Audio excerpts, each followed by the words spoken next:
Hello, hello. How's it going, Commander? I'm gonna walk around. How are you today? I am doing excellent. I am actually in Washington, D.C. area, Springfield, Virginia. Can you believe $125 a night where I'm staying? $125. Do you know what's really funny? That sounds like the prices where I live. That's insane. That's a lot of money for a hotel. That's crazy. I was recently having a conversation with my son where he was reminding me that I'm from an era where everything was cheap. Well, for me, I've wound up paying $300 a night last time I went to Virginia, and there was one day when because I had someone who said, "Sure, I will rent to you." And then the guy took 4 goddamn months to get the place in order, and no one would rent to me because I did not have an address there and didn't have a job there. So they were like, "No, we will not rent for you," even without you working, the two other people pull in about 3 grand. Well, actually 4 grand. So there was enough to rent, but they were like, "No, we don't want to rent to you, even though you have a credit score of 740." But anyway, so basically, I wound up having to rent from a slumlord, and it took him 4 goddamn months. So there was one weekend where they kicked us out of the hotel that I was paying $450 a week, or sometimes $600 a week. And to get a hotel room for that weekend was something like $1,000 a night because there was something special going on. It's funny how that happens. How they jack up the price. You know, they do that in Sturgis for the motorcycle ride. The government came together and they legally raised the taxes by 80% when the motorcycle ride comes on. Because that's how they make their money for the entire year. Wow. Well, I know where not to go, Sturgis. I was just watching a behind the kind of an expose on that. I thought it was really interesting. Which makes sense. People drop thousands just to go there. It's like the biker Disneyland. And so people Biker Disneyland instead of Disneyland consists of booze, um, lots of parties, tattoo. lots of barbecues. Well, I guess the barbecue isn't bad as long as you're not getting food poisoning. Oh, you know, people come from all around the world. You know, it's like everything else. It's kind of like Coachella, Burning Man. It was something that got started by a few people that blew up to something huge, you know? We should start a sewing palooza. So do you know what's really funny? Patent pending. I really like that idea. I was thinking about having like a WWF style, like someone versus somebody else in a ring. And whoever makes the greatest outfit wins, and we'll sell hot dogs and put steaks on the barbecue, and then maybe it will blow up and do something like Burning Man or Sturgis, and we'll never have to work again. We'll just basically sell the rights to it. Call it sewing. See, but sewing man is kind of cliche. We'll call it the greatest sewing on earth. Working title. But I've always had a weird idea like that. Like you know, me versus Martha Stewart, who can make the fastest hand towel. That sounds fun.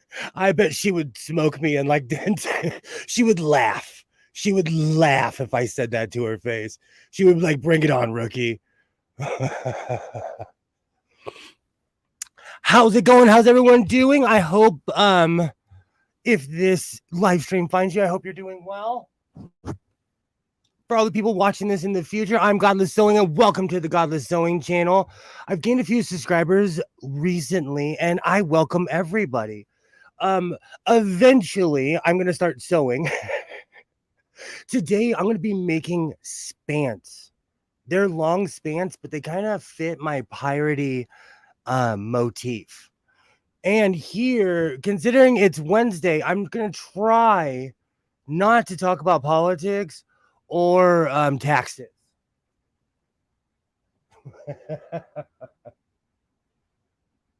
What would be a good beginner's sewing machine? Because I actually went to Michael's near me, and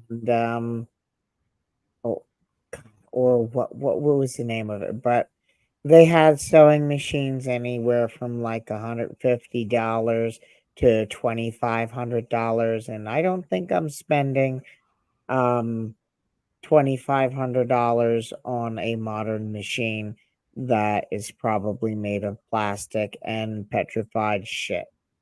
Okay, so most modern sewing machines are exactly what you said they are. So it really depends on what you're going for. You know, I like pride myself on being able to work with any kind of sewing machine, but in this one case, the more money you spend, the better quality you're gonna get. But brands like Singer, Husqvarna, Baby Lock, they kind of all come from the same factory. And I'm not letting any cat out of the bag that anybody doesn't already know. They're kind of like, they're very, very much the same. So depending on what it is, I would say like, I would say buy something that's familiar to you. Like I bought a Husqvarna because of my sewing machines and everything like that, and I had an extremely reliable machine. Well, despite the fact that my grandfather owned a garment factory and my grandmother sewed every bloody day, and the last time anyone sewed in our house was when I was 13, when the grandparents died. So I'm actually unfamiliar with sewing. Hey, Kilroy. Hey, I you missed. Today I shall not be talking about politics, nay taxes. So if you have any topics, please let me know. Good to see you. Good to see you. Um, I'm actually gonna make some spants. I have a jacket and all kinds of fun stuff. I'm sorry, Commander. It's all right. Do you know lately with everything that's been going on, I am like going right back into my shell of like, let's see. Okay, so out of all the days, it kind of tripped me out that today is Earth Overshoot Day. It's basically people talking about running out of resources. But before we get there, have you ever heard of cornhole? Commander? Um, The I've heard sport? of the great. I've heard of the great cornholio. That's what I have heard of. Last night I watched bowling on television because I'm a crazy person. And last night they had cornhole on before the collegiate bowling. It was the preliminaries, it wasn't the championship. And I watched the Arizona Burn versus the Pennsylvania Ringer. And I honestly had no idea what was going on, and I might join the league that's right down the street from my house now. It looked like a bunch of people. It looked like something that's kind of fun. I remember when the whole craze started, but now we have a bunch of pickleball places around my house.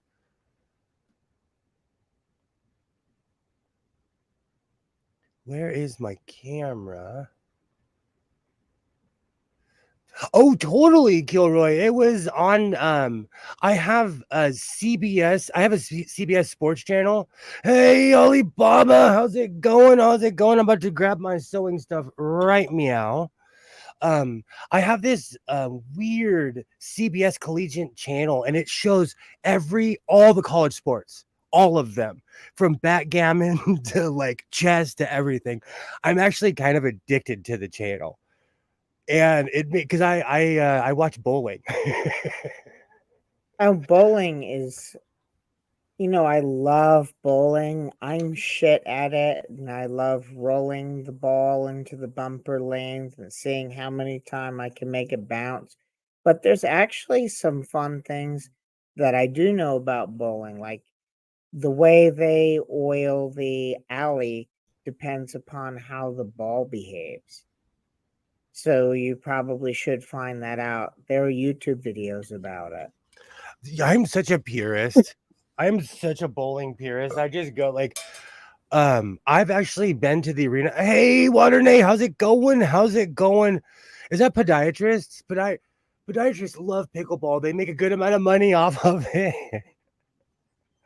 Really didn't even know what it was until they erected a pickleball court near my house because they were resurrecting a tennis court because no one plays tennis anymore, at least in the suburbs.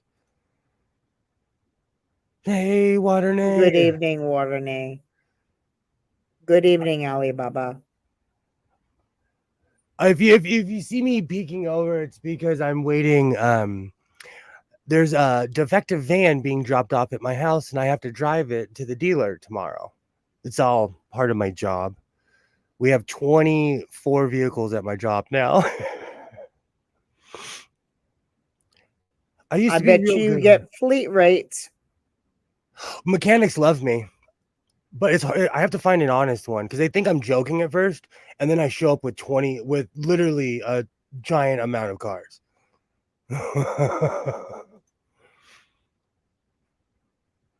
Yay! I hardly even got a spare just strikes.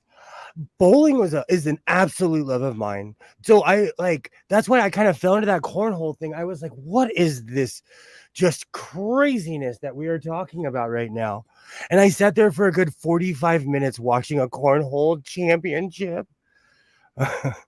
Now, don't get me wrong, I suck at bowling, but it is an awful lot of fun. The one thing I love about bowling alleys too is they still have arcade games in there, and the kid in me will always have to go play Cruising USA. Spoken like a true Canadian, I play 5-pin. Skids Crasher. I love is that you? Blink twice. Blink twice if that's really you. I'm kidding. I like your new avatar. It is awesome. I have a short animation that I made for a friend that's similar to that, only it's a gold star and there's confetti falling all around it, and it's a looping animation. Because the person was like, everyone needs a gold star now and then. So, like, here you go, Brady.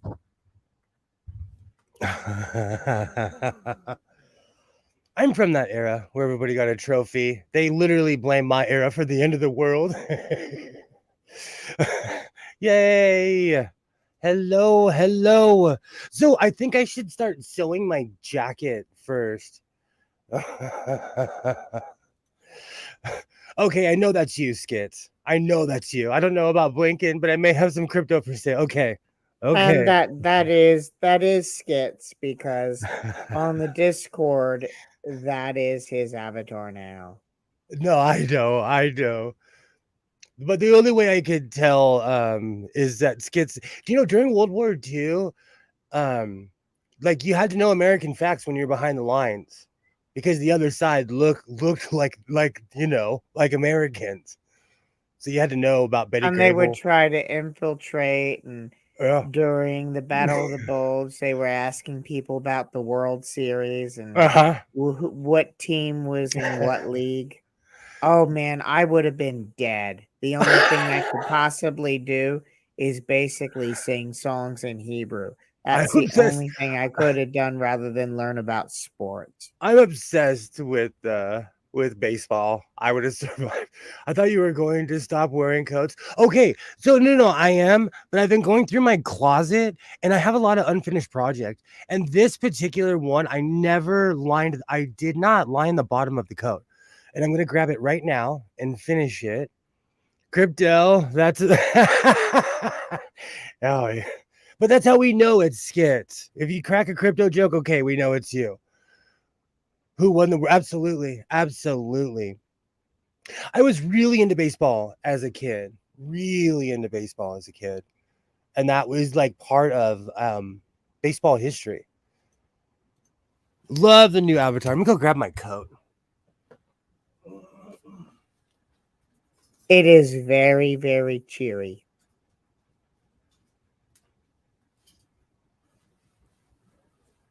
So I made this coat. I need to start doing more research on my own videos. I made this coat, I don't know, 6 months ago, 5 months ago. Back then, baseball was the only thing to watch other than the news. So even if you didn't like it, you would have picked up. Thank you. I talk about this all the time with my son. Well, he'll ask me, like, how is it that you know all of this information about this movie or something? And I tell him we didn't have options. We did not have options back in the day. Like, you just watched what everybody else watched.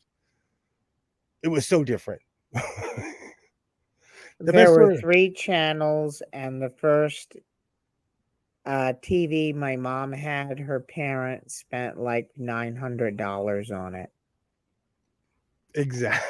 You know, I thought I was living in the future. When I was a kid, my parents got a cable box, and my grandparents had a Nielsen's box. I thought I was living in the future back then. The best part I saw was Chase Tag. It's tag on a crazy playground setup played by parkour athletes. Do you know, I wish I had the ankles for parkour. I wish I could walk on walls like those people do. Thank you. Slim used AR art and made it for me. Awesome. Awesome. So, whoops. I don't like that angle. Sorry. So, I'm That's going all to right. No, I'm still kind of a boomer when it comes to streaming in general. So, I made this coat months ago. And I true to my YouTube form, I trotted around the gym, claimed a victory, and I didn't finish this. So this is going to be the first one to finish. And I'm realizing that I have white in the sewing machine, but it'll blend in. And I used a completely different material than the original material, but you can't tell because they're both all over the place. So that's a good sewing trick. I kind of just matched it, and you won't even be able to tell. What kind of sewing machine do you think you would need to sew aluminum fabric? Fabric Oh, made out of aluminum. you would need like an industrial sewing machine or just something that can take the abuse, because the bottom line is it any sewing machine can do it, but it's the repetitive motion that will eventually kill the machine. And it's all about the power of the motor. And if it wasn't for Alibaba, I would have purchased like 6 or 7 different industrials by now, but I have not. And Sailor Right literally wants me. They like they send me so many ads. I take it personal at this point. I think it's Sailor Right. I think that's how you pronounce it. Oh, wrong camera. Here we go. Hopefully, when I do I still have to figure out how to use my VST and how to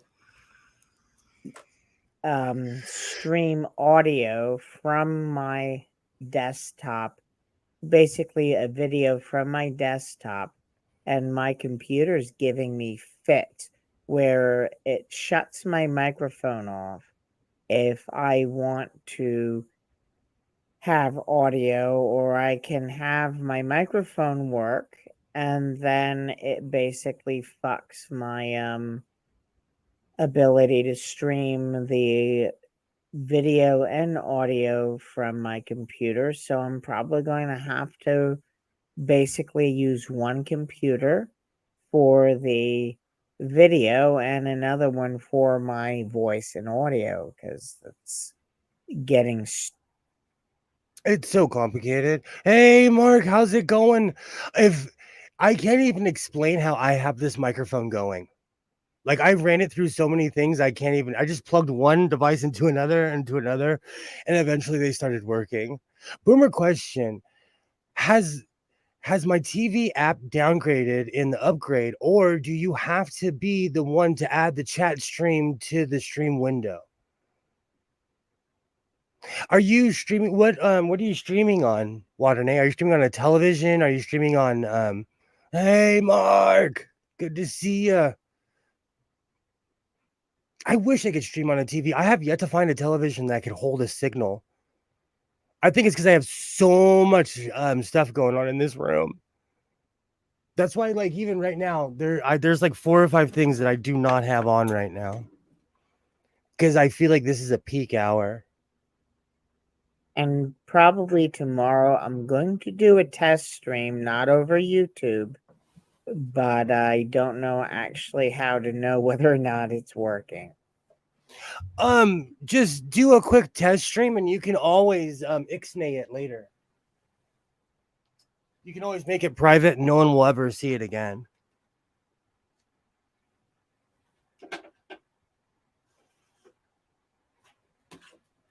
I have to move all the distractions off of my sewing table. Before I even had 5 subs, I could stream. Do you know what I did? I basically watched my own video over and over and over again until I got enough public watch hours to basically stream. Nielsen sent me a solicitation to survey within $2 in the envelope. I still have my grandparents' 1980s and 1990s Nielsen box from their house. I kind of did the same thing, Commander, in a weird way, when I first started streaming. Also, before I forget, what's the Discord that Skits is in? He's in the shills. He's in a bunch of them. In fact, he is on Discord a shill. He's been on the stream. Heck, I think he's been on the streams more than I have since Dick went over to VDO.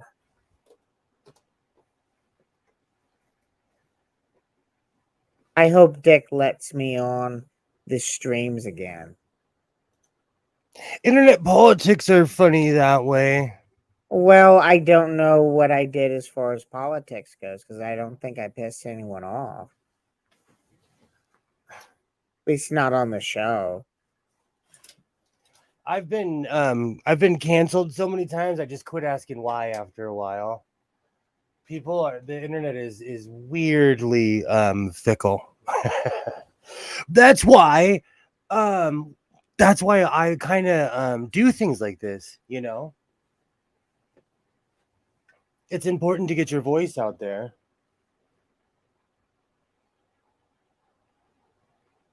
So I stream from quite a few devices. I don't know if you can plug an iPad into a television depending on it's all depending on the technology. I have nothing but Apple technology and it is incompatible with everything. And I have the wrong Reminds me of 1994. My mom buys an Apple because Apple is the way of the future because she was a teacher. And then they come up with Windows 95 and you can't get any software for it.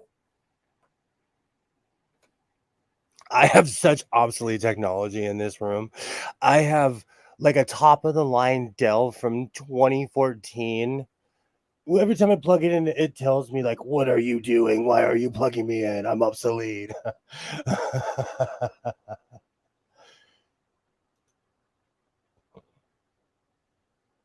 Awesome. Well, with a home computer, not an iPad. That's the thing. Like I have Apple everything, and it's so complicated. I have an Apple adapter. Okay, I went to the store. This adapter that just has an HDMI.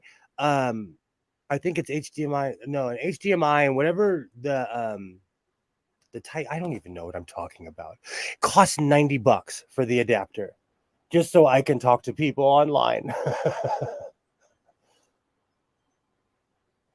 Using the smart TV app before I could have the chat on the TV window. Don't seem to have the setting on the end. anymore. Could just be me. Do you know the updates are so funny? Especially depending on what company it is. Laugh loud. This is like your pirate radio station because nobody will let you in their studio anymore. You know what it is? It's the people who will I don't want to hang out with. My oldest laptop is from 2005. I thought it was Windows DOS from Apple 2C. Ah man, I still have my Apple 2E.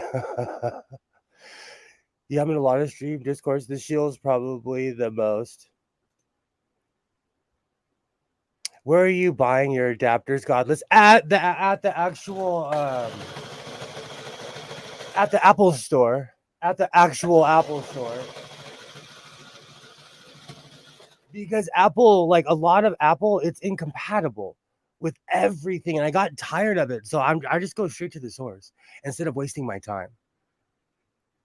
Especially nowadays. Because Apple goes out of their way to block their technology.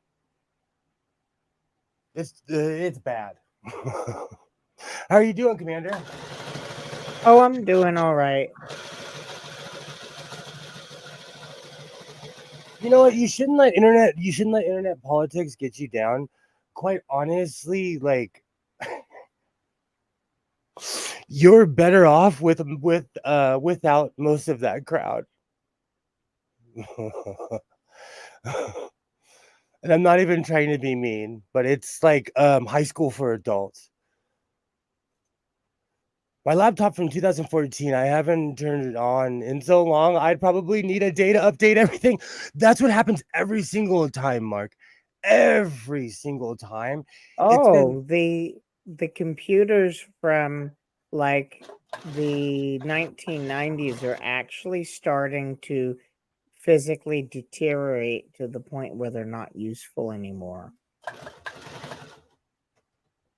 I saw a YouTube video on that. Like the laptop screens are oxidizing and peeling and bubbling and stuff like that. crazy.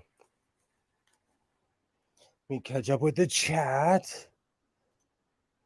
I was gonna try to join the show's Discord, but I don't know anything about it, and now it sounds like it'll just add some unnecessary drama in my life. So scrap. Well, I don't think there's like drama. I think it's a Let's combination of I get tongue tied, I'm not very good at speaking, and my audio often sucks because I can't figure out how to. Well, it's my voice that sucks. no, And then, you're being way too hard on yourself. The internet is nothing but plots, and counterplots. Like because I'm a nice person, like I don't speak on the ills and the things the things that have happened to me. That's why I stream by myself because I know I'm not drama. I'm not the one that's constantly looking for problems, you know. The internet, it's well, hard to navigate. I don't do drama, and we actually have a rule at the Shills. At least when I joined, they said we're here to make friends, have fun, and not do drama. And the last thing I want to do is bring drama into it. And you know, No, I get it. hopefully, like it's the fact that they needed an upgrade because they did have streams go down with too many people on it because of the demands on Dick's old computer and such. Yeah. So I don't want to say anything bad, and I want to give everyone the benefit of the doubt because you can cause a lot of unneeded drama by getting paranoid and saying things that you will later regret. That's kind of why, Is it ready? I'm just chalking it up. Yeah, ready for the selling. Oh no, sorry. I was talking to the chef. I was talking to my chef Hans.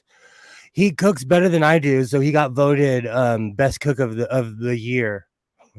And he's now chef And of the house. like if Okay. if I had a 500,000 subs and the shills only had 7,000 or so, like somewhere between 7 and 8,000, I would still want to hang out with them. I mean, I genuinely like every single one of them.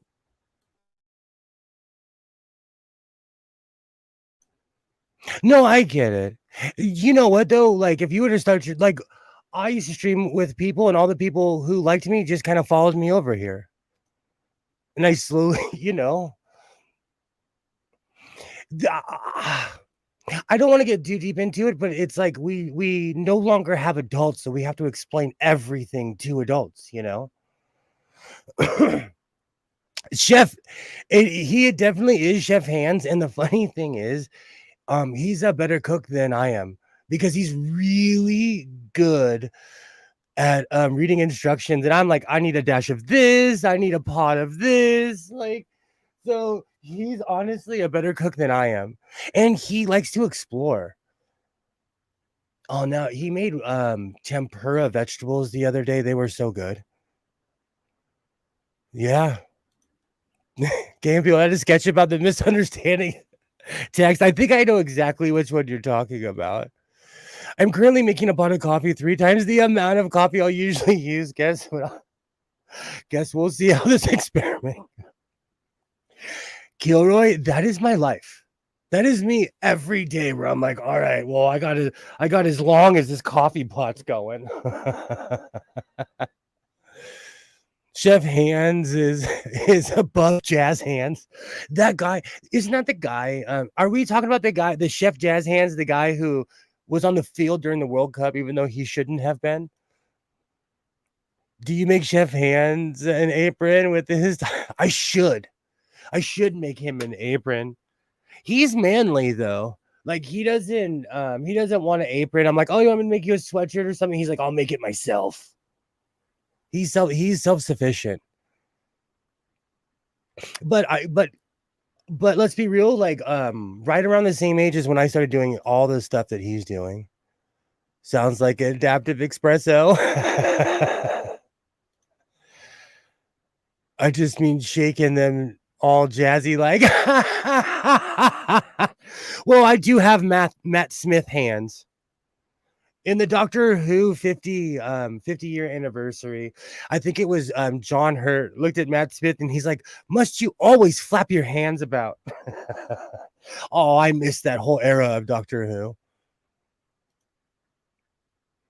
How are you doing, Commander? Oh, all right. I'm just answering a private message regarding someone who wanted to talk about a subject. You could be just being too hard on yourself. We all overanalyze. Yeah, but I don't want to I don't want to I desperately don't want to start drama that is unnecessary or people and judge other people, and I know I judge myself way too harshly, but I rewatch these streams and I can tell that I'm not as quick on the draw with the gift of gab as I used to be. Commander, I've since 2016 I've had 2 major head injuries. I had to learn twice not to go fast in vehicles. Today in meaningless typewriter drama, I used as a source of entertainment. Some guy wants to punch another guy's teeth out because he's using typewriter in a way the other guy doesn't approve of. Oh, I need that. Tap that into my veins. I love internet drama like that. That's like when I watch college bowling and they're talking trash to each other. I'm like, oh, I need this. I need that drama. I feel like I've heard of this before, Kilroy. Some are like that. I'm telling you, I will die on the hill of I got kicked out of a group for putting stickers on a sewing machine. It was my 301A that ticked off everybody though because I put stickers on it. Wrong Well, that's paper. kind of stupid Um, to get upset over stickers on a sewing machine. Oh yeah. Oh yeah. And I was told like you've got to be kidding me. And then I came back to the group the next day because I gained quite a few followers because I was posting on my sewing machines. Then I started getting friend requests on Facebook, and then I got kicked out of the group. He was making the return ding way too loud. This coffee is amazing. I drink it like this all the time if I could afford it. What kind of coffee is it? I'm so curious now.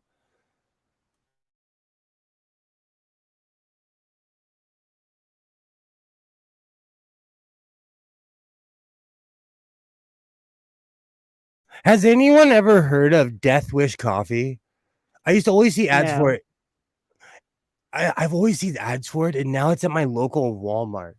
And like I love upstart companies, but if it's like I need truck driver strong coffee. I don't drink coffee, and I I drive do. a truck. I drink coffee like I drive a truck. I drink copious amounts of caffeinated soda.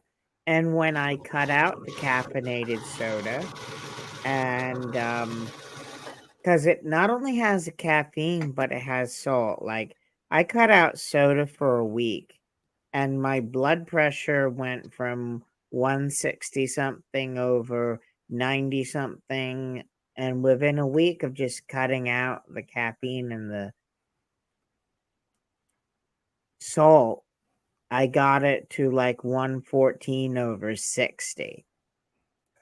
Ooh, Cafe Bucello. It's sold as espresso, but I don't make it like that. It's like Hispanic coffee sold in bricks. Ooh, I'm always down to try something new. I'm always down to try something new. I obsessively drink Starbucks coffee because it's the only thing strong enough that I've found that's consistently strong enough. That's why I'm asking about Death Wish because I want to know if it's worth buying or not. And it's sold at my local Walmart because I need a new coffee. The school year, speaking of wow, the school year starts on Monday here in the House of Sewing. So I'm going to need a new coffee. So for anyone wondering, I am finishing a coat right now that I made months and months ago that I just kind of walked away from it because I go from one project to another. I have sewing ADD.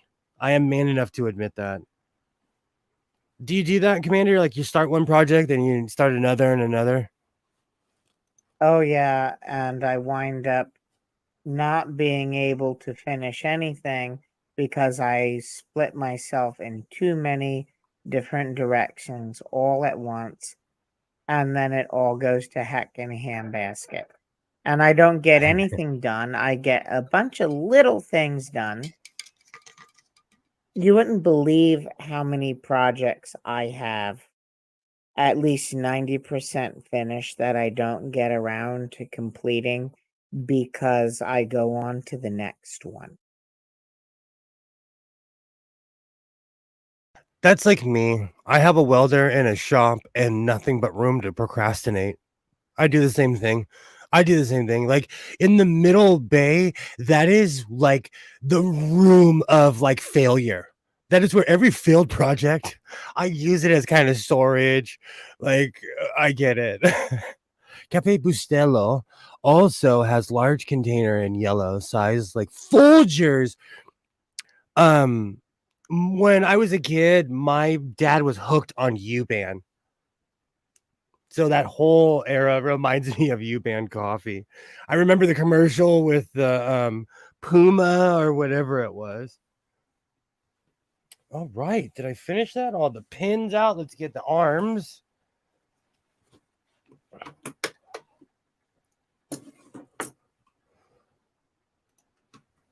Walmart has it. And it's navy strong. Sold. Sold. That's all I needed to hear. When I used to have more money and better days, I used to get Hawaiian Kona coffee or the Jamaican Blue Mountain no blends. I like that. I stick to a certain brand just for that reason too, because I don't want to spend a bunch of money for something I'm not gonna like. But if it's strong, I'll try it. Do they still sell Senka? Not that I drink that evil decaf crap. Not that I drink that evil decaf crap. No, and I'm gonna tell you, as a obsessive coffee drinker, I think decaf is a cruel joke. But some people like some people drink what's it, non-alcoholic beer. Hey, to each their own. I think it's kind of a cruel joke. Oh, that reminds me of something that was on Beavis and Butthead. They're sitting there drinking beer, and then they're given a sobriety test that they fail miserably. And then the cop grabs the two basically by the scruff of their neck and says, "You're coming with me." And then he looks at it and says, "Hey, wait a minute. This isn't real beer. This is non alcoholic beer. You two aren't drunk. You're stupid." That is one of the greatest Beavis and Butthead skits of. I know exactly what you're talking about. I told you I watched the Beavis and Butthead movie, and it had been so long. It made me cry when the end of the movie, because I'm so nostalgic, and they brought back. They basically explained why they'd been gone for so long, and my nostalgic self literally started crying. Well, that's because I don't sleep properly.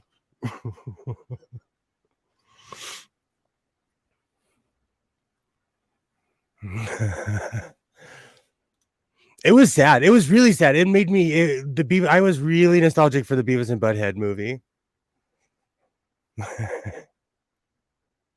But back in the day, Beavis and I'm Butthead. barely old enough to remember this, but I do.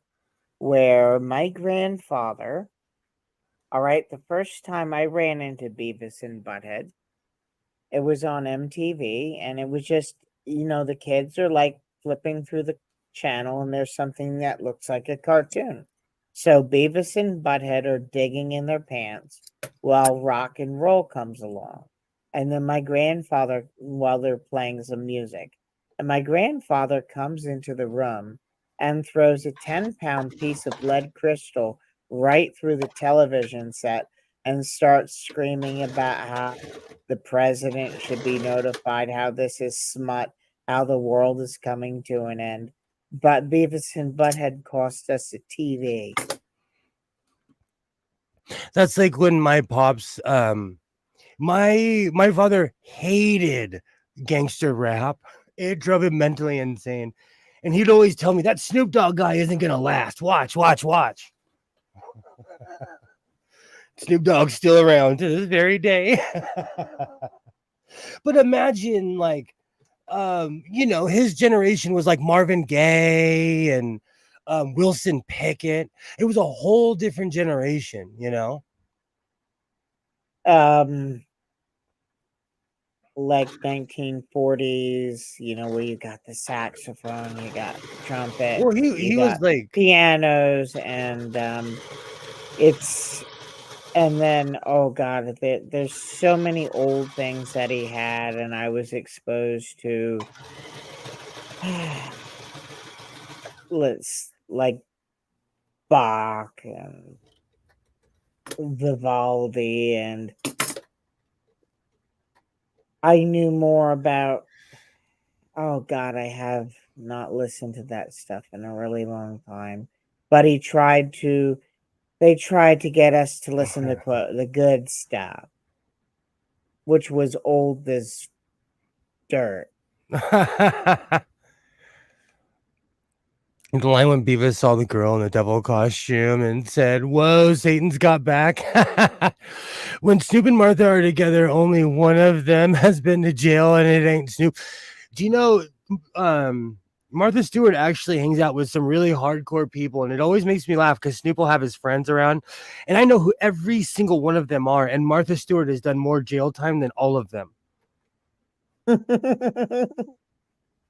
And these are like dudes that if you saw them on the street, you would be like, holy cow. Oh.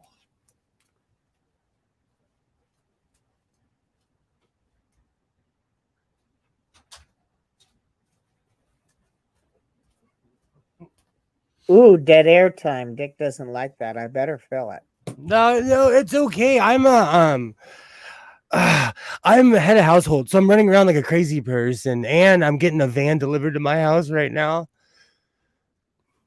But young Mr. Sewing's got to learn how to drive. Do you have any, like the titles for patterns for like trench coats or things like that? It's really funny. I used that R11407, the Mimi G pattern, as a trench coat pattern. It was made more of a military style long coat, but all I did was add a collar to it, and it created the trench coat effect that I fell in love with. So with a little bit of ingenuity, you could almost use anything. But I Do you used think that. what's a Sorry. good beginner project? A pillow, a bear. Skits was making a bear for a while. Skits, I want to see all of your mock-ups and everything else. I'm kidding. Um, it depends on you, on how comfortable you are with your machine. I would recommend just getting like if you when you get your machine, get something blank and just start sewing on it, and go from there. Because you want to experience each stitch, you want to know what each stitch does, and you could start by something easy like making a pillow.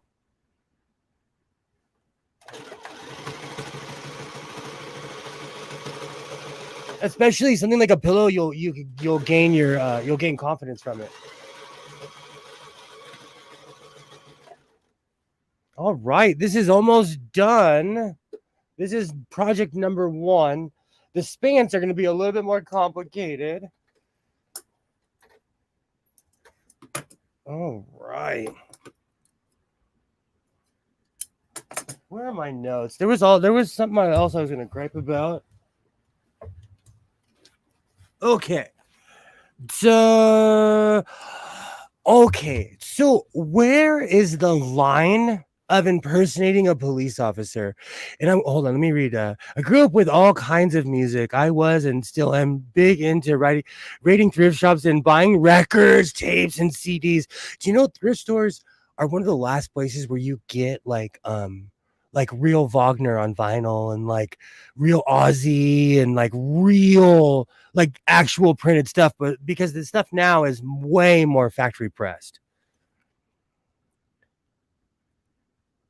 So where is that line of impersonating a police officer or just buying a really cool motorcycle? Where I live, people actually I finished this, so I'll show this off. But people buy the same BMW motorcycle that the police have, and it's become such an issue that it's coming up in the next city council meeting. Because a lot of people feel like these people are impersonating police officers. But you have the legal right, like you can't tell people to not buy a Ford Explorer or a Dodge Charger, and that's all the cops use out here. Where's that line? Probably the line is if you go to the store and you buy the exact kind of uniform. You go out of your way to put on the radio and the belt, and even if you don't have the badge, if someone can mistake you for a cop from a distance and you're not a security guard, that's probably it. And you know what? I actually know quite a few security guards. I have respect for people who are security guards. They have carbon copy cars, but you can tell because they are not allowed to have the same colors necessarily. So it's really weird to me. And I really didn't even think about it. But then after I went to a pre-meeting for the city council and they were talking about it, and I saw 3 people on the way home that had that motorcycle that were not police officers. Oh, I got to cut that. Oh, I finally finished this code. Finally. It only took a couple months. Yeah, let me get in the chat.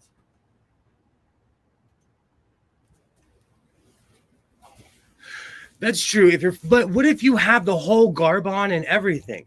What if you are complete like where I just don't know where that line is, because I saw a young man that had the complete helmet and everything, but obviously was not a police officer because it's clearly marked on their vehicle. And I finally finished this code. Well, I think if you can be mistaken for one and you're not a security guard on duty, you basically should face some sort of issue.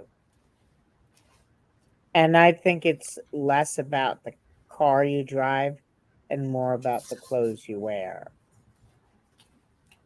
But you can, with enough money, you can instantly impersonate them, like instantly. And they sell badges and patches of everything online now, you know? Yeah, well, that's definitely impersonating them. And I think that unless you're basically unless you're a Hollywood actor, if you just run around looking like a cop, that poses public safety issues. Because, I gotta catch up on the people chat. who engage in the R word. That's exactly what's happening, Waternay, is that it's creating drama because people are slowing down. Where I live in the burbs and where I live, our speed limits on the road are 55 on the main roads and 50 on certain roads, and that's in town. So we're flying. David Axelrod's Song of Innocence is a bunch of old 78s that are 9 to 110 years old. Basically, all my classical music not on the computer, and original Simon and Garfunkel Columbia. I'm obsessed with vinyl. Because I got all the leftovers from my family. I have a stack of records a foot high that I inherited, but it's all crap my father listened to. You know, if you sell it, you never know who's into it. I bet you could probably make a ton of money off of it. There's a singer named David Axelrod, and then there's someone who was involved in the P word for Obama that was named David Axelrod. Every time I hear the name, that's who I think of. All right, so now I'm going to start penning my Spants. My Spants cannot be original. The name isn't original because when I look up like 1920s riding pants for like women riding horses, they're wearing Spants. So it's got to be called something. Awesome. A vintage pattern. Beautiful. Thank you. You know what's so funny? I make so many coats. I can't wait for winter to come back around again. Hopefully, I can. I don't have my YouTube app open at all, so I'm gonna go to the stream and see if that link is still there. You still sound decent. The other way you were roboting so hard, I could barely hear you. Yeah, I'm in a hotel. So what I did was, since my mobile hotspot was basically not fast enough, I logged into the hotel Wi-Fi and then put my computer and my phone on my hotspot, and it's working great, evidently. And I found the pattern. I got the link, so I'm going to share it with my brother, and then I'll have it. I am Hey, completely tripping. if I almost forgot how to make pants. And please, Alibaba, yes, I will take all patterns. If you put it in the chat, I will come back and click on it. I need and if you can find a pattern for a singlet, I'm gonna I might either be a Power Ranger or a professional wrestler for Halloween. I want a leather trench coat. I want to make a trench coat out of leather or buy one. And have it be real leather, not the pleather that basically disintegrates. I own a treasure trove of leather, and most of it I purchased at thrift stores. I own probably probably like 10 leather jackets. I don't know how many other vests I have, but like besides the ones that I inherited or got when I was younger, I purchased most of them at discount leather stores or like just discount places in general. So if you really look, you can find them. I know, like for $20, I got a leather jacket at the local Goodwill, and it was actually real leather. You could tell because it was heavy, it was relatively stiff, and it was almost brand new. Mark Short, the people impersonating a cop has become a real issue around here because we have a lot of like really weird people. Recently, like someone almost hit my truck and I gave him the New York hello. And he's like, I'm a cop. And I was like, I know you're not a cop. And he took off. People are crazy here. People are absolutely nuts. And, to illustrate my point, I want to show everybody before I start pinning my spants, because I realize I have to stand up for this.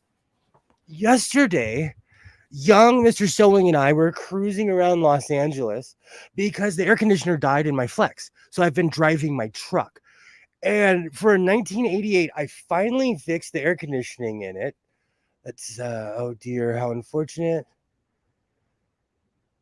I'll try a singlet and writing thank you. If you can, only if you can. I don't want to press you. I don't want to push you too hard. Here in PA, you can get 7 years and a fine $15,000 for impersonating police. And it's also illegal to sell first responder lights and sirens to anybody who's not that.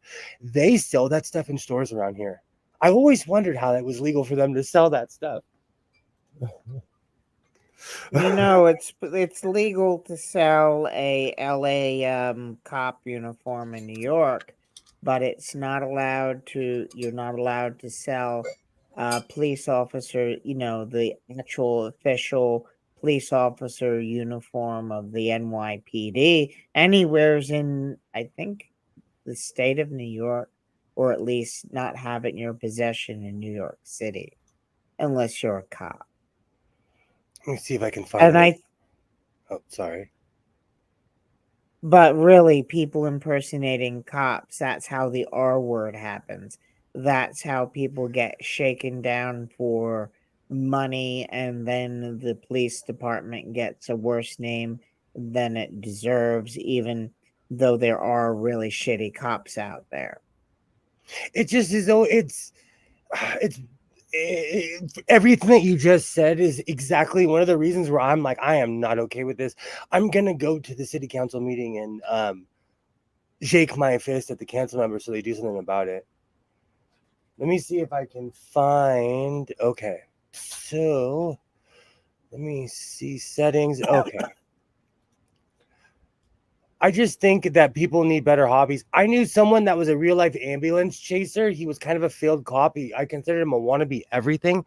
He had every kind of PA, every kind of scanner in his car.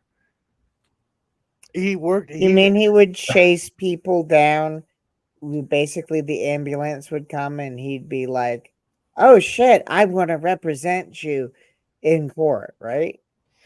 That, and he was a fire chaser to the point where the police thought that he was one of the people setting them because he was so intense, and he was like one like we all jokingly talk about wannabes and stuff, but this guy like had the full cop rig and everything. It was not affiliate. He fixed washers and dryers. Is what he did for a living, and he made a good amount of money doing that because the Maytag man isn't around anymore. Okay. I'm just wondering because, like, if you're a professional photographer, right? And you make your money by selling pictures, you're probably going to want a police scanner, and you're probably going to show up at every fucking fire there is in the county.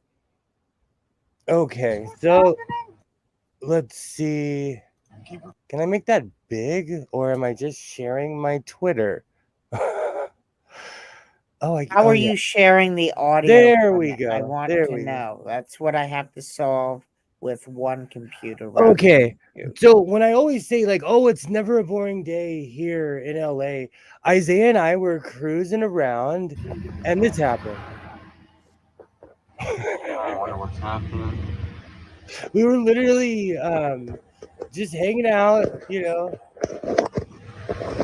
um, and that's the Metro Link. And I still have not found anything on the news about it. They were pulling people out the Metro Link. There was helicopters everywhere. Happening. Keep recording, bro. I'd like to point out how spacious my 1988 Ford F-150 is. Look how beautiful that is. Never a boring day. Never a boring day. And they still have not talked about it on the news. We still don't know what What do you happened. think happened? Oh, you don't know what happened. No, not a peep. And if the funny thing is, in my hometown, if anything happens, they're on it, you know. But like on that side of LA, nobody knows. Nobody knows what happened.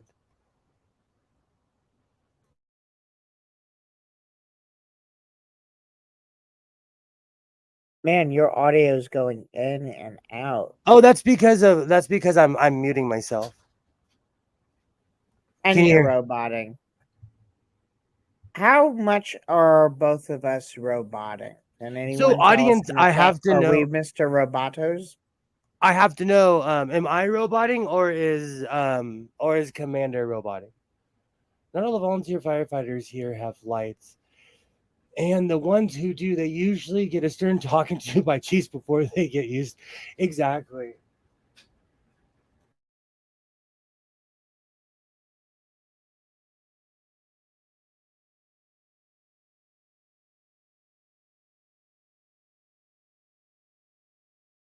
Oh, does anybody know when the Mega Millions is going to be drawn? What's I that? Say have that again. 5. Does anybody know when the Mega Million is going to be drawn? What night? Because if I just was looking through the show's research, and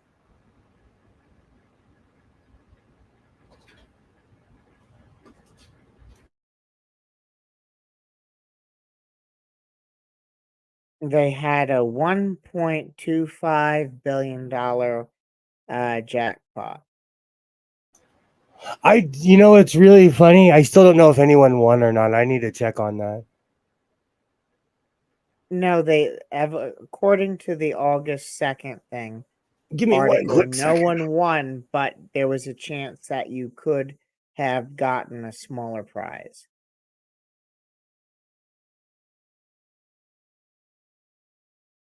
Mega Millions drawing.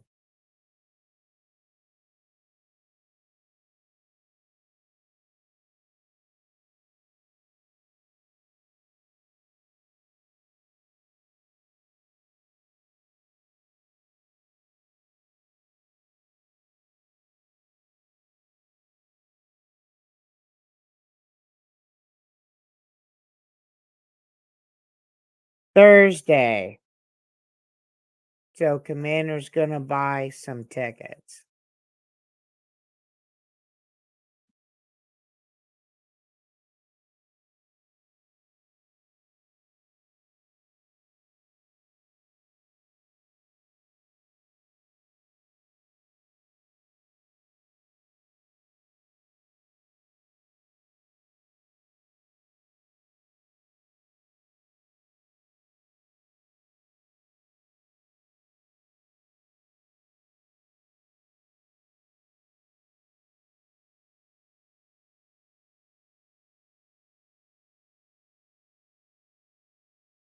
Actually, that's just me looking down at my phone. It All makes me right. look like I'm falling asleep. I just saw this on my tree. For some reason, the city, by order of the police department, we don't even have a police department. We have a sheriff's department. Oh, never a boring day. They just bought those things stock and it just says police department. rather than sheriff department. They're not going to go out of their way to spend more money to have something custom printed.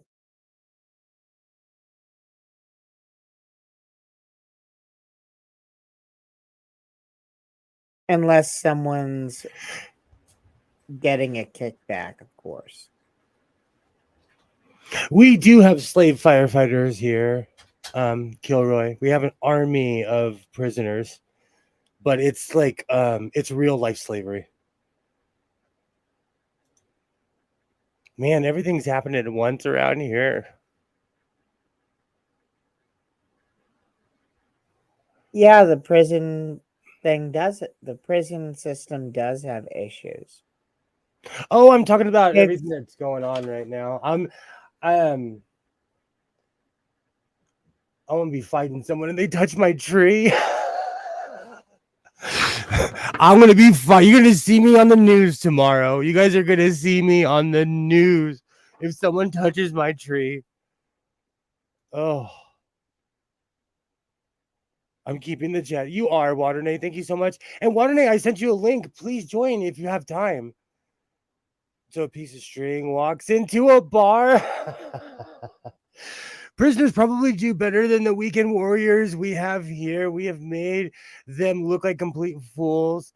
We have like Roman columns of prisoners. It's a sight to see. It's actually a sad sight to see, but California has an army of slave, like it's literal slave labor. And they glorify it, but let's be real, it's you know, they're fighting for free and they learn a skill that no fire department will hire them after either. which is kind of sucking because if someone could leave prison and actually find a job that paid their bills, they might not come back to prison.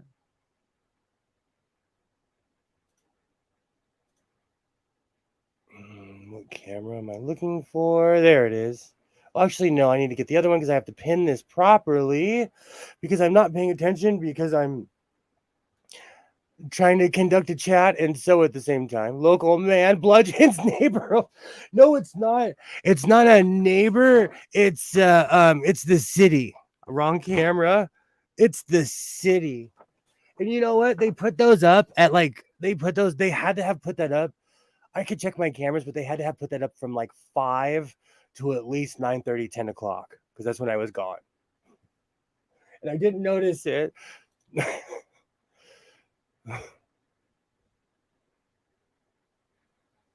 No worries. No worries. You're always invited. You're always invited to join here in the House of Sewing. I'm going to start pinning my Spants before this comes like a 9-hour stream. I think probably the computer graphics would help actually generate patterns because the way you would model clothing inside the computer, the way you would want to UV unwrap everything is actually the way you would make the different pieces.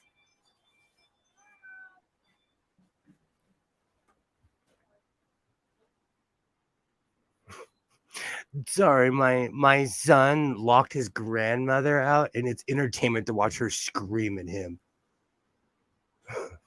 Having a security camera is dangerous because I can see my entire neighborhood.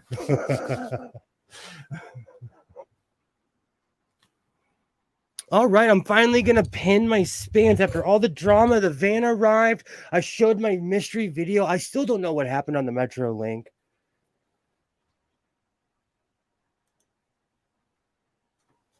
Their incompetence almost cost the neighbor's place a few doors down, and they left 2 of my other neighbors to burn down while they were out 2 a.m. drunk to save from the burning. That's just crazy. Do you have volunteer firefighters, Mark?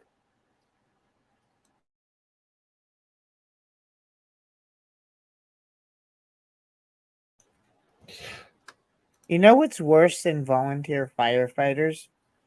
A fire department that you have to pay in order for them to put your house out. Yes, here in California. I actually, when I was a kid, I worked for a place that used to go in after the fire department and clean up after all the water damage they did in someone's house, putting the fires out. Because they're pumping how many gallons into someone's house of water, and it destroys wood. It's crazy. Well, it's like, well, I had a house fire years ago, and the fire damage, as far as direct burning of everything, really only was confined to the garage because they got there so fast and they put it out. So we were able to salvage a lot of stuff. My machine shop went, of course, and the insurance company didn't want to pay for it. But During a fire, I watched a diesel tank slow burn and explode and go at least 50 to 60 feet in the air. That's when I learned that diesel does not necessarily go up right away like gas does, because our gas locker literally exploded.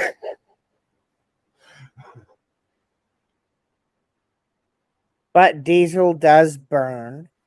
Diesel will catch fire. It just takes a good amount of energy to do it.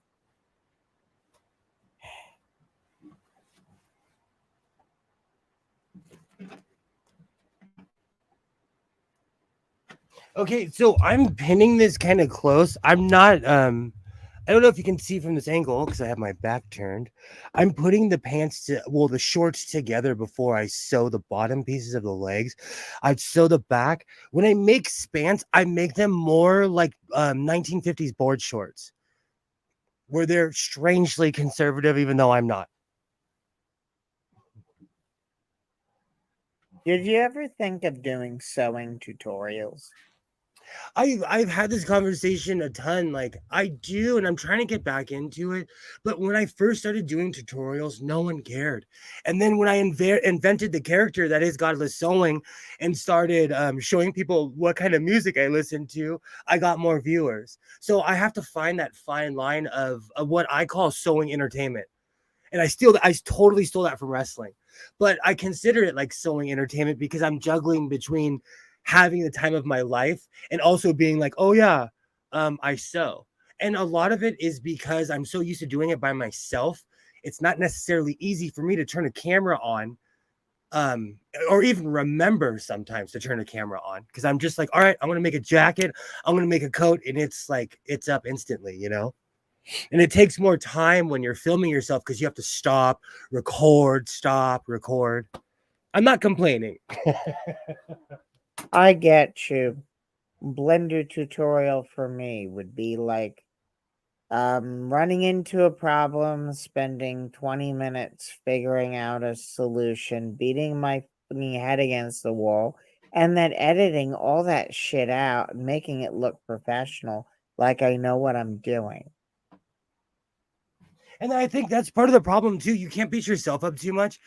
Uh, like even right now and everything that was happening right now, I knew that the people from my job were professional enough to drop a car off in front of my house and not involve me, and everything was fine. I think sometimes we get in our own heads too much.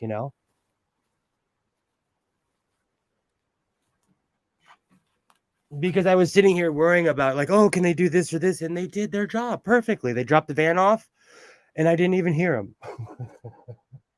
And you know what's fun about the new blenders, right? You try to get one model from an earlier version of Blender, and it's got a completely different BSDF shader. Well, it looks the same, functions the same, but sometimes when you bring in the new model to the older model to the new version of Blender, the shaders don't want to work, and you have to replace the mix shade. Well, not the mix shaders, but the mix RGB um, nodes, mix color nodes, because they don't work in the newer version. And the newer versions of those color nodes don't work in the older versions. I actually run into that with a lot of technology I have here because, like for instance, this microphone I'm talking into is meant for an analog studio, but it's such a quality microphone. I piped it through like 10 different things to to make sure it works. Technology is extremely fickle that way. All right, let's get the cam going. Hopefully, I can get the stream done on Saturday, making fun of the UFO shit. They said that two of my neighbors' places weren't worth saving. I know their places ain't anything flash, but it's their homes and everything they own is in there. I would have lost it if someone had said that about my house. I would have lost it. And who is that person to determine whose whose house is worth saving or not? Like just put the water on it and save what you can. They don't get to decide someone's home isn't snazzy enough. Thank you to keep it. Thank you, Waterday. I'd lose it. No, Waterday, I haven't found it again. I thought it had recipe box, but it didn't actually. I did get a new book now to sort things out when I find it. No worries, Ollie. No worries. Do you know what's funny? I've gained a considerable amount of weight, and I think sometimes I'm making Spants to cover the fact that I've gained a considerable amount of weight. Do you think I'm I over? still have this stubborn 15 pounds. I was doing good, but then I recently weighed myself, and I'm back to my football weight. And spoiler, I don't play. I play hockey though, but The I need to 15 pounds I have to lose is the difference between being able to see my abs or basically having the love handles.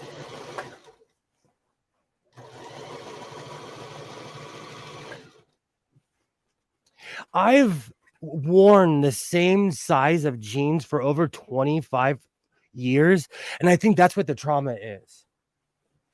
The fact that my jean size is almost going up, and I'm like in denial of it, really. And I think because I have a sewing machine, I can instantly adjust my jeans and be like, "Oh, look, they still fit." When no, kid, you made them fit. But I love the Spants. They're total lazy clothes. And I used to always make fun of someone I used to know for wearing sweats all the time. But now I wear Spants all the time. So I don't know if I'm overcompensating.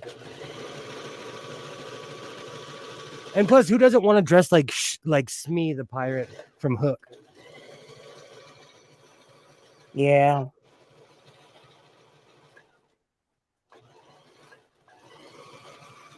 Is it Halloween yet? Around here, it's kind of always Halloween.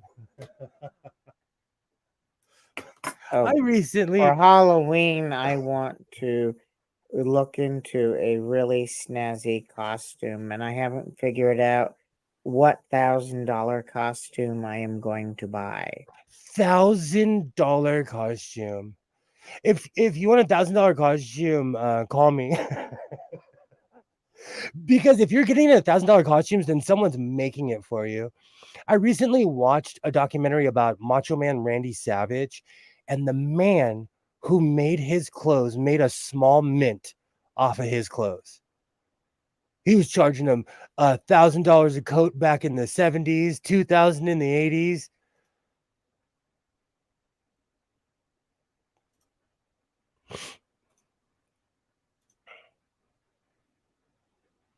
I mean, you do have some. Thank you, I'm Kilroy. just trying to think, like, because I am making the kind of money where I could really just piss that kind of. Well, I really shouldn't piss that kind of money away. I Like could, but I know I'm gonna miss it. Like when I was making this kind of money before, and I had the machine shop, and then I missed the 40 grand that I spent on all the machine tools and all the projects, and then it went up in smoke, and I was very unhappy. Kilroy gets it. I've been like trying to avoid the whole politics thing, so I've been watching a lot of like keep in mind I did not watch television from pretty much 2000 up until almost 2013, 2014. So I missed that whole era. So I haven't seen all the Beyond the Mat, Behind the Ring, and I've really been indulging into that. A Halloween costume is not something I would spend $1,000 on. I would if I could wear it all the time. Like if I got a Master Chief uniform. See, but that's a whole other subject. Like I go to Star Trek conventions and the real tailored uniforms start at $5,000. I know someone who sells them for like 1,000, but he's considered like a discount Star Trek seller. Well, I mean, there's a Darth Vader one here for uh $1,200. And then let's see, Master Chief.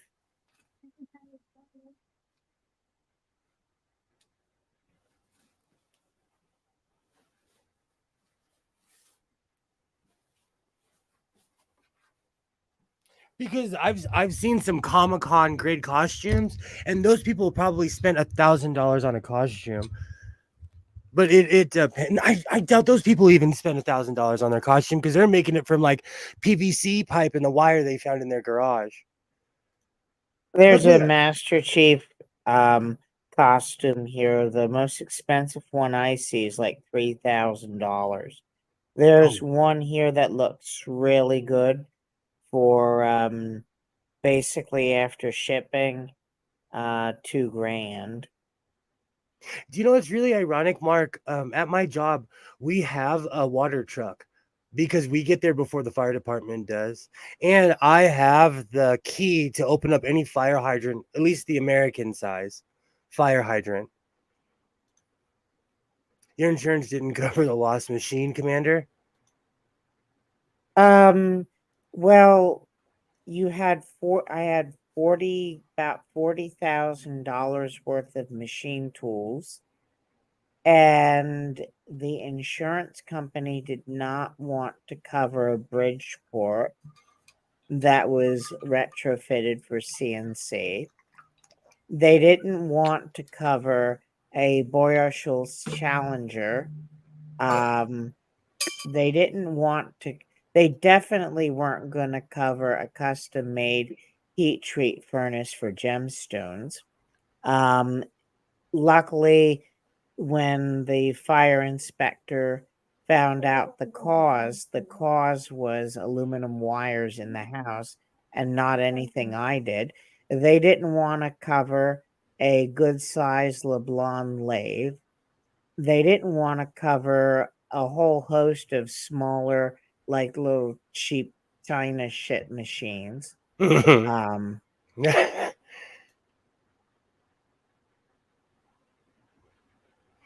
Do you know that an Fusion 360 will work on a Samsung tablet? no, I did not know that. I obsessively eat sugar cookies, Kilroy.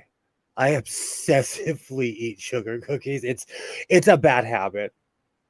Oh, I didn't do my disclaimer. Don't follow anything I do. I'm not here for any legal advice. I'm not coming after your wig, even if I talk about it. Godless selling, godless sewing. The opinion of people here does not reflect the opinion of everyone on the planet. Remember that. We're here for love. We respect all sides. And even if you don't like me, I bet you still hate watching. I love everyone.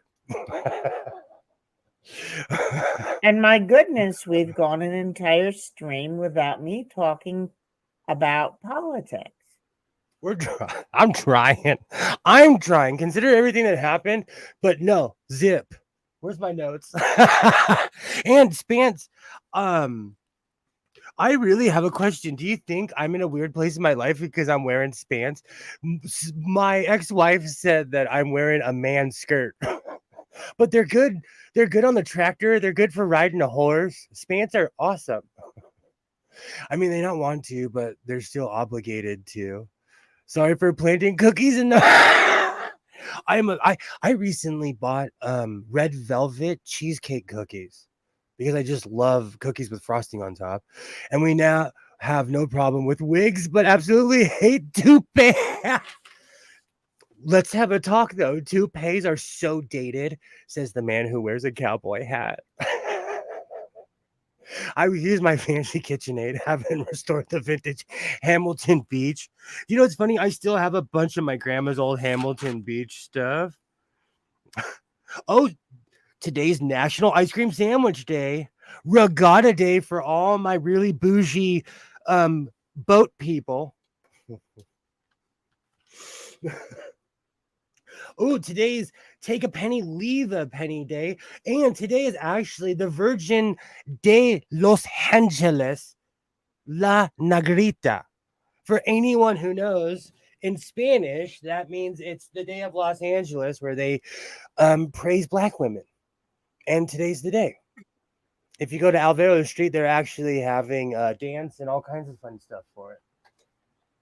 I've been I used to live in downtown, so I've seen this festival a couple of times in real life. Good stuff.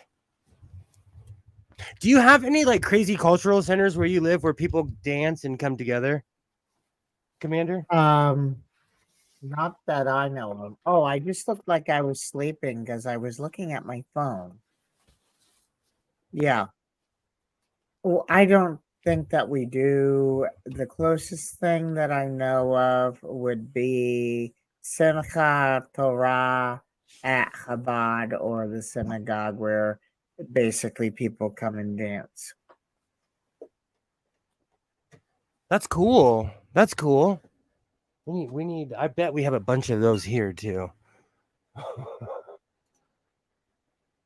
I wonder, like you're talking about, oh, spending that kind of money on a costume for one day. Well, if you're spending that kind of money, it's probably going to last more than one day, unlike all the shit costumes that they have out there. But also, we do have Purim where you're basically, it's like a Jewish Halloween as far as dress up goes, anyway. I wonder if someone told Sir Sick there was actually a holiday a religious holiday where it is tradition you are ordered to basically get hammered until you can't tell the difference between someone saying Mordecai the Great and Haman the Horrible. Whether or not he would celebrate it just as an excuse to get drunk. Oh, that's funny. Do you know I grew up in certain cultures and like we considered anything over 4 people a party. People would just start showing up with booze. That was in the good old days when you could act like Hank Hill and get away with it. Before I forget, Kilroy, I would never spend $5,000 on a uniform because I know I could make it for way less money. I've always been intrigued on how much money people will pay to look like a Star Trek character because I show up at the conventions and like with the Worf shirt on and everyone's just as nice to me. And today in 1612, Rembrandt's wife was born. And today is the first year anniversary of Vin Scully's death. Oh, I'm going to cry. It's time for Dodger baseball. You know, certain people, like we get spoiled because people like that do the same job over and over forever. Not realizing they're not going to be around forever. Yep, there's a fate that awaits everyone. Worm food. we had some really awesome announcers here in Los Angeles, and like they were like a part of my childhood, my all of my teenage years, my adulthood. So it's strange when they're not around anymore because they were around for so long. Even our hockey announcers, it's been a couple years and I'm still not used to the new hockey announcers. And Jim Fox played for the Kings in the 1960s and 70s, and I'm still not used to Foxy. Do you have the KitchenAid mixer or the handheld? The vintage HP detachments, the handheld mixer. I have both. I have the Hamilton Beach and the bougie KitchenAid, but my mom gives me everything that my mom regifts everything. People buy her things and she doesn't want them and she gives them to me. And I'm like, heck yeah, thank you, thank you. And they buy her fancy stuff. Because my mom used to cook, but she does not cook at all anymore. But I bake like a crazy person.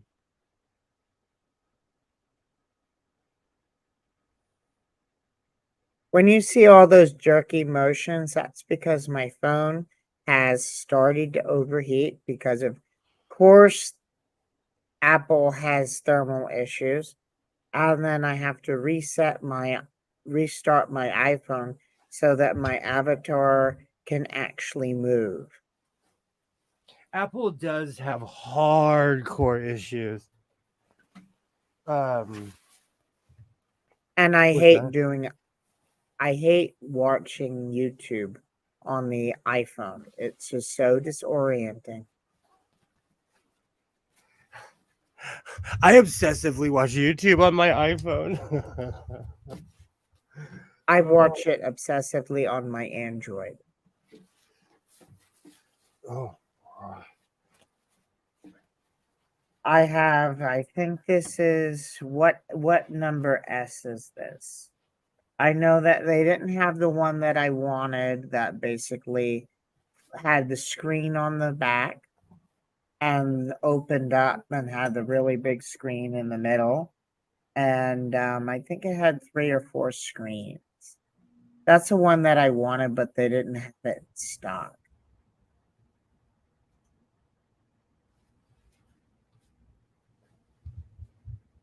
that's like my computer. I was gonna get all this big whiz bang computer, but they didn't have it in stock, so I ended up getting a laptop instead.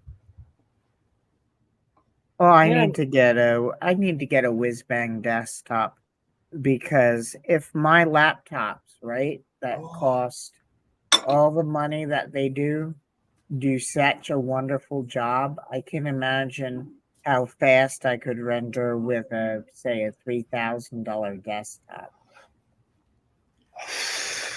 just be careful with what you buy.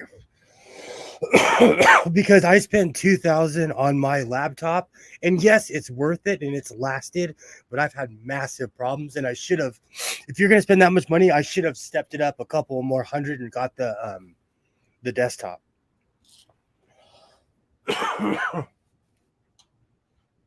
And don't get me wrong, like my computer is whiz bang, but even like on a day like today, it's having problems, and I don't even know why.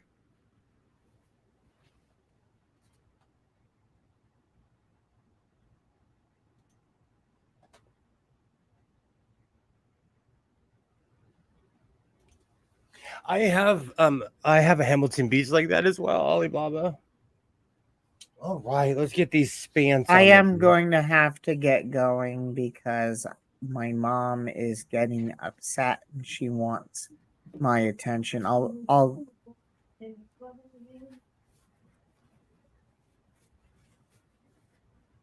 be back. Okay, I'm here. No worries.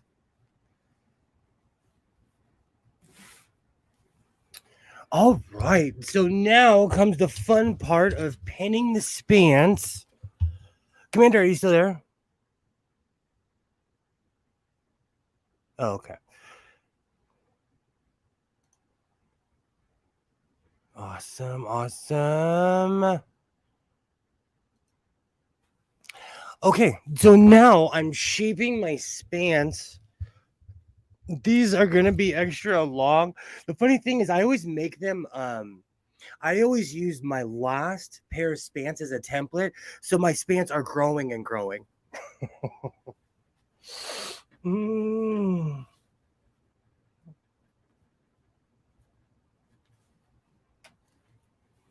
Oh man. I have Shalimar over and over just stuck in my head now.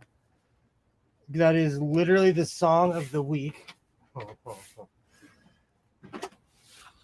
Oh, these are going to be perfect. These are going to be awesome.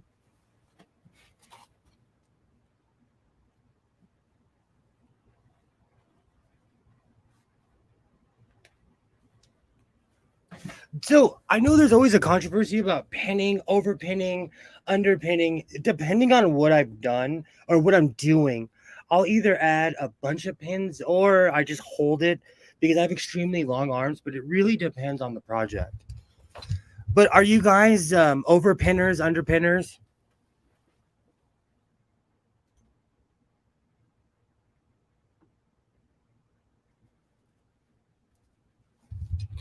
As somebody, as somebody who used to actually be into electronics, please just buy a mic. DIYing audio equipment will make you rip your hair out, even if you're experienced with the electronics. Honestly, Gilroy, I agree. I got lucky. I just started plugging stuff in, and I got lucky. I like the hand mixer.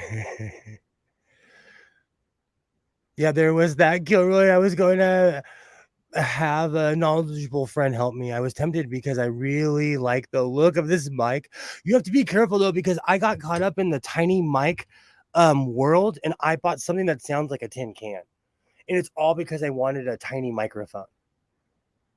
I overpin. Absolutely, Alibaba. I knew you. Thank you. Can never add too many pins.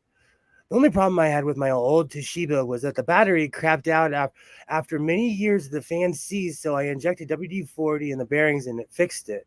I love problems like that. I prefer not to pin, but sometimes you just need to hold stuff in place.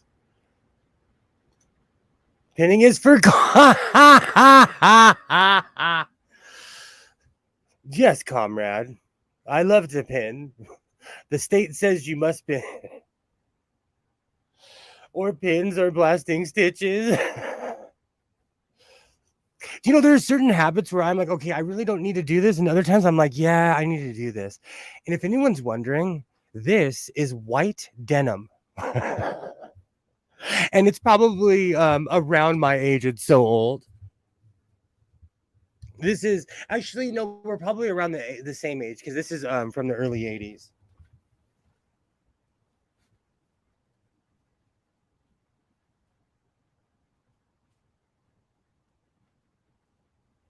All right. Keep on forgetting I'm in here by myself. Usually this is the part where I put on headphones and I start rocking out or dancing.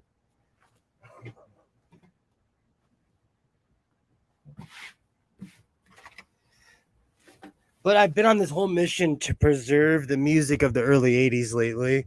So now I've been cruising songs and trying not to get copyright strikes on YouTube.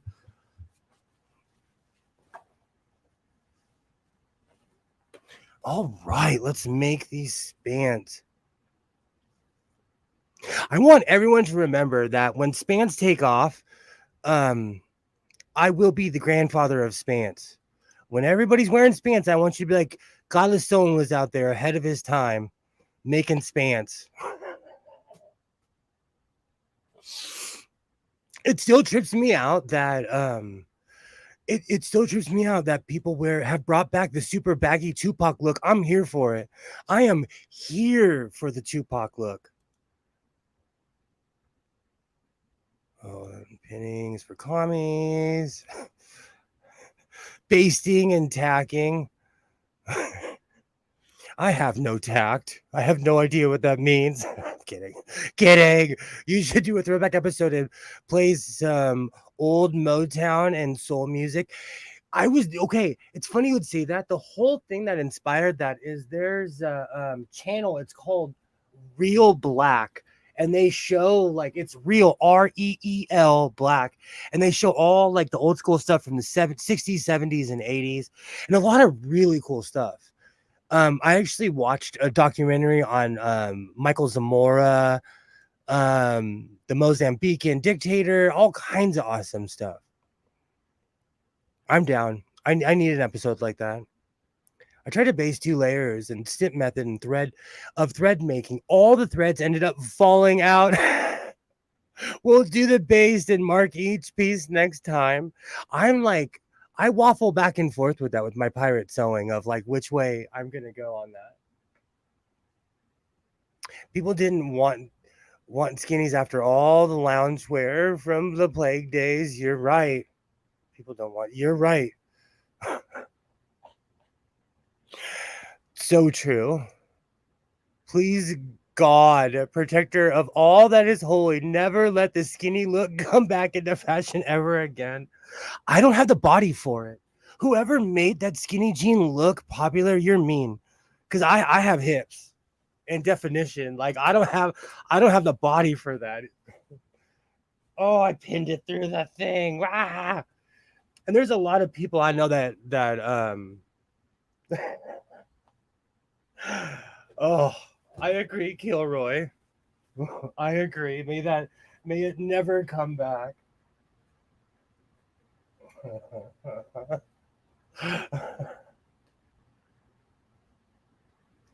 Do you know what's funny? We're gonna be able I'm to tell, back. awesome. We're gonna be able to tell what era someone's from when we're older because they're gonna be wearing skinny jeans. We're gonna be like, oh, you're from the early 2000s. I can tell. I think the Supremes and Martha Reeves. Martha used to DTO teach singing here. Wow, that's awesome. Because Frankie, they still have Frankie Valley posters in the valley. I have the body for a skinny. String bean here. 15 more pounds lost, and I will too. I'm odd-bodied. I'm extremely odd-bodied. Like I have skater legs, but I also have the body of a giant potato. Genetics is funny that way. All right. After I'm done with this, I want to make the belt loops for the Spants.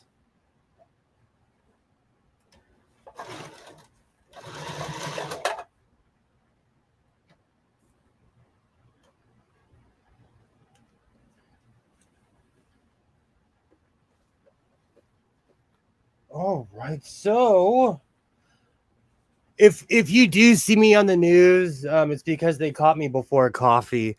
If they do cut my tree down, I will be ticked off. But we'll see what happens. Is this like the citrus canker stuff that they did in Florida, where people actually went to jail for life in prison because they shot the state people who came to cut their trees down? That's exactly what I don't want to happen.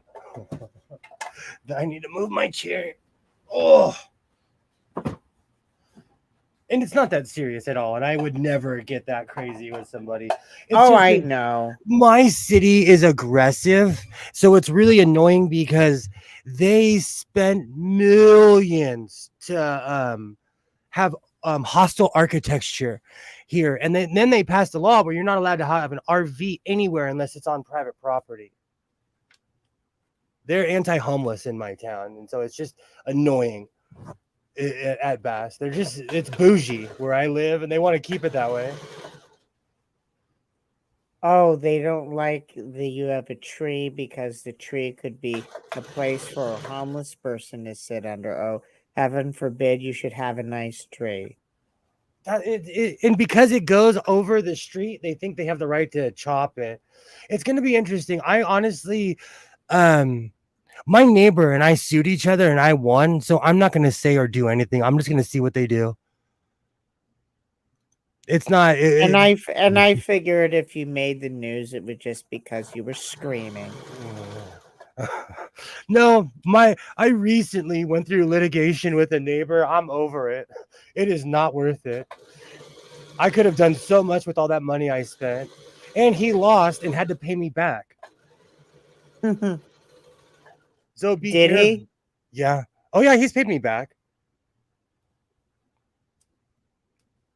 Oh yeah, he had to pay all the legal fees and everything.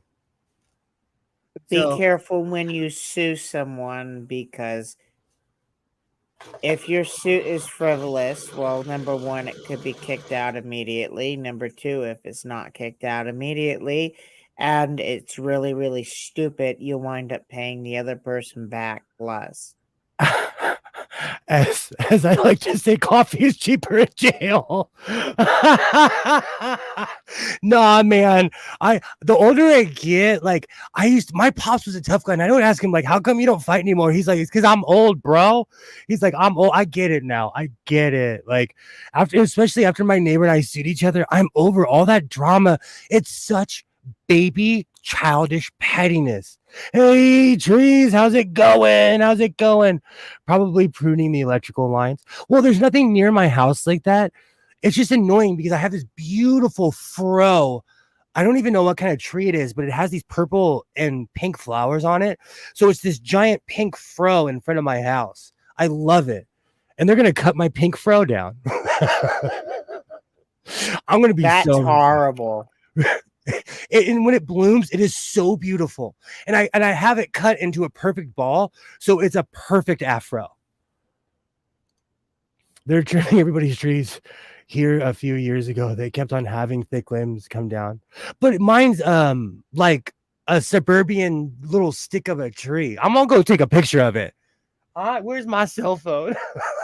I'm gonna take a picture of it. It is trees. It's just annoying. The city, like, because they're anti-homeless, they're like, we don't have an HOA where I live, so the city comes around and tells people, like, you can't have a car in front of your house too long, or this or that, you know. One limb was so old that it actually grew around the live electrical line. That's like my fruitless mulberry in my backyard. I'm gonna have to take it out because it's trying to go under the house.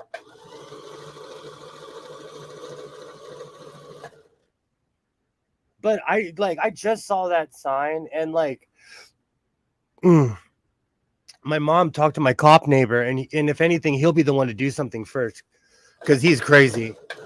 And a couple of years ago, these dumb kids tried to home invade his house and got met with a crazy man running with a 45 in their face. Rule of thumb, kids. If you invade someone's house, you could wind up without a face. So, and my neighbor is a total, like, Utah, like, it's Mormon, so he's crazy. They're crazy. They don't play. They're armed. Oh man. Joseph Smith wanted more than one wife. I would try to move the tree with the big. You know what's so funny? I thought about getting my tractor and putting it in my backyard, but that would be too much work. You found me. I consider that I was being overly cautious. Laugh out. Thanks for the push and elevate how I do things. I like your style, Water Nate. I liked your video. Like I said, after I went to war with my neighbor, I am in no mood to go to war with this city. Like, so we're gonna see what they do to my giant pink fro that's in front of my house. It's just you can't fight City Hall. Remember Rocco's Modern Life, and they were singing that. Absolutely, it was an entire musical number. You can't. And especially my city, like, they're so bold. They are so bold. They'll fight you. Like, they don't court. They show up to court. Like, my city's so bougie. They're such punks. This is why I want to move somewhere out in the country. I want to live like Fred Sanford. And the funny thing is, Sanford and Son was set in 1970s Los Angeles. You could not live like that in LA now. You couldn't have a junkyard at your house. They would call the cops on you. Good times.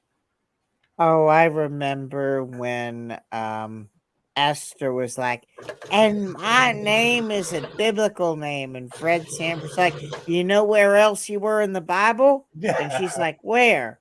And he says, the Philistines slew, Samson slew the Philistines with your jawbone.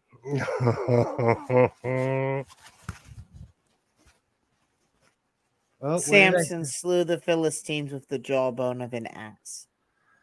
Oh, seam ripper. Mistake. See, I'm sewing on stream, and I put the legs together, but dun da da da. Instead of a seam ripper, I know I have an X-Acto within arm's reach. Maybe, maybe not.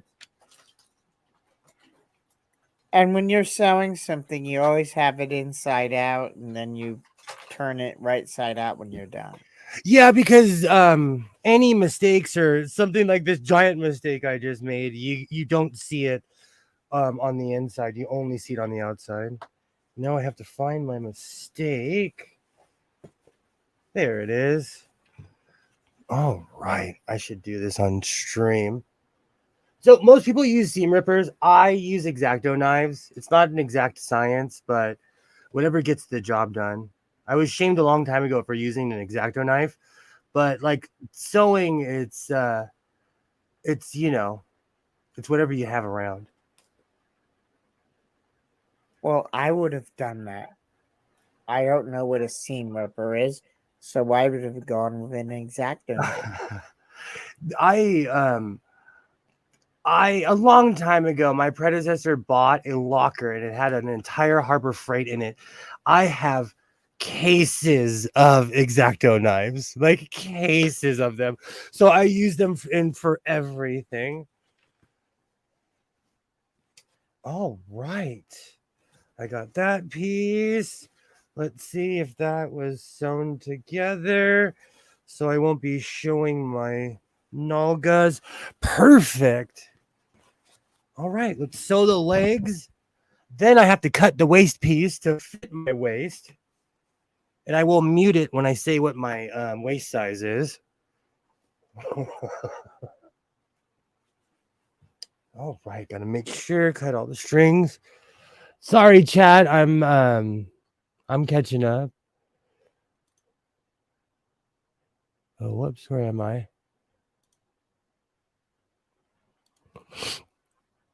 Define red pepper. They literally sell dry flakes and random red peppers and shakers here. Oh, they do. They're so. Are you talking about the pizza? The red flakes you put on the pizza? I'm addicted to those. You know what's really good with those? You take like some minute rice, and then you take a pound of ground beef and you cook it up. And then you take some tomato sauce. The meat sauce ragu I found is the best for this. And then you basically put a bunch of those red peppers in it. And it is one of the best things you will ever have. Oh, I'm obsessed with those red peppers. Like, they know the pizza place up from my house. They literally, I don't have to say it anymore. Well, sorry, I paid with the same card, but they give me like a stack of the red peppers because they only come in little packages. And the pizza place that I go to up the street from my house is an old school pizzeria. So like it's really weirdly traditional. Oh, you guys, we have now entered the pizza. We have now entered the food region of the stream. I hope everyone has a good evening. You guys, every time I stream, you guys make me like I end up whipping up something amazing in the kitchen after. It depends on what you're sewing, Commander. Sometimes you sew from the true, very true. It does depend on what you're sewing. Why would people shame you for an X-Acto knife? I'm telling you, I have been so shamed for an X-Acto knife. On the double line seam, I would use X-Acto blade, single the seam ripper. That's exactly what I just did. I had a rookie who worked for the power company who marked 300 yards into my property to cut down. That's what's happened. You know what, Mark? That's really what happened. And I feel sorry for the kid because they marked a tree to cut that's way back on my neighbor's property, and he'll be waiting for them. He'll be waiting. I don't get it.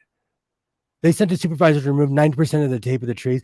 We need trees around here, and it's kind of a tropical paradise around here.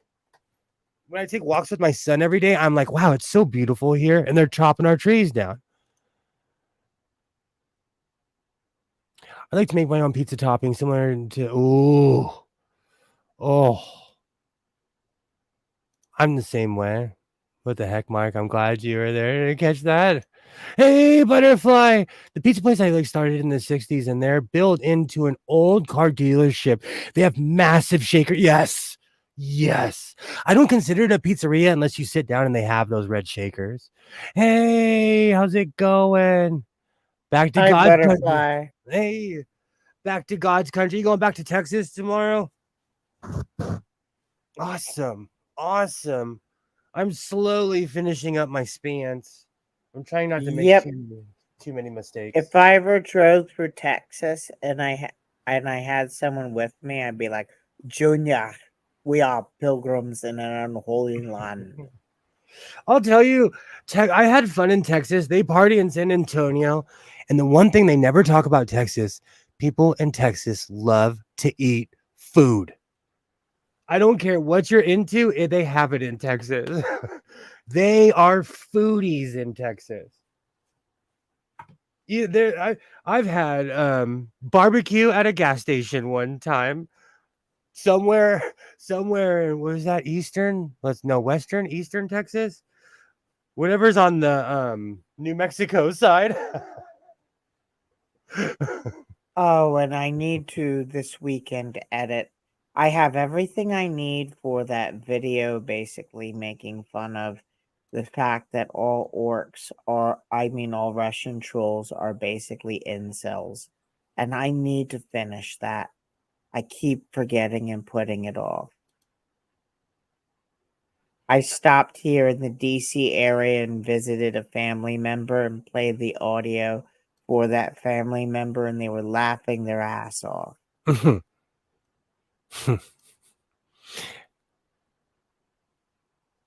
I want to try that recipe with regular rice, Commander. That sounds amazing. It is. You will enjoy yourself. And enjoy it while you can enjoy the hot stuff. I got at least 15 or 20 more years of being able to enjoy things which are hot before my body says no. That's like me and pastrami. In about 5 or 6 years, I won't be able to eat pastrami anymore. So I enjoy it now while I can. Awesome. Awesome. Do you know what's so funny? Even for all the time sitting here talking while sewing, I get this done faster than when I'm doing it by myself. Because I walk away 15 times. I put on a movie or like a YouTube video. I'll spend 20 minutes cruising YouTube trying to find something to watch. Oh, Florida, yeah. Junior, we are pilgrims in a really stupid land. Florida is actually like if you go to Disney World, I guess it's okay, but it's expensive. You have to deal with Florida man. One of the reasons why Florida Man is so popular is because they have open laws when it comes to being arrested. Oregon is like that too. When I lived in Oregon, every week I would buy the crime papers where it would show everyone's mugshot who got arrested that week. And you couldn't even lie about it because it was literally in the paper. The best barbecue comes from shacks by the side of the road. If it's a big established restaurant, pass it by. So true. So true. So the best stuff I've had in the wall, you wouldn't even you would drive past it if you didn't know what it was. My 1952 O'Keefe in Merritt has the grill elevator. I should grill some meat. Texans do love to eat, and we love to eat in Florida too. I hope I can fit in the plane seat. You know what? As long as you don't freak out and say that somebody's not real, you'll be okay. St. Augustine has been so interesting. Wow. Yeah, It's the oldest city in the state. Go ahead, Commander. I don't know the history. If you do, please. I just basically said all I know about St. Augustine is it's the oldest city in the state.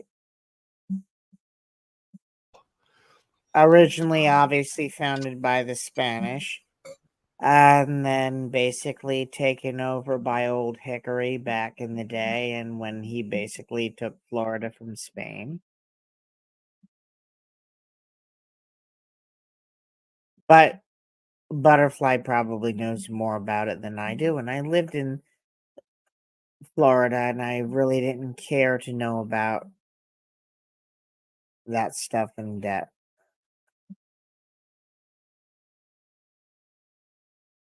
That's understandable. I've been to. Oh, I missed. I gotta start that one over. I gotta cut that out. That will look bad. There's And people from Florida are crazy. The heat melts people's brains. Well, again, like if you saw the crime report from like California, you'd be like, "Oh, Californians are crazy," but in Florida, they're allowed to share everyone's business. I Like, know the sunshine laws make it easier for not cops, but um, the sunshine laws allow reporters to have easier access to all the craziness that goes on. I know.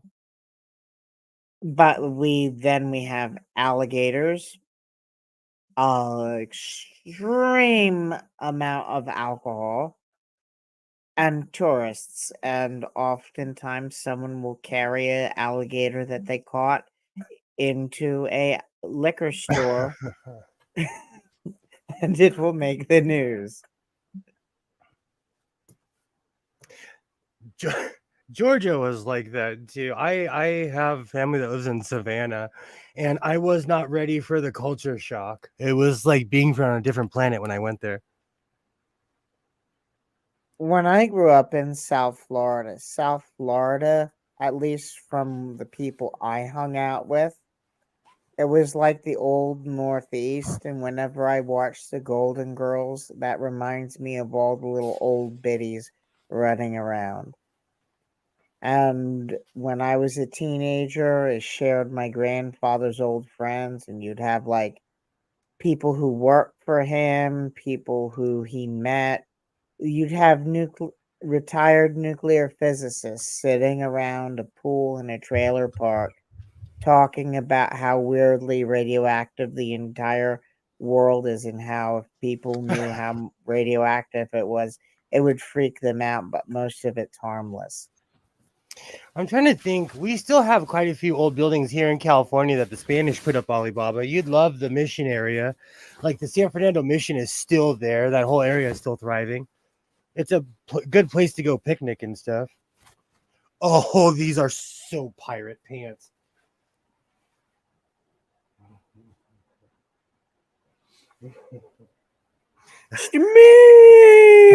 I'm not done yet, but we're close. We're close. I still have to make the belt loops for this, and I've learned to make a giant belt loop in the back. That really... I am not driving all the way to California just to dress like Captain Hook with you. Well, I actually I'm gonna wear that with my star jacket. It's gonna be my Uncle Sewing outfit instead of Uncle Sam. We want you to go sew it. Absolutely. Absolutely. We need fresh blood. We need new people sewing.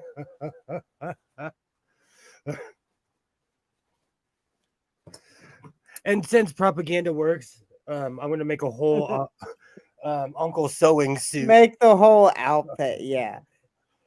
I haven't decided if I'm just gonna wear my cowboy hat or if I'm gonna and I also have my furry eagle head too. That seems to scare people. I don't know why my furry eagle head. Yeah, I have a furry eagle head, and it scares people. It really... Can you show it? Yeah. Oh yeah, let me go get it.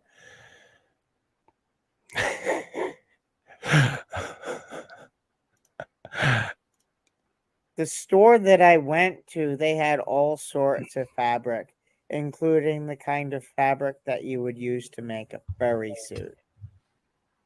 I bought this in a $20 bin at my local Walmart. Like,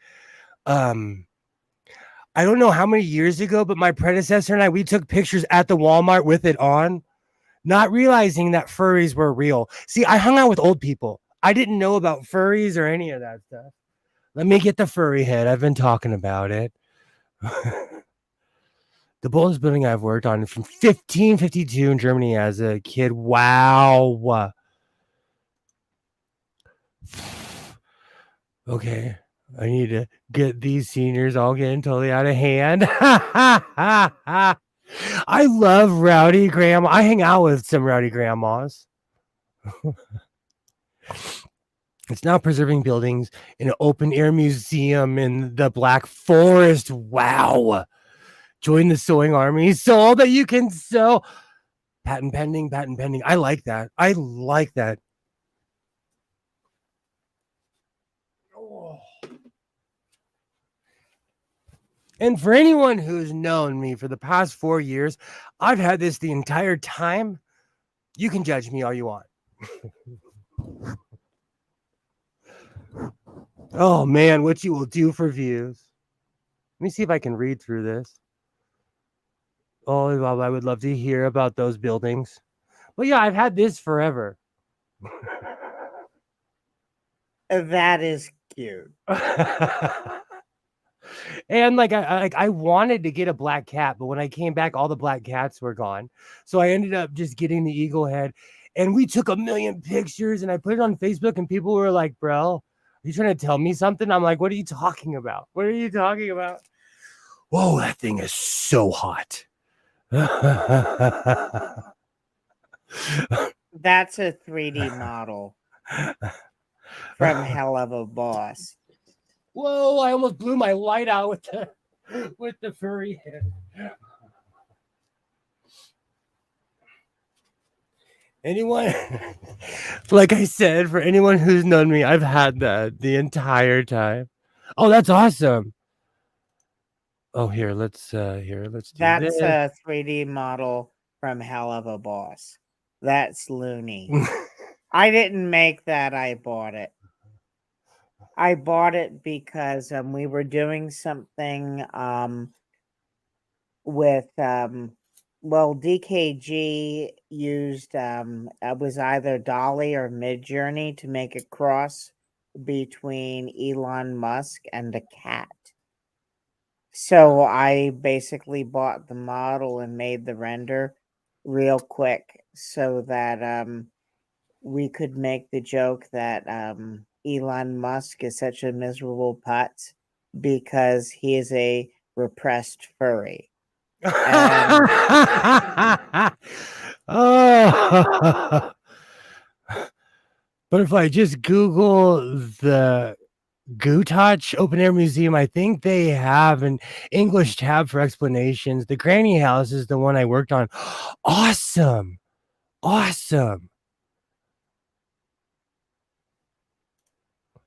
Okay, these grandmas are making fun of your chicken head. I gotta go or they will be clucking around here. That is my eagle head.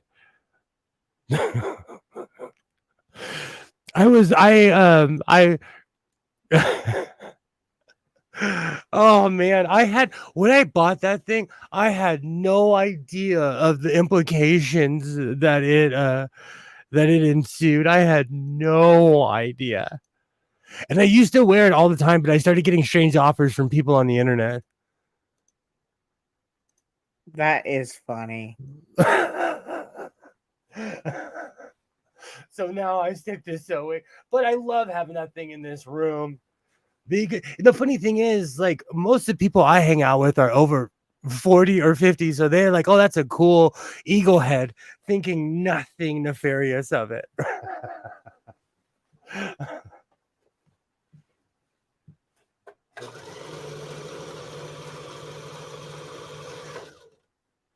But it is funny to hear my friend tell people, like, look up furry. And then they come back laughing at my eagle head. But no, I am not a furry. There was somebody who once accused me of being one. I just bought it for $20 in a giant bin at Walmart. Does your Walmart sell crazy stuff like that? I actually don't go into Walmart that often, I but unfortunately do. It's a bad habit.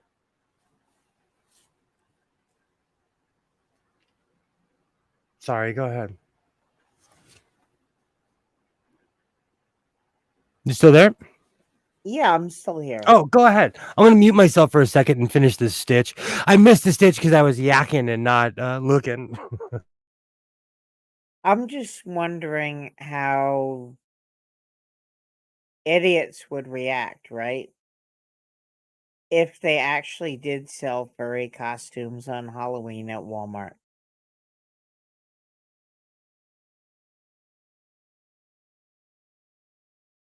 I bought mine. I bet you they do. It depends on the area. I'm sure it wouldn't sell in a place like Ted. Well, I don't know.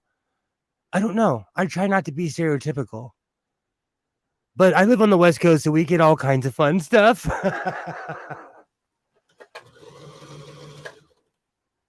When I lived in South Florida, there was a store that sold really good costumes and rented them.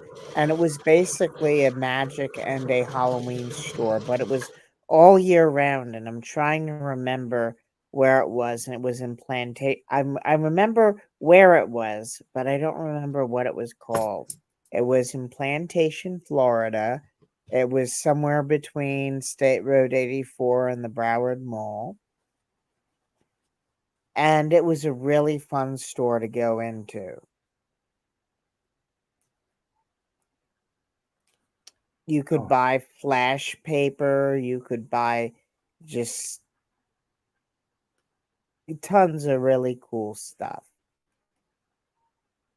all year round. And it wasn't like cheap stuff like you get at the Halloween stores that are only open for like a month or so. Oh yeah, we have If you pop-up bought a shops. costume there, it would actually last. It was like where playhouses would go to get their costumes. Oh man. I am because I usually don't stream in, so this is the first time I've made this many mistakes in years as far as streaming and sewing. There we go. I don't think I could do a Blender tutorial live. They'd be like, "What commander doesn't know what commander is doing? Why commander making that mistake? Because commander's nervous." Oh, that's another thing. People do critique everything you say. Like I professionally misspeak, so you just have to like accept it. And like I come from a background of like Afro-Caribbean people in general correct every word that you say, and I grew up in a Afro-Hispanic household where every word was corrected. So like if you just got to get it out sometimes. Well, that's the thing. I didn't curse until I moved to Virginia because my mom said only low class people without a good vocabulary curse. All right, this is the back, and that's the front. My mom always So I does didn't that. curse until my 20s. My mom is she's an othering kind of person, so she always says it's very lowbrow to curse all the time. But sometimes you effing got to, you know. Yeah, and like the British, they take profanity to an art form. I see one of the things is I don't curse as much, and it gives it power. I know some people there's like different trains of thought on that, but like I don't curse. Like there's certain things I don't say unless I'm really about to get into it.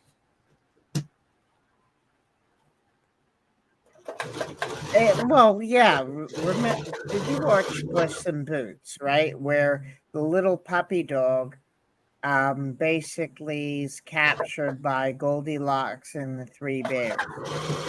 And then he basically gets into the spirit of the thing, and then he's starting, and you're a boop, boop, boop, boop, boop, boop, boop. And you never thought that kind of profane language would come from that sweet little dog. I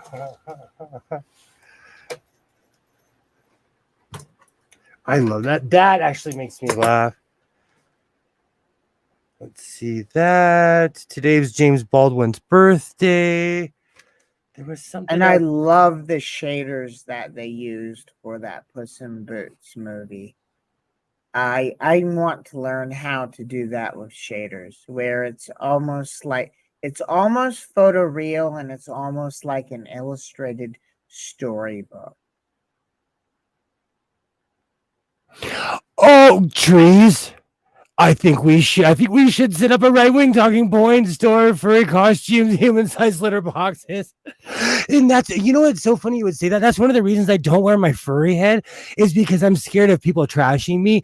To me, it's the funniest thing on planet Earth. I love my furry head. But I don't wear it as much because people freak out. It's a freaking giant eagle head. I had a whole character. I think it's amusing. And let people with dirty minds show that they have dirty minds. That's what I always say. Like, people project so much nowadays. When someone says something, I'm like, bro, you're the one we're not supposed to be around, not me. You're the one we're not supposed to be around. When there's just certain things that people say that I'm like, oh, bro, like, you're projecting. Well, and you know, sometimes people are just pathological, mean-spirited, lying sacks of garbage. A story when a Trumper walks in, they immediately get enough. Oh, I gotta show you that truck. There was a kid. I thought it was a grown man, and he had all these crazy, like, everything liberal hates. It was 140-pound kid, and I pulled right up next to him, and I was like, "Oh man, you're a kid. You're a kid."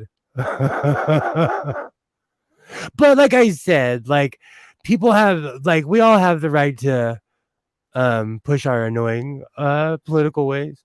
I'm sure there's a lot of online market for that, trees. There is. My first job, I worked with a bunch of Navy vets. I'm just saying, I'll never be able to work a public facing job.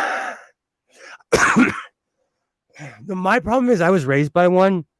So I say things to people they've never heard of because I learned it from a 1950s, 60s, 70s sailor. You're not cussing a blue streak. Now you can do it. I don't know. It's one of those funny things. Like, I don't curse that much, but like, if something crazy happens into me, I say, "Oh, you know what? I've trained myself not to curse." Really, is what it is. Because I do say, "Holy smokes, Bullwinkle," but I've trained myself to say that, and I'm literally stealing that from Stargate. You know, I'm not going to show a picture of it, but I have a scar on my hand. You see, at the machining school, we had Al the alcoholic who tightened the piss out of a collet chuck. So he basically broke it. So it had basically two settings, either loose as fuck or so tight that, my God, you basically can't even get it out. Anyway, so I wound up breaking the tension on it. And I also wound up putting my palm of my hand into the cutting tool on the lathe. And I was like, gosh darn it, gosh darn it, gosh darn it. That was like in 2002. I don't remember exactly what it was, or maybe I was pulling on the part because Al the alcoholic broke the collet chuck. And yeah, that's it. Because like it really didn't want to detach. It didn't want to loosen up. It was hard to get it to loosen up. In fact, Al the alcoholic crashed an AZAC machine while I was grinding a V block. And literally, it fucked up the V block. The vibrations from the crashing machine basically traveled through the floor and made the wheel skip. And basically, I got to do that entire project over because the instructor wasn't going to penalize me for Al the alcoholic, and then Al the alcoholic was told, sit in the corner, you are a body to keep this class open now.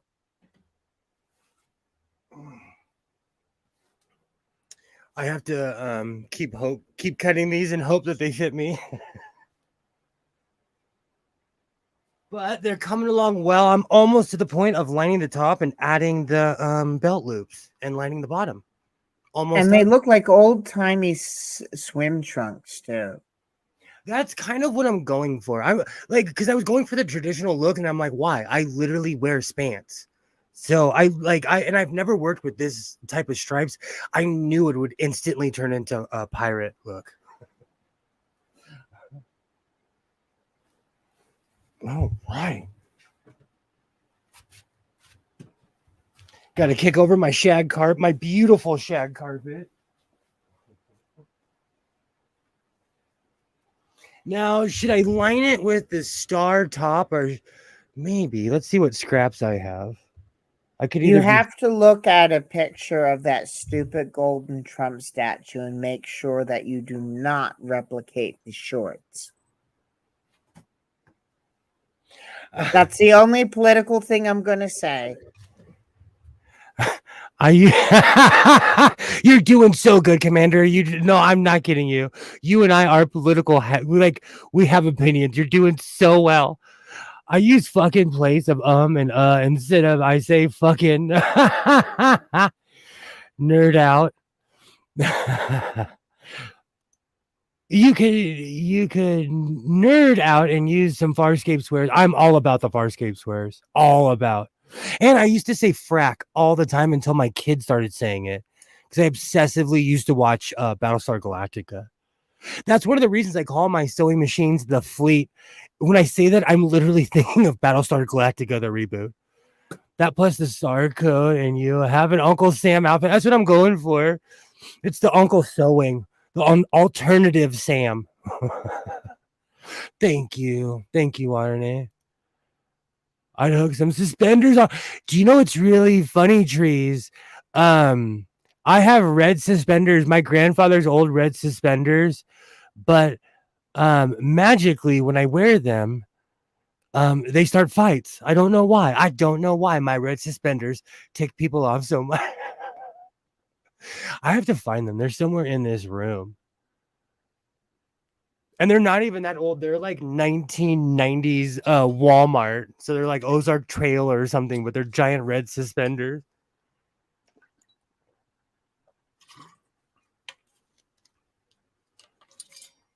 Oh, it's important to stay hydrated on a day like today. You know, where are my suspenders? Do I feel like making belt loops? Yes, I have to. What should I line that with? Let's go take a look over here. I just got hooked up with the maker of silk men's suspenders. Wow. You know, I'm really rough on stuff. So like there's certain things that I keep in plastic because I work a dirty job. I'm hanging out in here smoking all the time. Like that's why I really don't wear white that much. But this is denim, so it can take the abuse. Alpine types. Awesome. That's right, Godless has some non-Doc Martin shit kick. I do. I am the Goodwill aficionado. Especially because I have a giant foot and there's not too many people that like when I see a size 13 and a half in a Goodwill, I know it fits. I'm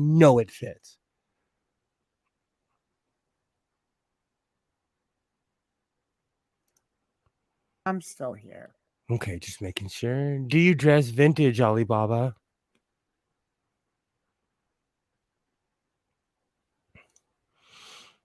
building up to be able to dress antique. You know what? Like, with all my vests, I dress like Judas Priest. Every time I see pictures of Judas Priest, I'm like, oh my god, I look like Judas Priest. Or I call myself Willie Nelson's illegitimate child. I definitely dress like Willie Nelson too. Whoa.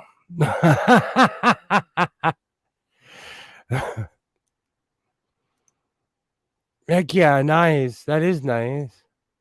Heck yeah, trees. You know exactly what I'm talking about. When I found a pair of boots in the store that was my size, I was like, yoink, because boots are so expensive. I paid a lot of money for my Wolverines, and I've had them for years and years, but they're expensive. They're like out of control. I had work boots that I would pay like $300-$400 for. Yep. And it was so nice to have the steel sole so that when you were walking on shit, you didn't feel it through your feet. And it was so nice when you dropped something on your foot not to have to scream in pain. And they lasted about 6 months of really hard beating the shit out of before I had to get new ones. I love work boots. I put mine to the test and they last. You know what, Kilroy? I used to have a smoking jacket. I'd put it on every time, no matter what. I would put it on. Well, depending on where I was, because you wreck your clothes.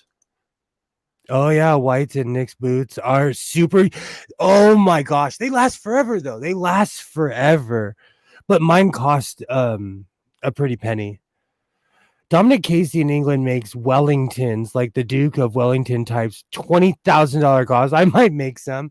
Do you know? I always I watch those tutorials, and I'm always like, I can do that. I could totally do that.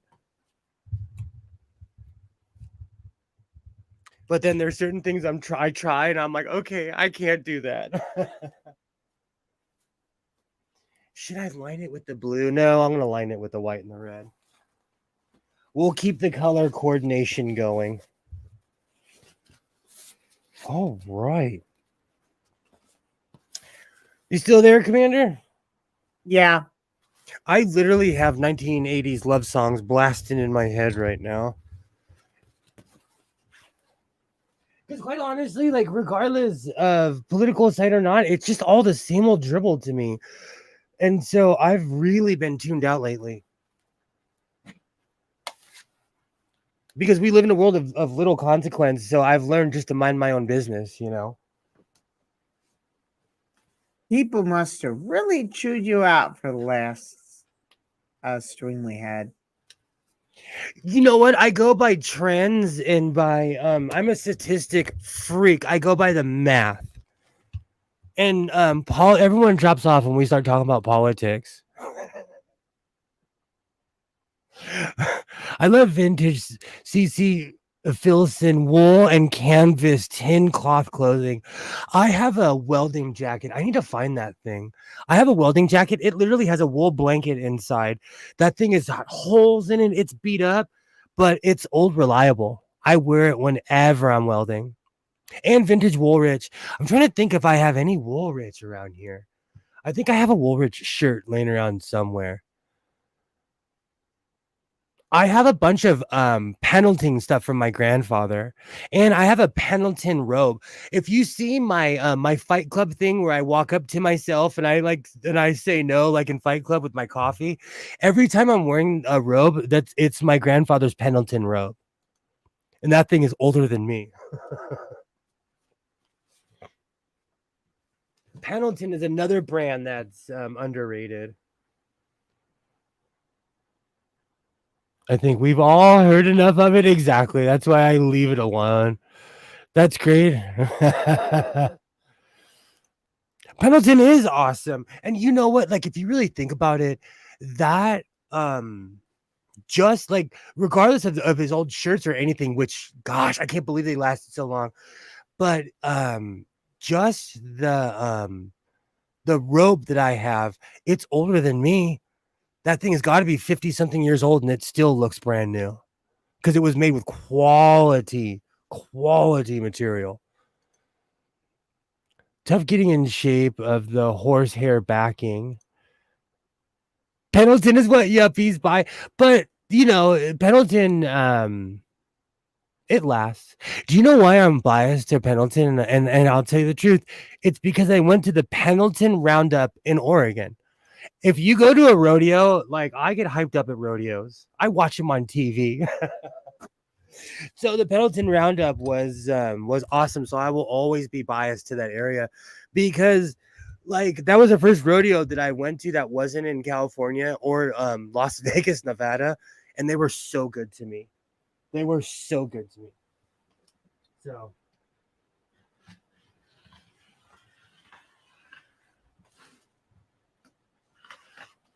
it's amazing how my cutting mat works when I use it for its real intention. But using things the way they were not intended is half the fun. Damn right. That's the whole part of the engineering of sewing, right? It's a whole part of engineering in your garage, period. So true. All right. We're almost done with the base of the spans. And then we just got to add the belt loops and we'll be done.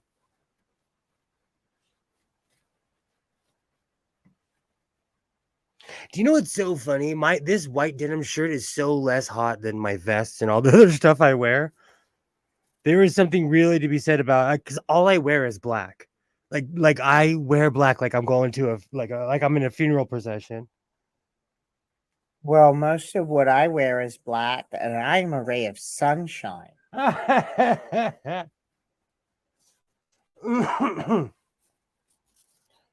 right, let's go this way.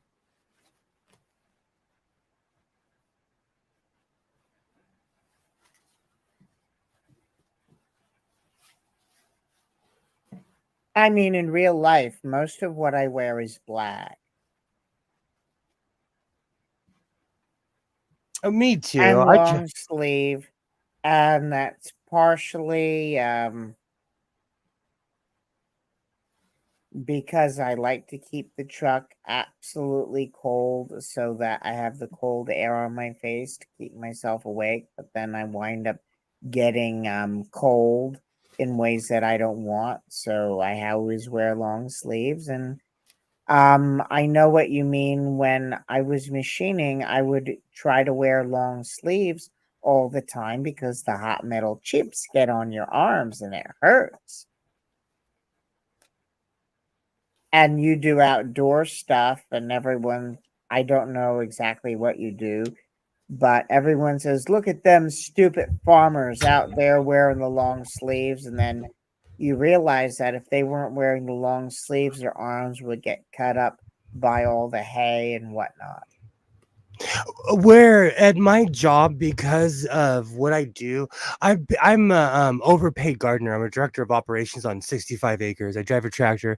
We grow food and have animals, but we have to I have to wear long sleeve. I got in a fight with an inspector. He's like, you have to wear long sleeve. I was like, dude, you come out here and stand out here for 8 hours in the heat in long sleeves and denim jeans and tell me you want to be out here. I love the traditional Native American blankets and ponchos. I have a ton. I have a really cool one. I'm trying to think where it is. It used to be in this room. It was an awesome one. Oh, there was a truck stop on God, I'm forgetting the road, but if you're headed, I think it was 81 south. It had to be exit 104. There was a truck stop with a bunch of blankets that had really nice patterns. It was a very small truck stop with a Burger King. We stopped there on the way to where we are now. And maybe on the way back up, I'll stop and get some of those blankets. But it just reminded me of some of the patterns that you might see on ponchos and whatnot. I love a lot of that traditional stuff, but because I used to go to Mexico every summer with my grandparents when I was a little kid. I'm biased towards like all that Yucatan stuff.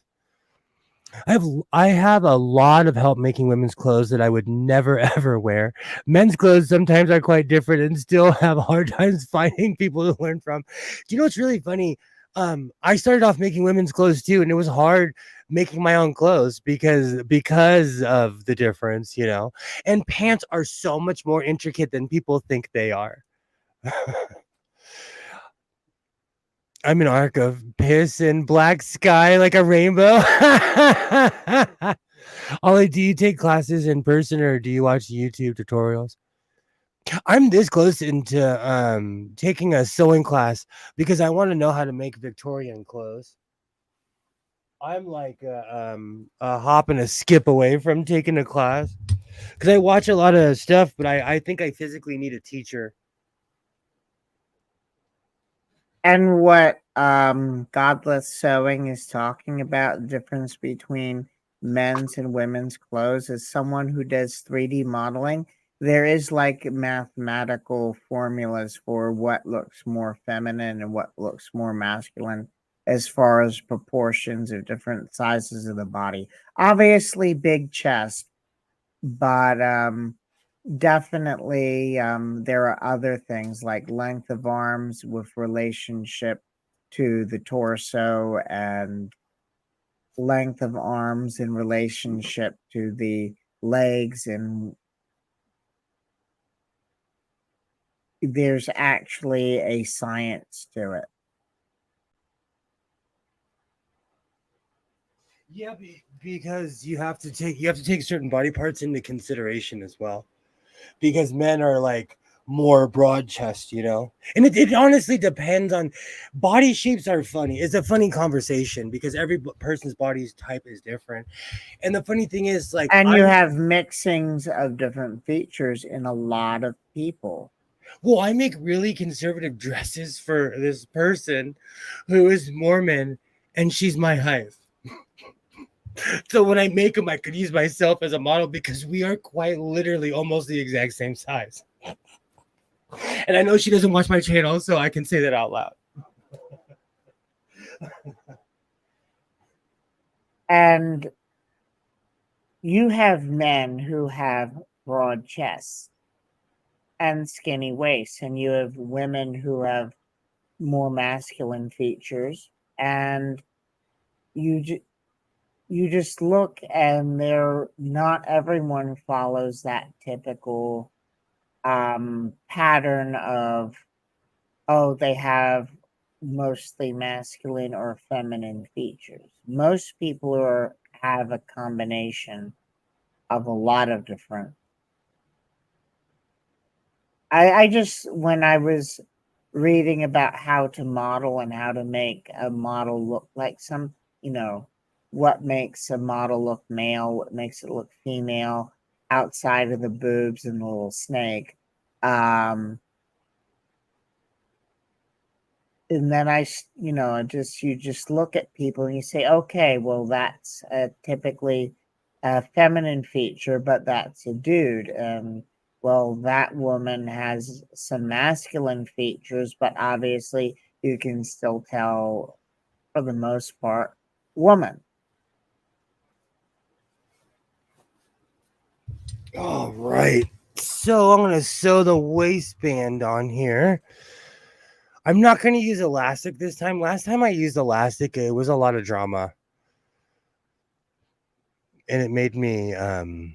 It was absolute drama. So the way I bodies don't know develop if is I have interesting. any renders of my first YouTube video of that robot. That robot was a prime example of, I wanted to make that robot um,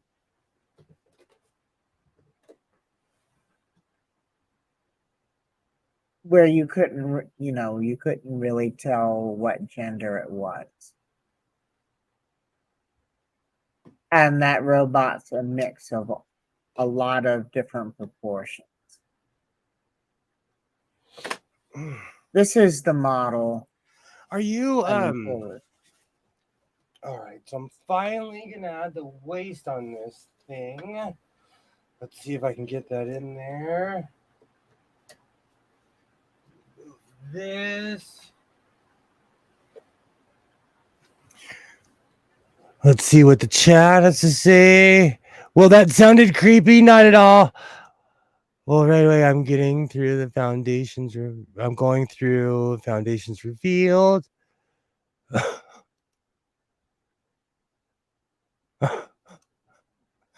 I have a subscription there for a while. I've had a subscription there for a while. You mean the silhouettes developed?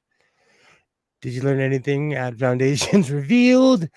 Did you watch Cornelius Corning? No, I have not yet. I have not. The red one was nice. I for some reason I look back at certain projects and I'm like, how did I make this? Because just like my Jankos, I made my Jankos and I messed up on the knees because all I've been doing is making jackets lately. So I need to get back into my old school sewing where I know how to do everything and not just make a jacket. It does get a bit repetitive after a while. Like if you think about it, think about all the people that make purses and bags. Like, do you really think they have 10,000 bags in their house? Oh, I wonder about that all the time. Do they give them away? I don't know why people have so many bags. You see them all the time at yard sales, and you wonder why the fuck you have this. Isn't it a whole goddamn fucking chore? See, I'm cursing to have so many bags. And then when you have this outfit, right? You gotta have this bag, and then you gotta shove all your shit into the new bag. It's horrible. That's why you should just claim to be colorblind like me and not color coordinate. I'm kidding. I'm not colorblind. I just don't color coordinate. Thank you. Thank you, Waternay. Vintage Bruges, Townsend's near Hurst, Pierre attire, Prior attire. The list goes on. I especially like the live presentation foundations would do. I enjoy hearing from experts.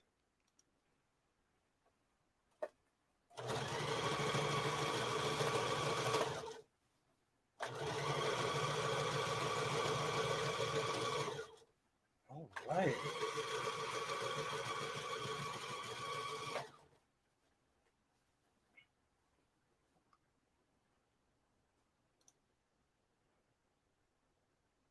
So what else is going on, Commander? Anything interesting out there? And all color combos work as long as you own it. Thank you. That's how I live my life, Kilroy. That is literally how I live my life.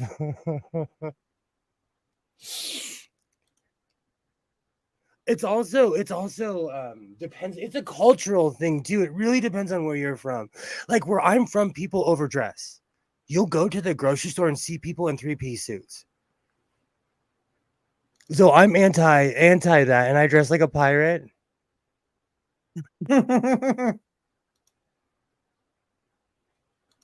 Especially if you like Luca and Constance. Neil Hurst shows the real Regency clothes into the Victorian inside and outside using. I need something like that. I need a class. Oops. We'll have to follow. I need a class like that. I want to learn how to make. There's certain things where I'm like, I want to dress like Louis the 15th, but not have to pay a bunch of money.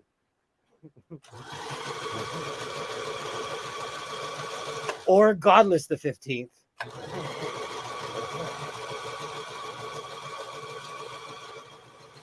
And like in the show Pose, where they were completely lying about his story, but they were claiming that they broke into a museum and were wearing clothes from a museum piece.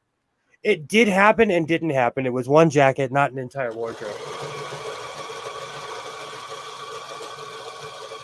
I'm just thinking, how would a modern person like There was a museum where I lived that had actual clothing from the Revolutionary War.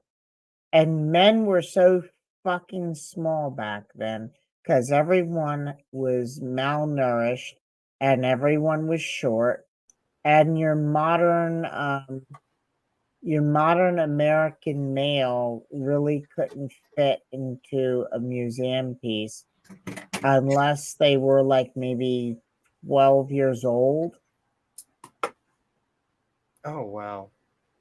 A Oh, wow. real, everyone was short. And if you go to like where George Washington slept after he basically took Trenton, if Mm-hmm. you look at the bed he slept in, he was tall for his day, but everything was like teeny. And if you go to Mount Vernon, I'm 5'10". I will hit my head on the door. I always I think need to about that. duck. I always think about that because when I go to a museum and I see shirts and certain timepieces, I'm like, that's tiny. That is tiny. And they're so well made and they're detailed, but I'm like, that wouldn't fit me if I tried. Especially timepieces. Like, sir, I agree with you. I never really thought about that, but that is so true. I say that about people nowadays. When people talk trash to me online, I'm like, man, you better be careful, you low protein human. I regularly work out. I have a high caloric intake.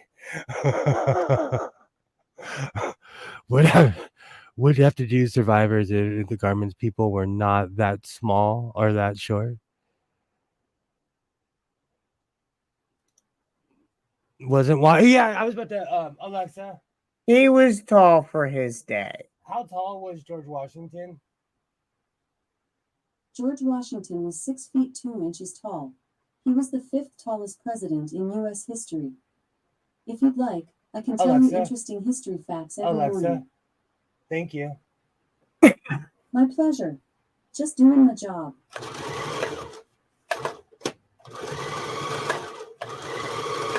Really is like Alexa, like having an Alexa is a funny thing. Is that sad that I Yep. don't think? Is that sad that I do not think 6'2" is that tall? I live in a land of giants. Oh, excuse me. Teens dress the same way as adults and get stuff, and stuff got passed down and worn until it was worn out. Survivor bias makes the smaller, unused clothes more prevalent in museum collections.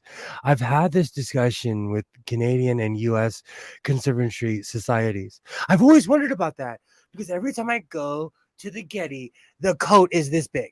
It's tiny, and I'm like, who fit in that? But it's always beautiful me. So I'm 1 inch taller than George Washington. That's what I'm saying. You would love California. You would be average height around here. Survivor bias. Does that just basically mean that that coat lasted because there weren't that many children that lived that long, or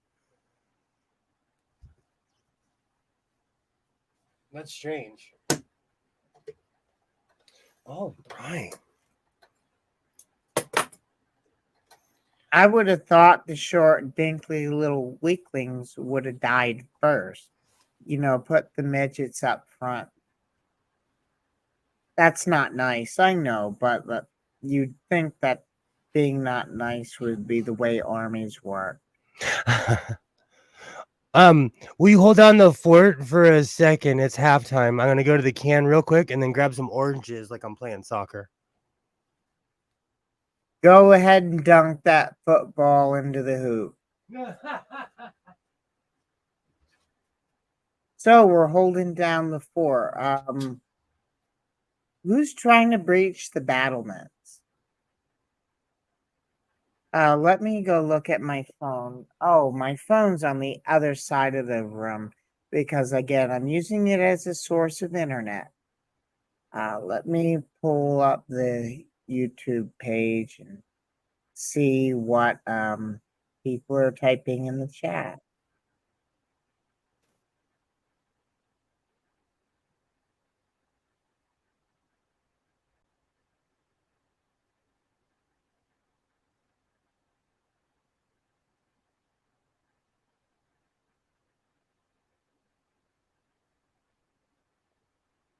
For true size, the sample size, a good museum.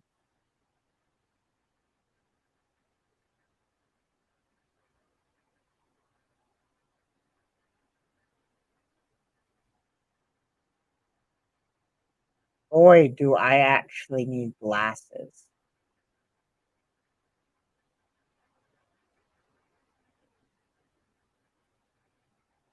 I'm so used to putting the phone up to my face to read it.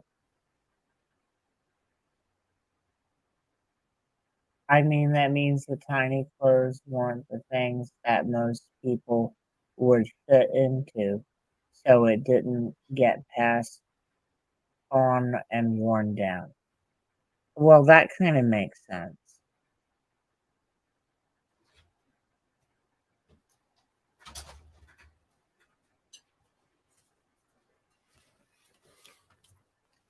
Wardenay, the last discussion on survivor bias is used.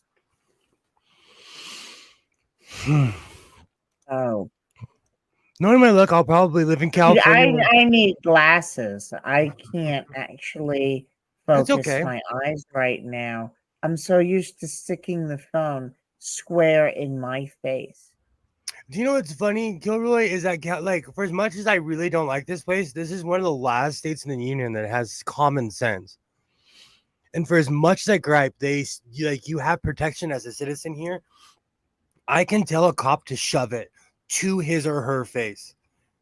I can legally tell whether how they react is up to them, but I can legally tell a cop to go kick rocks. And I know you can't do that in other states.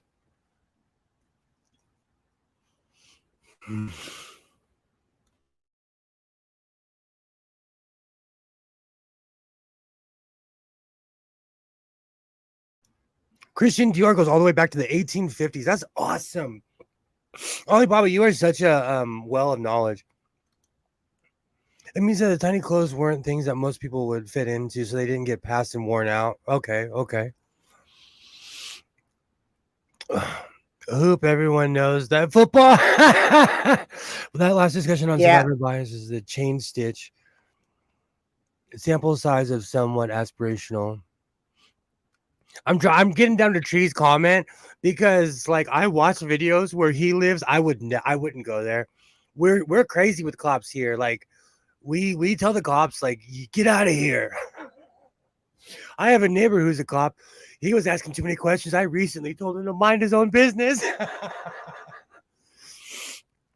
Oh, one of the instructors who trained me, I'm talking about when I was getting my CDL for the first time, talked about how he was at a truck stop and one of the dot enforcement officers basically started beating on his door, threatened to kill him, was absolutely out of control, and he was videotaping it on his phone. And the guy was basically, well, long story short, if he had tried to do that 10 years earlier, he would have gotten away with what he wanted to get away with.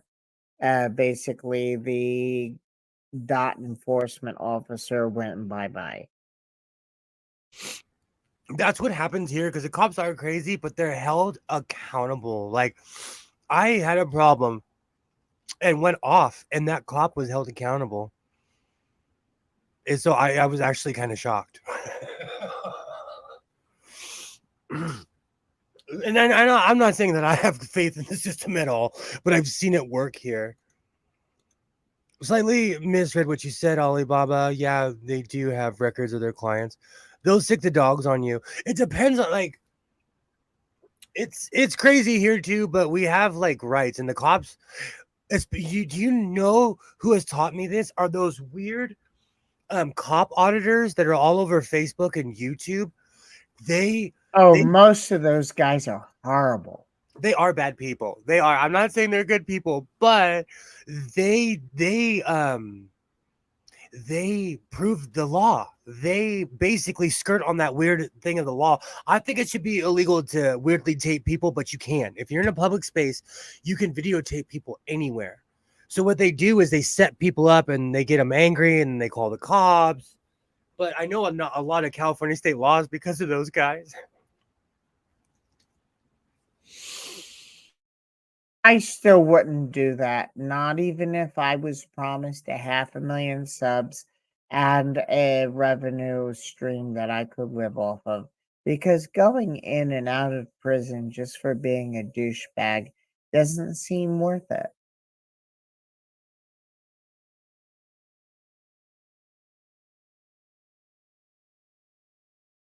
Oh, what's that you're eating?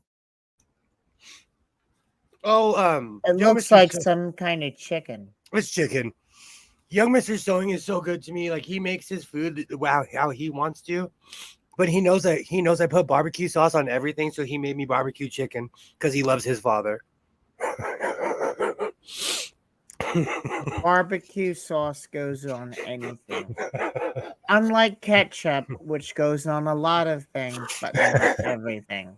It's the American in me. I put barbecue sauce on everything. It's gross. I love barbecue sauce. It's that and ranch. It's like it's the super American habit. I had to take a break though because I was feeling kind of hypoglycemic, and after eating, I already feel better after eating.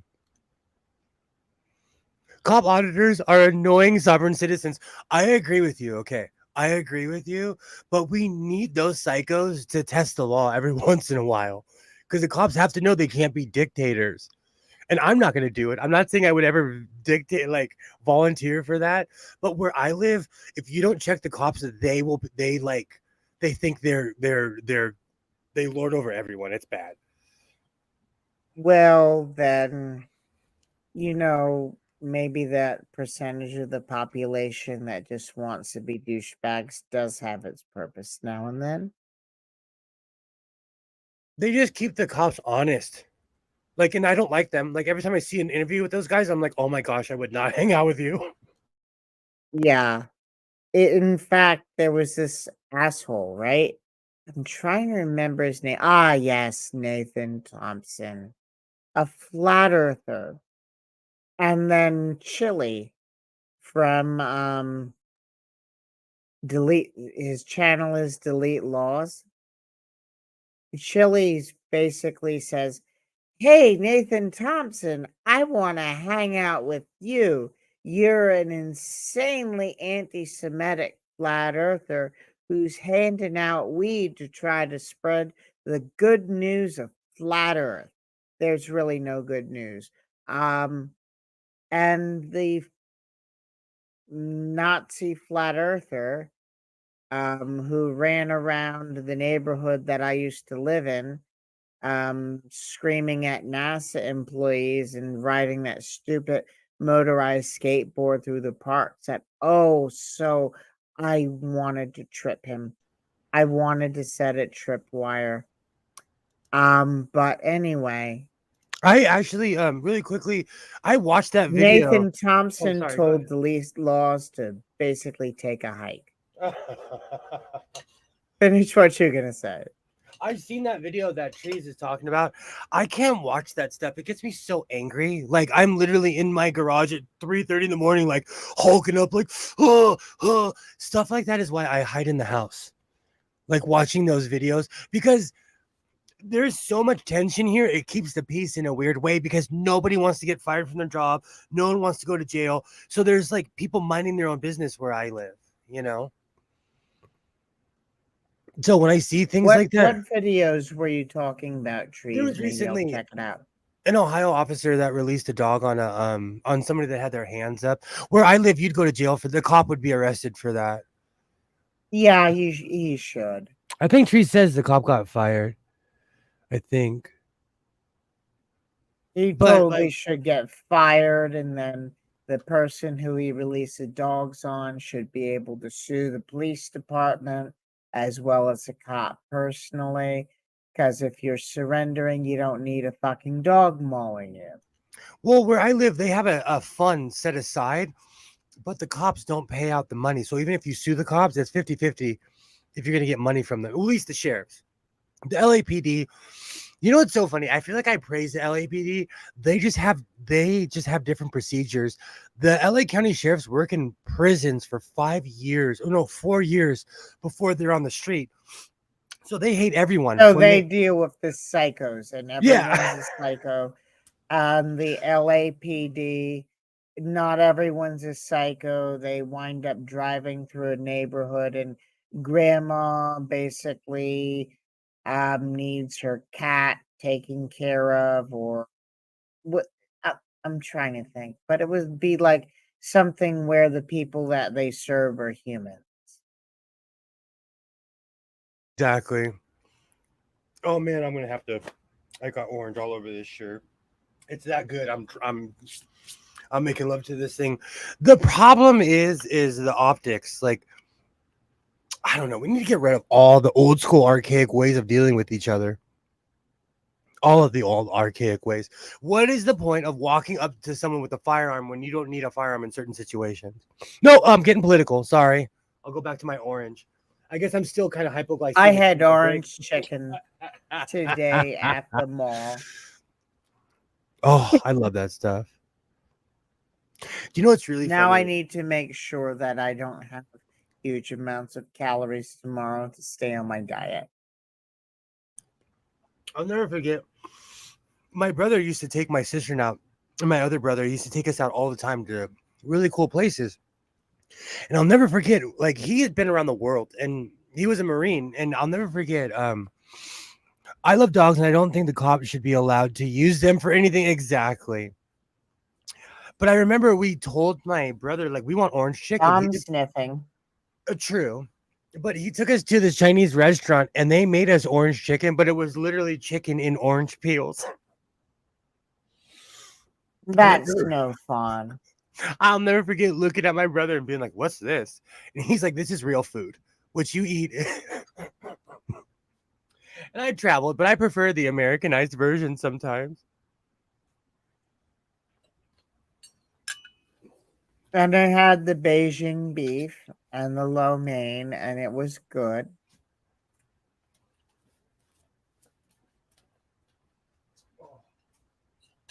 And that food is just about as Chinese as the hot dog. I mean, they call it Chinese. It's probably not Chinese. I know orange chicken is not Chinese food. It was basically Panda Express invented it in Hawaii, and it became so popular that it spread to the rest of the country.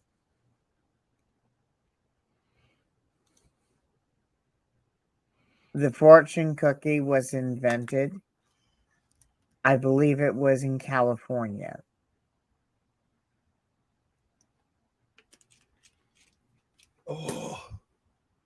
Oh, yeah. You need to try the rice thing. Orange zest, got the sewing, not peels. I didn't know. And down the street from my house, that restaurant is still there. It's a real Chinese restaurant. Like, they don't, like, it's very not Americanized. Or you can get stuff, like, you can really get stuff, like, excuse me. It's kind of like when I lived in Mexico and I discovered a green tamale, and I'm like, why don't they serve these in America? Because the average person didn't grow up eating cactus. It will ruin you. That's the one thing I like about LA. Like, I would have never known about Armenian food, about a lot of different cultures, but because I lived on 3rd and Loma in my 20s near downtown, I discovered every kind of I like Ethiopian food, and I never knew. I like Nigerian food, like Filipino food. I absolutely love. There's this beef dish. I can't remember the name of it, but it's a Philippine dish. It is the greatest thing on planet Earth. It is the greatest thing on planet Earth. I mean, it could have been made with either. All right.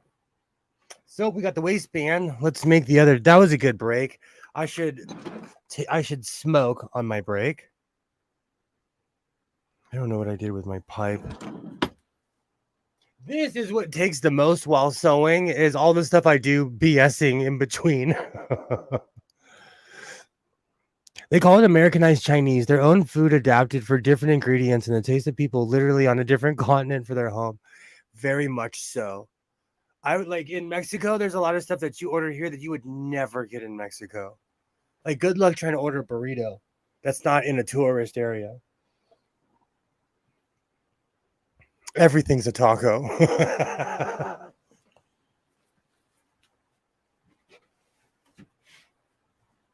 All right. There's my old pipe. Have you ever been to Canada, Commander?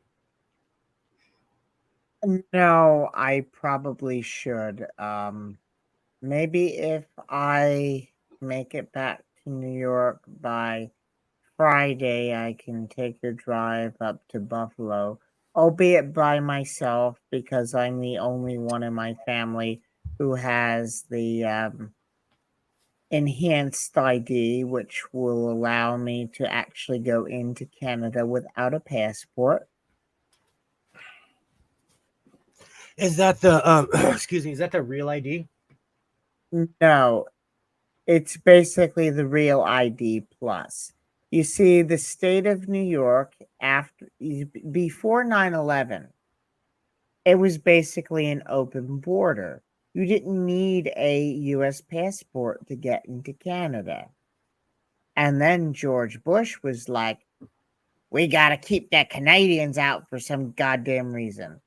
So Canada said, you know what? Now you need a passport. I remember that. That's when I lived in Oregon. I remember that whole debacle. And the funny thing is, for the longest time on the border, they really didn't know what was going on. So they let us cross with our IDs for a long time. But the state of New York was, I think it's the only state in the union, made a deal for its citizens where they would have an ID where they could cross the border freely. I think we're the only state in the union that has it. I always wondered about that because I've gone to Canada a bunch just on my back in the day on my old California driver's license. But that was before George Bush decided to be a jerk to the Canadians after 9/11. Right? Yeah. That's crazy. I remember all of that. I completely forgot about that. I've thought about moving to Canada too. The logistics of it is crazy, and ever since people started threatening to move there, they tightened their laws. I'm not sure I'm sure you don't fall under this category, but if you've committed any crime, if you've ever pulled the wings off of a fly, Canada will not let you live there. They go through your whole criminal record. They do not play. Their immigration is actually really hardcore.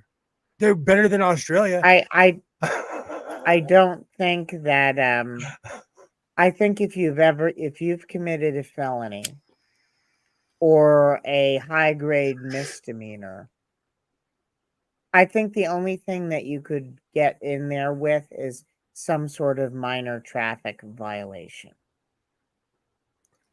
You know what, Renee? I've always wondered about that whole real ID thing. I'm not up yet to get my ID removed yet. I mean, replaced, removed, Freudian. Well, 1 out of every 40 is a new Canadian just last year. Wow. But that means all the people so you're getting all of our nice guys is what it is. And we're getting the dregs. I know someone that tried to move there and she could not because she was really bad at driving and she had a felony driving. She had a felony on her driving record. Yeah, and they wouldn't let her move to Canada. Well, she had a felony. Yeah. But it's not like you ran a stop sign. It's you got drunk off your ass and did something horrible. Yeah, or reckless driving. She caused a 17-car pileup on the freeway, and everyone lived. It's the only reason she didn't go to prison. And it was because of her drinking or something. She was impaired. Obviously, Yeah, impaired. that will do it. Life is Well, funny. good thing I actually don't touch alcohol purposefully at all, Alibaba. The only thing that I've ever done, only traffic violation I have ever had, was I was driving past a inspection point, and I didn't realize it, and I stopped immediately. The cops didn't even have to turn on their sirens or their lights. I just stopped, and the fine was $75 plus a processing fee of $75. That's crazy. Trees, would you take Trudeau, the dictator? It's all relative though, because to Americans, that's like dictator light. Like y'all, man, America's clamping. Well, If you're here's into the thing, anything, Alibaba. if you're in, oh, go ahead. Here's the thing, Alibaba, and I'm not going to go into politics too much. I'm just going to say this. Americans are emotionally invested in our bullshit. We're not really invested in Canada's bullshit. So, me say moving to Canada is me basically wiping my hands with America's bullshit and all the bullshit that I discussed on the previous stream, as well as in previous, in other words, it's more or less, can I just get away from the constant gaslighting? Like Trudeau, he is sooner or later going to be gone. The only reason why Trudeau, oh, yeah, I know Canadians got bullshit. Americans just aren't invested in it much. And Trudeau is, I'm not gonna say anything. well, Trudeau is eventually going to go away. The only reason why Trudeau is there is because the alternative that reared its ugly fucking head was worse. All I gotta I'm say, talking the crazies. if you want to go to Canada, I've been to a place. I can't believe I'm about to say this. A place called Gouldsbury, Maine. You can literally walk into Canada, or get on a boat and just head more north. You're already in Canada. I've been to Maine where you could just there's no border at all. There's no border. You could literally just walk into Canada or drive. Well, with me, if I wanted to move there one day legally, it would probably be a good idea to go there legally rather than just walk in there,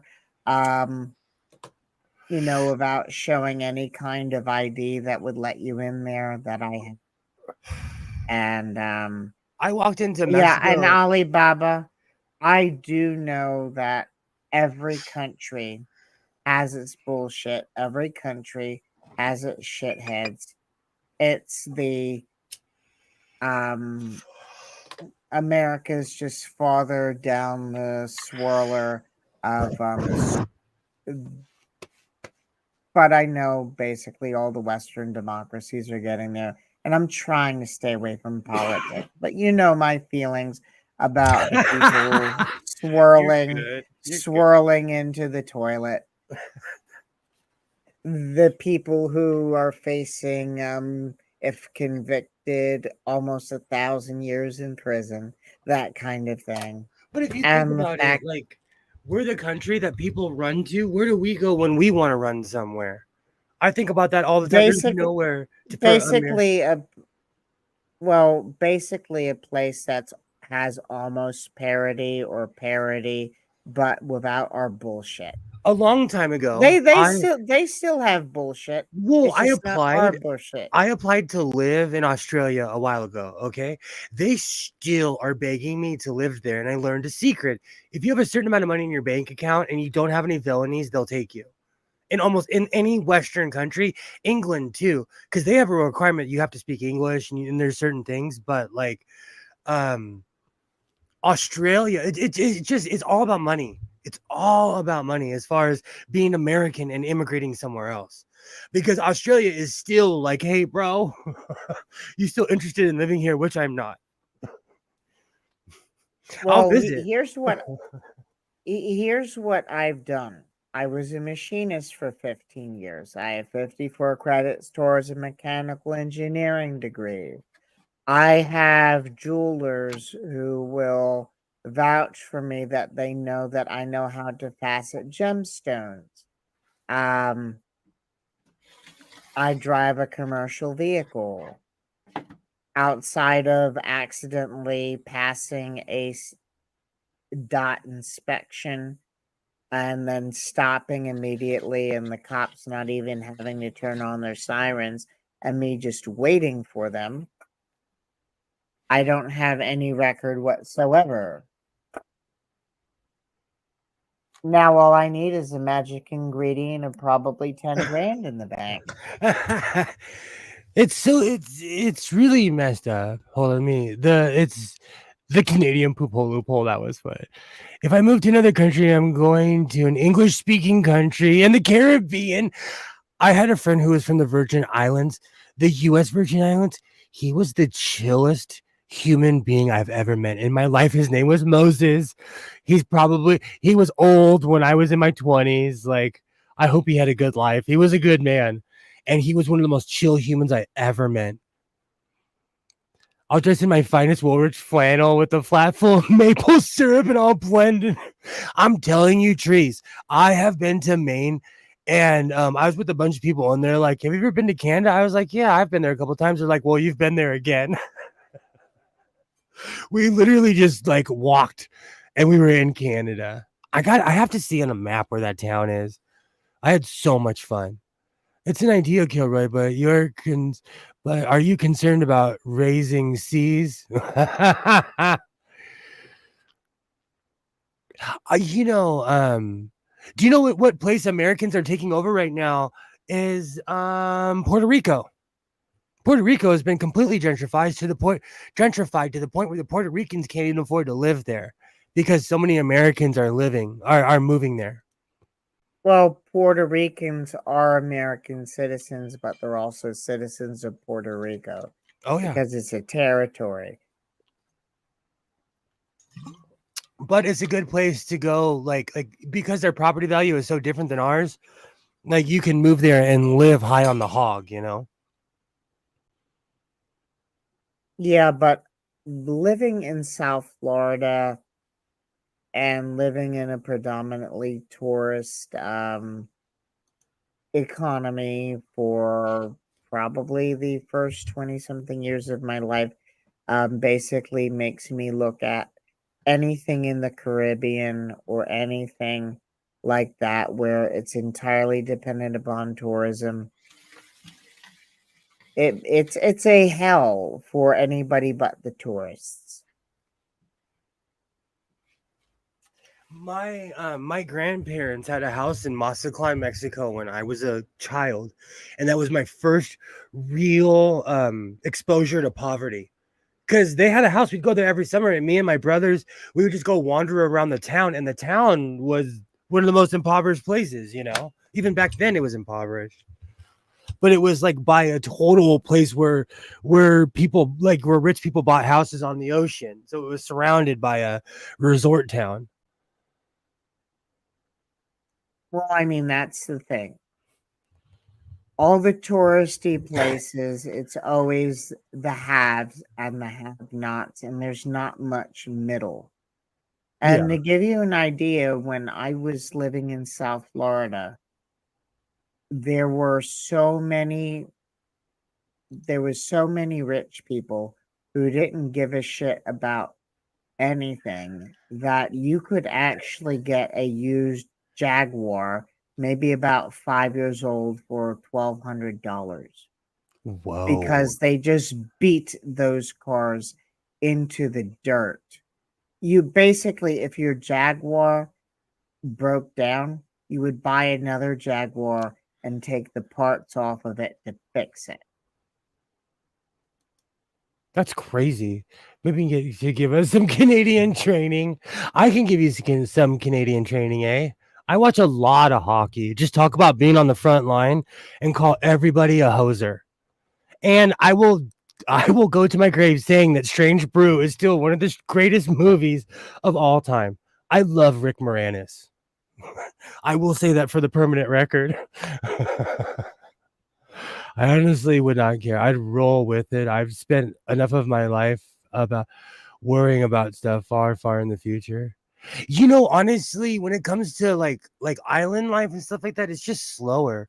It's kind of like when I went to Montana and it drove me mentally insane that the speed limit was 50 miles an hour on the highway. And where I live, it's like that on the street.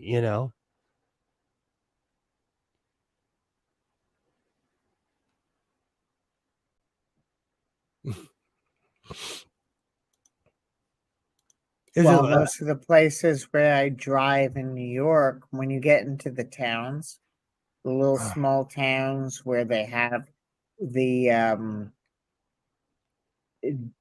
the food processing facility that everyone in the town works at, it's usually about 35 or 25, and then the highways are either 55 or 65. And then when you get onto the privately owned roads, the speed limit can get a little bit high. I have because of where I'm from, I have this unreal need to get somewhere as fast as possible. It's the West Coast version. Like New Yorkers are like that. Like they're always walking fast because they feel like every single New Yorker is behind them. Like I'm driving like that because I feel like everybody in LA is behind me. So I try to get out of people's way. But it's like NASCAR because when I go anywhere else, I'm the aggressor because I drive aggressively because out here you can't be timid.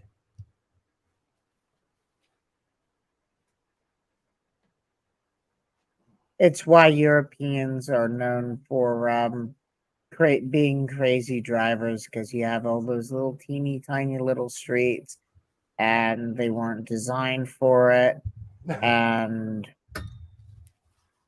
I I would think it would be interesting to actually drive a truck in Europe. it's Actually, I wouldn't want to drive it anywhere near the old cities, to tell you the I truth. watch a lot of motorcycle stuff and the stuff in the UK gives me anxiety. And they're on a bike and they're in tight quarters. I hate driving the trucks in cities. LA's like that. We have a lot of retaining walls, so you have to have confidence to drive in the eighth lane because we have a lot of concrete walls that you're driving right next to. Well, to give you an idea, one day I was going through Philadelphia and there was a huge traffic jam. And the GPS said, "Get off here. This is quicker." And I was like, "Okay, this is the first time I've been to Philly. What harm can it do?" And then there was this one turn where I avoided an accident. Basically, I avoided hitting a pole by a half an inch, because obviously, if there's no cars parked there, you can make the turn. So the GPS was like, "Yeah, this is safe." I don't But miss that. I I ran don't. over the curve and missed hitting the power line and the power pole by a half an inch. And I will never do that again. This was by the Philly Zoo, near the Philly Zoo. Bon cop, bad cop. You've talked about. I need to watch that still. I got heavy into Taoism once and it changed me. I go with the damn flow. I still read my copy of Tao Chi Ching all the time. Street And so then narrow. Then I'm the sorry. Autobahn. I watch a lot of motorcycle stuff. That's why, like, when people say Canadians are nice, I'm like, type in the word biker and Canada, and you will see that Canadians are not that nice. Canada. Now, if you're going to Long Island, the first time I drove in New York City, my instructor, the guy who was training me for the company I work for, we were going to go to Long Island. He did not want to take me through the George Washington Bridge because the the height of the some of the overpasses that you go under are, let's just say, improperly labeled, so that the GPS basically tells you stop, don't go any further, we're all gonna die if you do, stop, turn off the road. So basically he took me through the other end, through Yonkers. And then I forget what he had me do, but I was so scared because I was going through the fucking Bronx on these. He was like, you couldn't just tell me ignore the fucking GPS and go through the Washington Bridge, go over the GW, You know just what? ignore the GPS. He didn't want me to be freaked out, so he took me a worse way. I actually had a friend who did that to me as well. We were in Baltimore and she's like, "Oh, you're from LA. You're used to like crazy stuff." No, man. No, I am not used to crazy stuff. They had real trash can fires on the street in Baltimore. Not even like the stuff you see on 1980s television. Like it was real. You never would see that in LA ever. Baltimore was one of the scariest places I've ever been, and I've been to Washington D.C. Baltimore was Well, I wasn't scared of the Bronx per se. I was scared of hitting something oh yeah. because the streets were so narrow.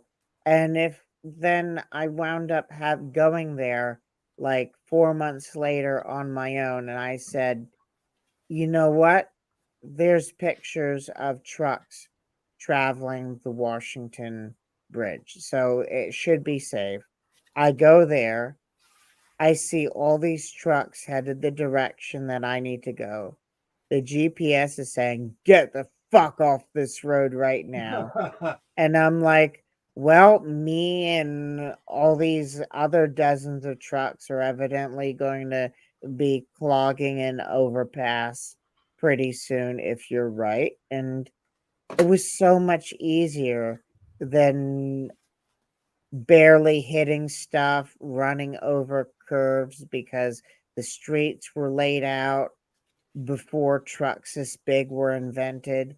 And I don't know why he took me the place where I almost hit the Jersey walls, where I almost ran over the newspaper vending machines and all kinds of shit. I had a friend do that to me on the Seattle Expressway, and I'm still kind of mad at him to this very day. I didn't realize that like there's the highway speed in Seattle.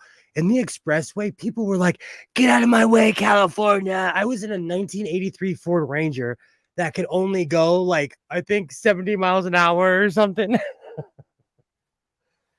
Oh. My company's trucks can only go 65. They're governed. Well, 67. They let us have the extra 2 miles per hour. And it's actually quite nice because the cops actually don't stop you for going 2.5 miles over the speed limit. There's a rule here. I heard from a CHP. It's if you're under 8, you're straight. If you're going over 9, you're mine. Because people speed here regardless. So if you're going, Well, I mean, oh, sorry, go ahead. if I had my GoPro on my in my car, so I'm doing the speed limit because like I want to keep my job, and you can lose your job and your commercial license for things you do in your car. And I'm just driving at 65 miles an hour, and everyone's passing me like I'm standing still. Oh, I know that feeling. I know that feeling well. Recently, I've had to stop driving my Flex because it's dying. I'm gonna have to get a new car. I'm actually gonna have to purchase a new car, and I'm not looking forward to, or like something where it's semi. I'm gonna have to buy a new car. But I've been I'm driving. probably looking at something that might be like 3 or 4 years old. I'm getting a new one too, or a new one, or a recent model used one. Warnene, Spants are all for show, and if you have to go, just walk into a stall.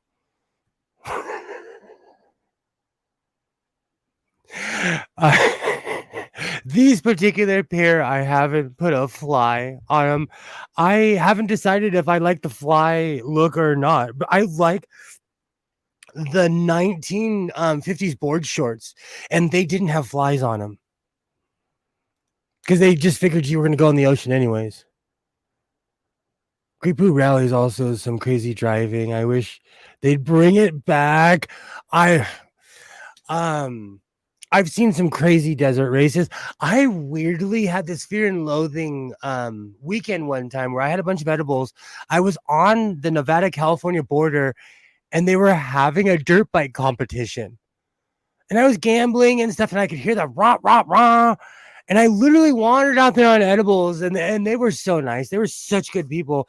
And I walked right into a dirt bike competition and sat there for like 2 hours and watched it. Loved Groupie Rally. Ford might be bringing down prices. You know what? They are offering me so much money for my Flex. I might get another Ford. I might. They're begging me because of all the computers on my car. It's fine if people want to drive leisurely fashion. Just don't do it in the fast lane. Thank you. Thank you. That's what if I ever go to the loony bin, it will be for nothing more than people who drive slow in the fast lane. You will catch me in full padded walls. Like it drives me when people that drive slow in the fast lane. I don't get you. You have nerves of steel. I think I was speaking in girl. No short of fly or butt or big butt with elastic would never go. That's the see. I'm such a dude. I don't think about those things. I'm such a dude where I'm like, drop trowel anywhere. I didn't think about that. And plus, because I surfed for so long, I think that's why I gotta plug in this sewing machine. That's why I love that long 1950s. I call it the Hawaii style. Like I love that long board shorts. But these are Spants. You're gonna laugh when I put them on. Like they're almost my height. These things are huge. Ford made a Mustang Raptor this year. It looks like a rally car. I keep on seeing Broncos, but I want like an OJ Ford Bronco. The new one, like actually the people who dropped off the van, they have a new Ford Bronco. It just looks weird. Everybody should get a coupon from the government once a year that they can ram somebody going slow in the fast lane with no consequences. This is why I want to teach my kid how to drive, because he has more patience than me, and he's hitting that age. He has way like I lose it. I will never understand people that go slow in the fast lane. Unless the only thing that I can say about that is, let's say you're driving a truck, right? You are slow, but there's another truck in the right lane. that is fully loaded and it is going 35 miles an hour. Yeah. And you don't want to go 35 or 30 miles an hour. You want to go 50 miles an hour, and the speed limit is 65. Exactly. So then you, the trucker, get to be able to go in the fast lane and drive 50 miles an hour in the 60-mile-an-hour zone without anybody bitching because, well, you're not actually going to hit 65 miles an hour going up that hill, but your truck is empty and you can do 50. See, that's different. Excuse me. Where I live, we have 7 lanes on the highway. So the trucks have their own lanes. The trucks are literally have their own universe. They have different places where they can go under the freeways. We have truck lanes. So as a Californian, I'm a little bit more impatient because we have 8 lanes on the freeway. By my house, I think there's 9 or something crazy because it's meant to move people. And so if you're going slow, it's not just me, it's the 10 people behind me honking at me. And once they get past me and see it's not me, they're gonna come after the person that, it's NASCAR here where I live. And so because of that, I can tell when someone's not from my side of town because we drive crazy on the highway.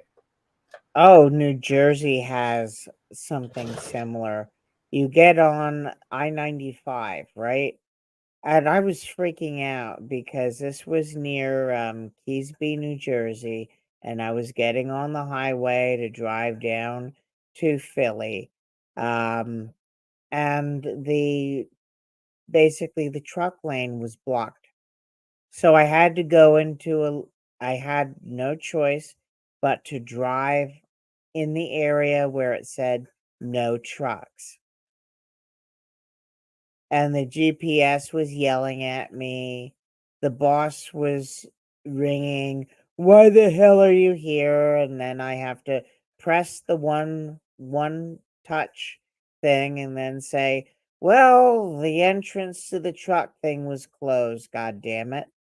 And then basically I wound up driving 10 miles until I could get into the proper area.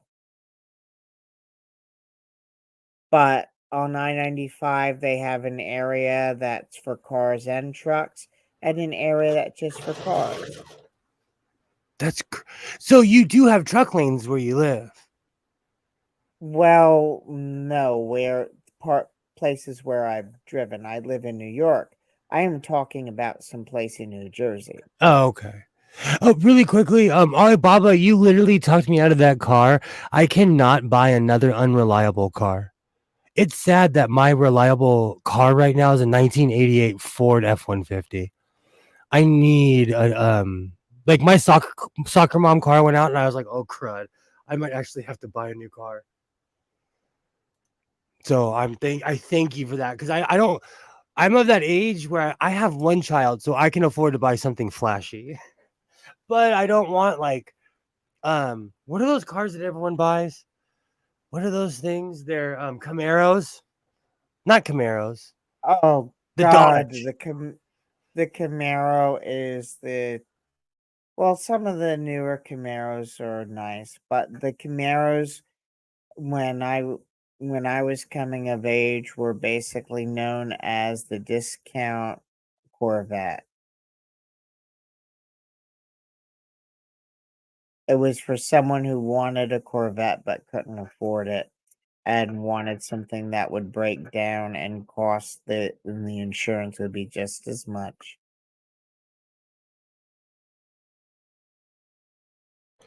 But just because a car looks good Thank doesn't mean you. it is good. Waternay knows. Everywhere, everyone has one.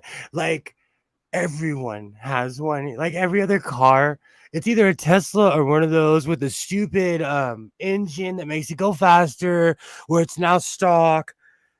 It's crazy. And I think that's what it is. It's because it's trendy. I hate it. I'm I sure they're want to cool though. get a minivan or a small SUV, Oh, if you something that my mom could get in and out of, but would give me some weight so that I wouldn't be sliding all over the shit roads. If you lived any closer, I got one right in front of my house right now. I'm gonna drive to the How dealer. much is it?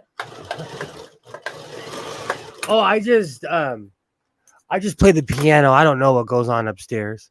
My boss told me this car needs to be returned. I said yes, ma'am.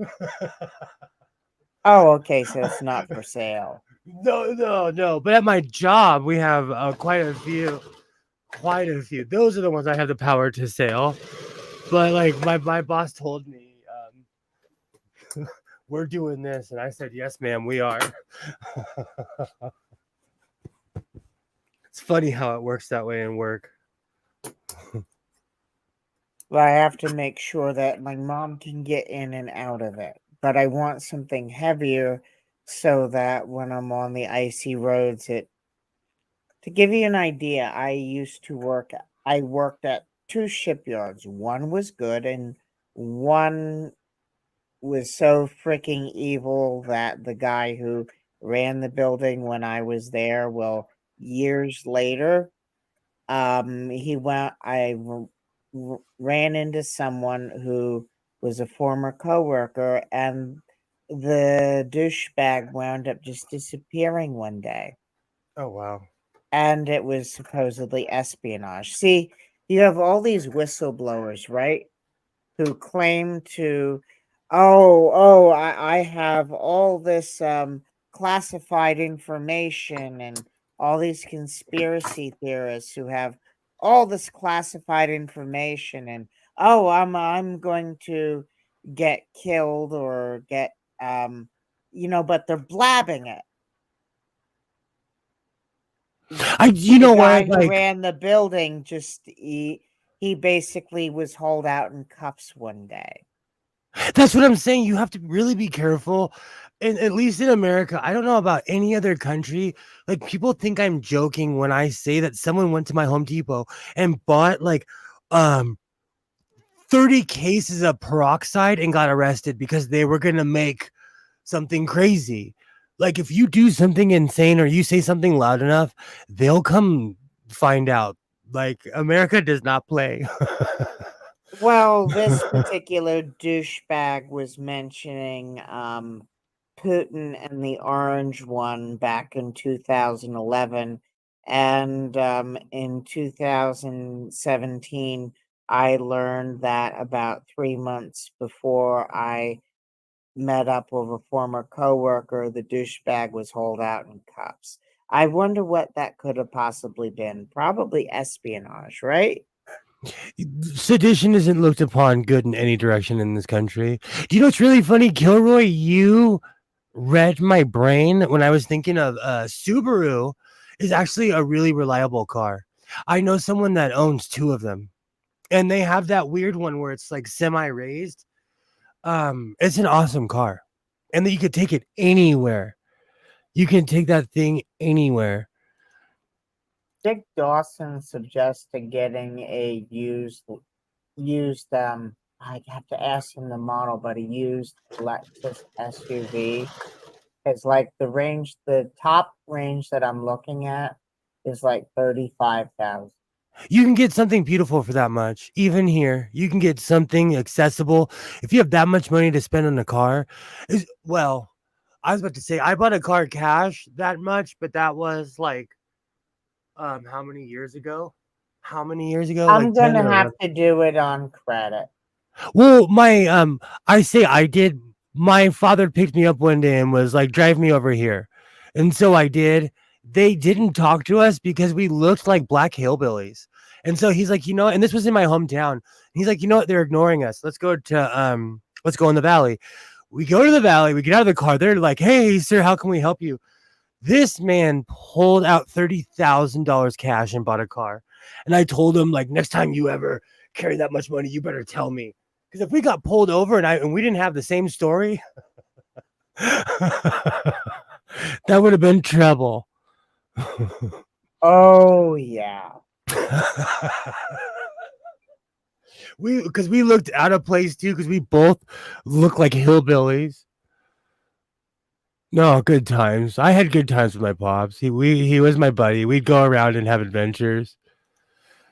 And honestly, I can't wait for electric cars. I have more electrical experience than mechanical. I can wait. I could work on electrics in greater depth than a mechanical car. Yet another reason for you to move to California, because in a couple of years it's going to be illegal to own anything with a motor in it.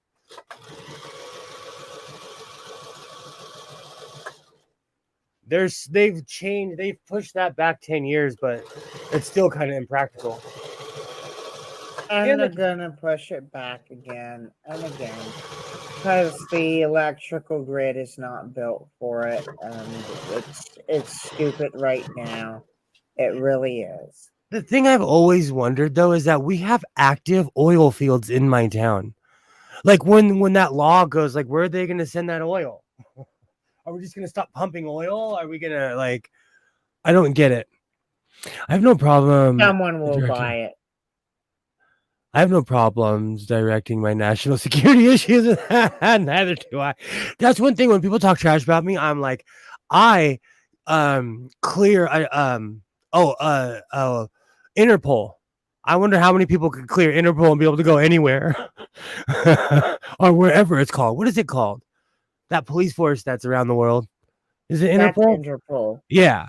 Oh. Like I passed their background check. I guarantee the average person would not be able to. Well, I could pass it. In fact, unless governments are going to hold, oh, you didn't see the flashing orange light a mile back, and then you realize, oh, you see the dot van, and you pull over immediately. The cops don't even have to turn their lights on, and you don't think that would stop me from passing in an Interpol. The only reason I know any of this is because at my job we get weird checks because I work with disabled adults, so we get checks for everything. EV batteries are the problem. No way that they can be fixed or recycled yet. I've always wondered about that. They pushed it back, yay, but if we don't commit, we won't make progress. We still need oil for a crap ton of stuff besides gasoline, though. We have oil, like there's a canyon in my house in my town that runs parallel to the freeway, and on both sides there's oil derricks on both sides. Pumps, the big Texas tees. Now I'm thinking of the Beverly Hillbillies. There's like the full setup and everything, full oil field. I know someone that used to work there. It's a really stressful job, actually. I've passed it. And see, Alibaba and I can travel.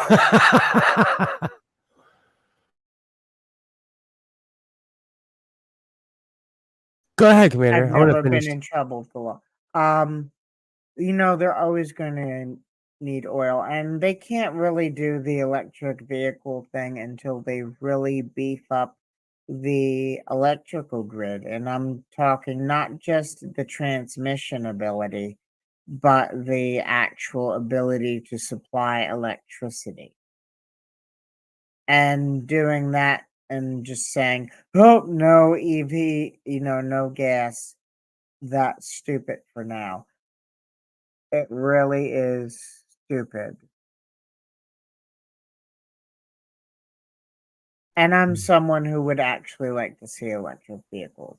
But like for trucks, you're never going to get a truck that's going to not need diesel. When you charge up these batteries, right? You're going to need a megawatt charger to charge a truck up in a decent amount of time. And the faster you charge a battery, the faster you wear it down. Thunderfoot did something on this, where like you take the Tesla Semi, right? First off, your batteries just make up an enormous amount of your weight. So you wind up you can't haul as much because there's a weight limit without any kind of special permits. And the special permits cost a bloody fortune. I've always wondered about that because hold on really quick. Um so Alibaba, like in LA, there's oil derricks all over the hills because there's still oil in our hills here. The Plastic is La Brea tar pits are still bubbling. Do you know what's really Tar funny? is just like a really thick petroleum. I love it. Every time they pull something new out of the tar pits, they're like, "Oh, this has been here for 10 million years," or something crazy. Just wait until a big underground car park goes up just because of battery malfunction and it poisons a bunch of people. Thank you. I think about this all the time. I live in the land of Teslas. They go up on fire all the time. All the time. Which is really funny because for as much as Elon Musk is a weasel, a lot of his technology was dead to rights. Like his solar, like if you have the Tesla power grid, your lights will stay on when the when the grid goes down. There are certain things that were great technology. The cars are a fire hazard. So I agree with Mark. Yeah. Precisely. I've already figured out the semi battery problem, but won't say much on that. The see, like in my experience, I have a 1988 Ford F-150. When I'm pulling out tree stumps, I literally wrap a strap around the tree stump, put my truck in 4 low, and drive, and I will pull a tree stump out the ground. Can I do that with an electrical vehicle? Electrical vehicles have more torque. In fact, Really? yeah, electric motors have more torque than gas motors. At least the electrical motors that they put in cars. Yeah, the Brea tar pits are in an open field, but they pull stuff out all the time. And they have, if you walk by it, they have crates of stuff they still haven't gone through that they're pulling out the pits. So they just have tons and tons of stuff just sitting there because they need archaeologists to help them. British lithium batteries release hydrogen cyanide, and I think it was cadmium, but I'm not 100% sure if it was cadmium or something else toxic.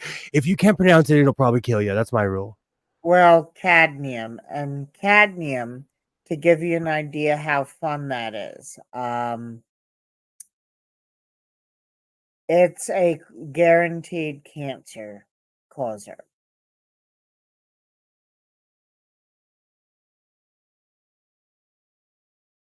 Nickel cadmium, you're thinking of nickel cadmium batteries. I don't know if the lithium batteries have cadmium in them, but cadmium itself is just a super carcinogen.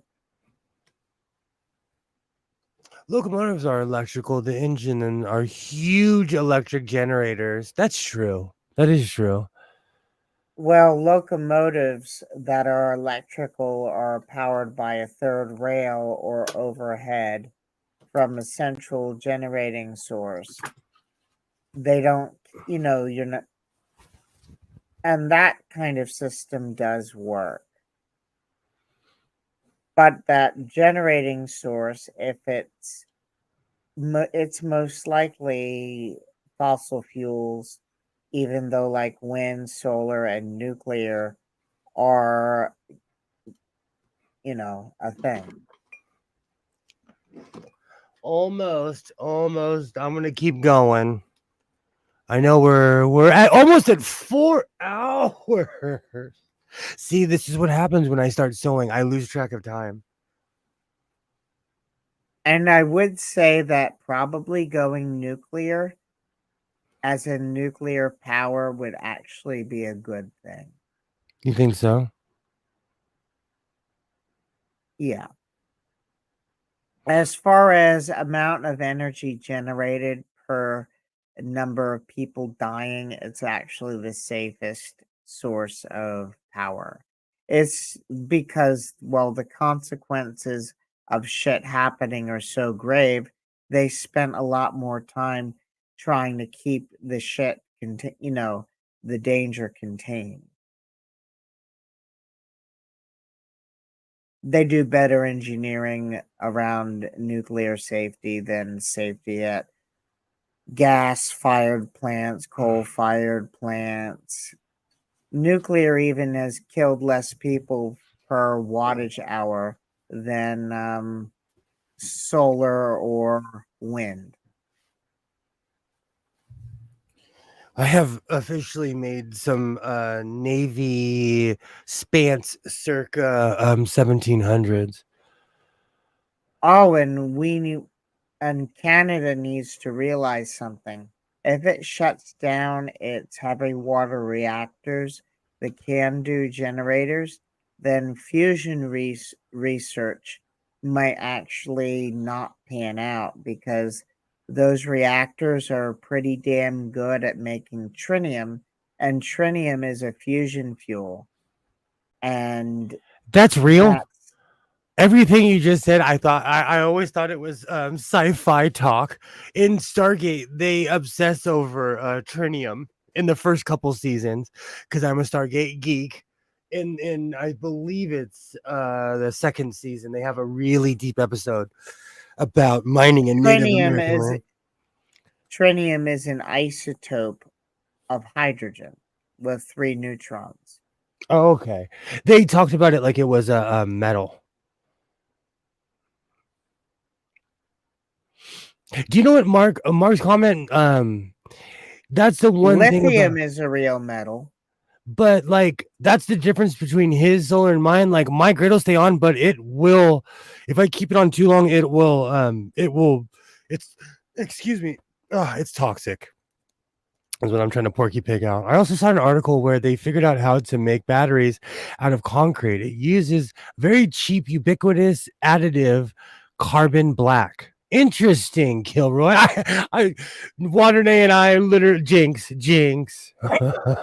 Does it work with some lightweight concrete? And further tests I are don't think there's successful. much.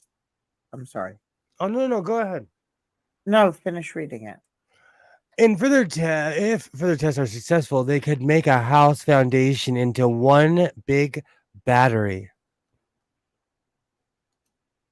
I could see the positive and negative things about that.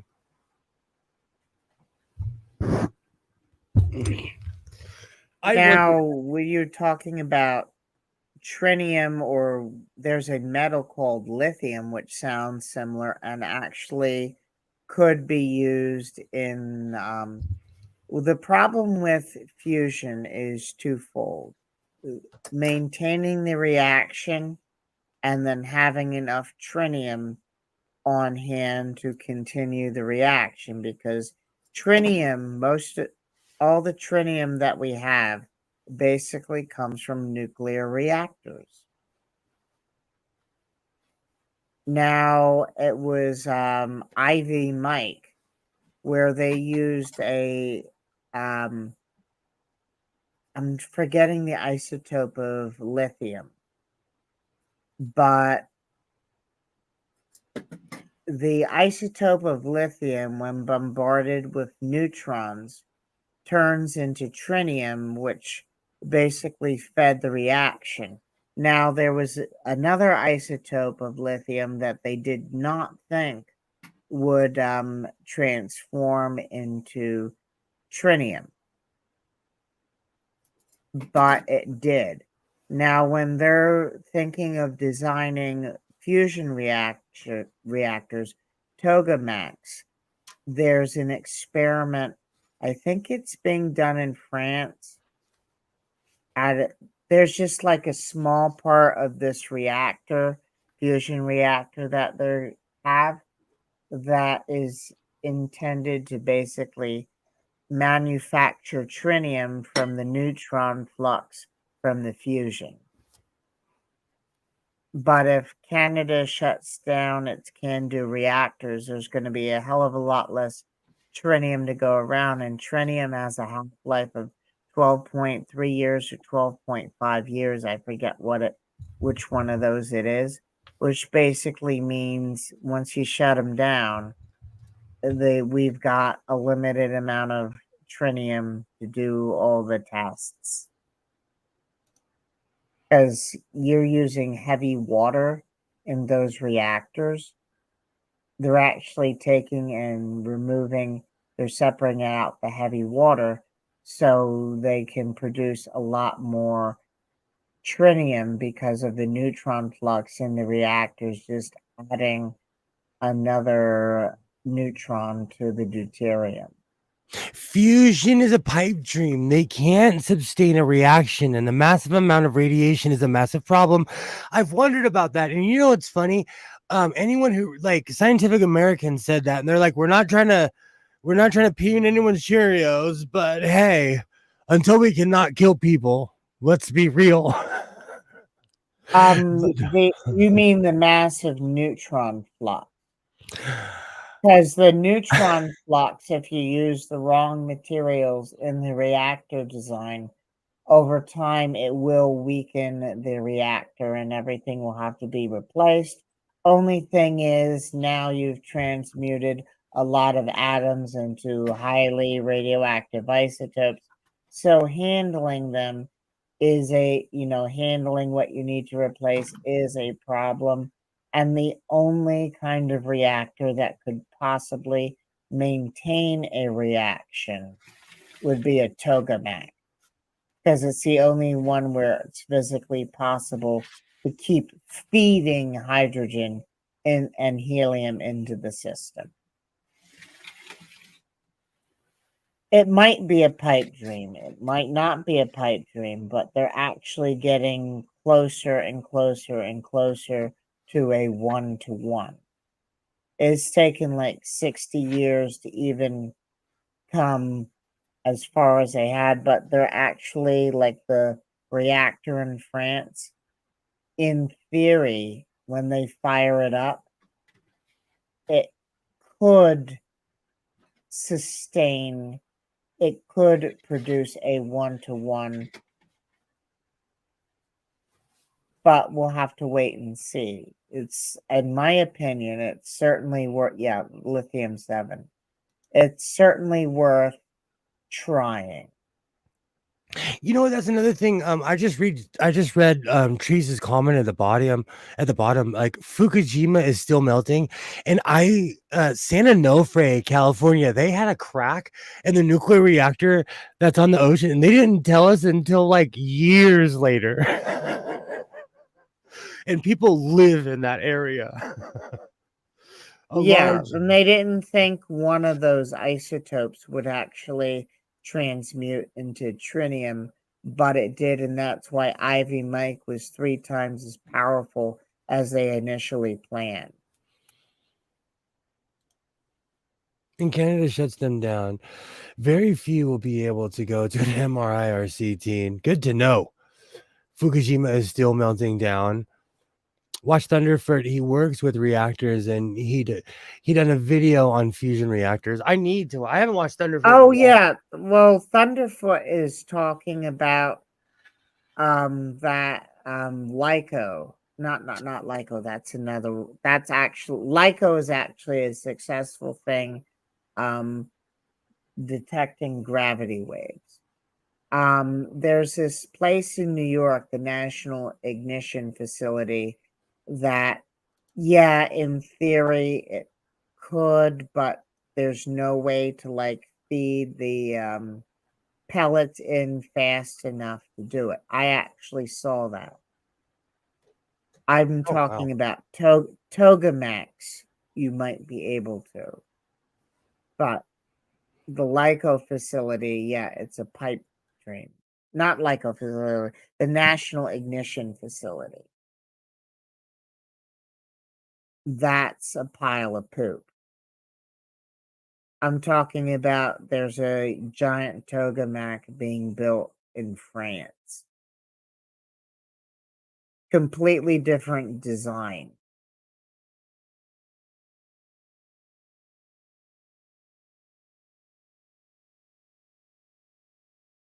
All right, I'm making the back belt loop right now. We have almost successfully made a pair of Spants. You're gonna watch me try them on and cry at how much weight I've gained. And I heard somewhere that some of the can-do reactors were being shut down. And I agree with you, it would be a shame if they were. It would be stupid because they're really good at making tritium. Oh, whoops, the mic's on. Stupid seems to be the theme nowadays with most governments, though. So I wouldn't be surprised if something like that happened.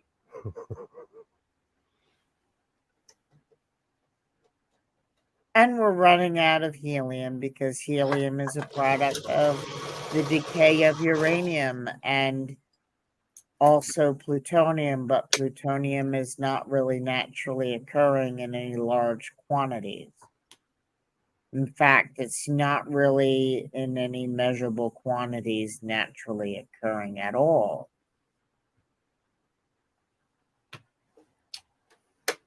So, to give you an idea, helium is actually more rare than silver in the Earth's crust.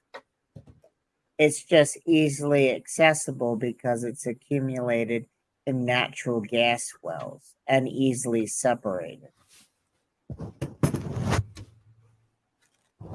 But we're basically filling balloons with a substance that is more rare in the Earth's crust than silver. That's crazy. That's crazy when you say it like that. And we like use it for nothing all the time. I go to a lot of birthday parties and a lot of events. There are balloons everywhere. Any grocery store you go to near my house, they're selling balloons. Our local 99-cent store makes money off of selling massive amounts of balloons. And there are a lot of scientists bitching, take away the balloons. Helium is so valuable. And in fact, you're not going to have MRIs without helium.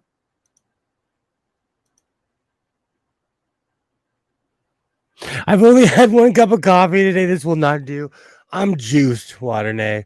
I come in fully caffeinated. I come running into these streams.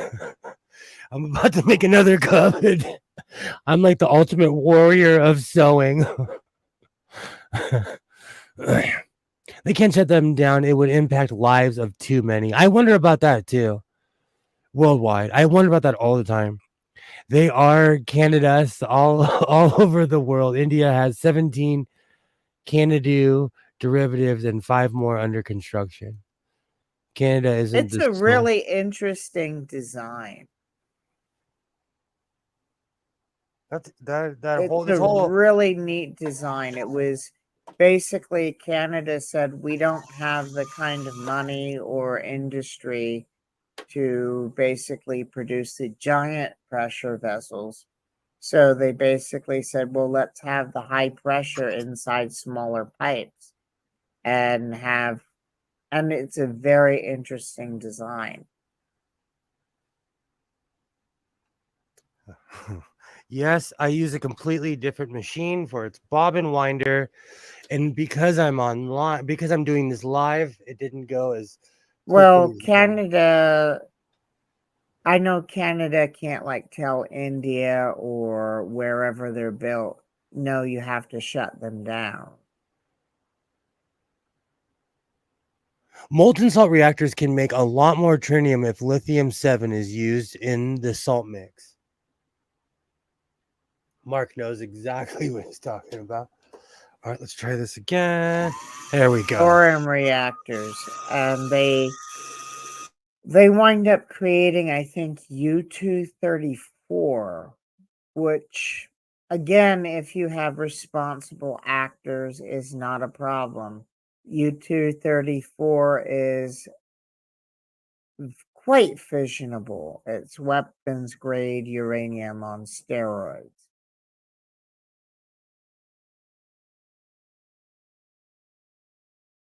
But again, you want something like that in the reactor, and then it literally cannot melt down.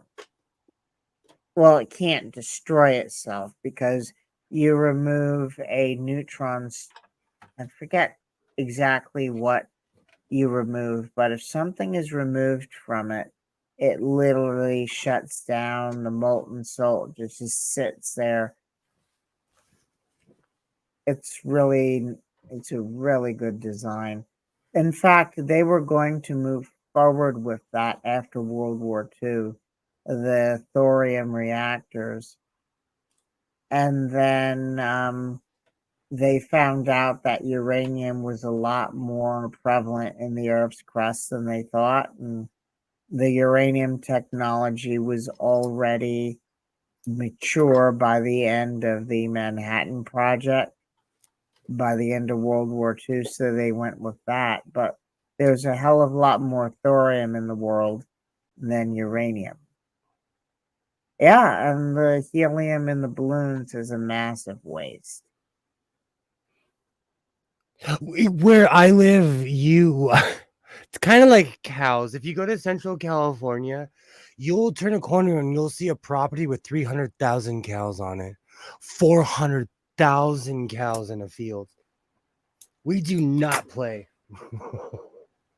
And sometimes I feel like that's a waste. But we're the same way with balloons. Like it's in every store, everywhere, every retailer, even in like our AMPMs, our 7-Elevens have they sell balloons. And then another metal that we're going to have problems with is indium. It's being used, I'm forgetting, indium tin oxide or something like that. It's an alloy of indium and tin that's used to create transparent circuits on our flat screens. And there's only so much indium in the world, and it's already signs that it's going to run out. How do you feel, Commander? How do you feel about countries who volunteer their land for our waste? Like, there's ports in Ghana, there's ports all over Africa where they willingly take in our waste, and the people who live there don't live past 35. I think it really does suck that they're poisoning people like that, because the governments there are so goddamn corrupt that they will say, well, let's poison our children. Because they don't live there, too. A lot of these people moved to England. They moved to London, Geneva. Was it there? I heard that some I'll have to look that up, but there's a reason why most of it is U-238 with U-235 close behind. Or maybe I was thinking of U-236 was a fissionable one. But the way radioactive isotopes work is the percentage of the abundance of the isotope in nature is usually reflective of the half-life of the isotope. So the fact that U-233 and U-234 don't make up the majority of it, I would assume that it's more fissionable. But we are agreed anyway that the reactor, a thorium reactor, would be a good idea.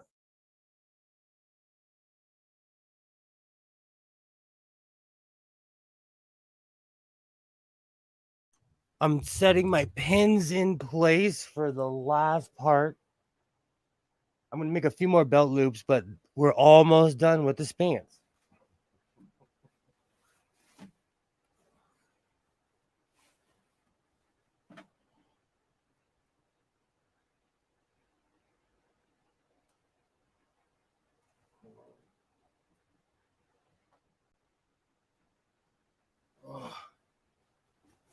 Do you think there's a way to ever not be reliable on any of this?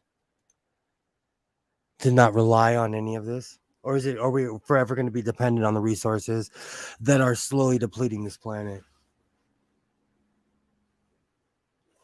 Do you think it's overpopulation?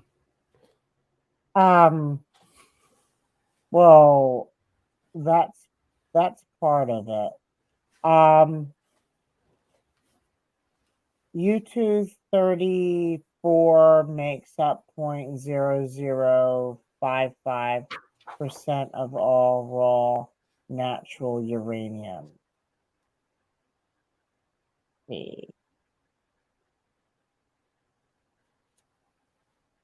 Because of its half-life of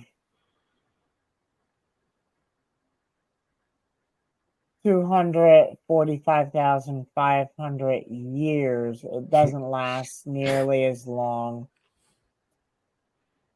as U-238. I agree, Alibaba. A long time ago, I read an article in National Geographic about how they're doing this in Ghana. And the more I looked into it, they're doing it wherever they're allowed to. And so IBM was doing it in the 70s and 80s. And that's how we have the research. And that's why we know that in the article they were even joking about how like they were walking around and they found an old IBM printer just sitting there on the ground. And I'm talking about 1980s with the tape on the side, you know. They looked at the cash and said, yes, some countries in the UN send AIDS sufferers into hot zones, pay them next to nothing, keep big cash. Yes, yes. And like I said, they move to London. They move like it's gross. They move here. Ugh. Oh, here's what I was thinking. How the U-234 could be used for nefarious purposes. It's actually when it decays. Well, this is what it says. It is much more. It will basically one of. I'm sorry. Oh, it will turns into something. What's that? I know that the breeder reactors create an isotope of uranium that's pretty much as good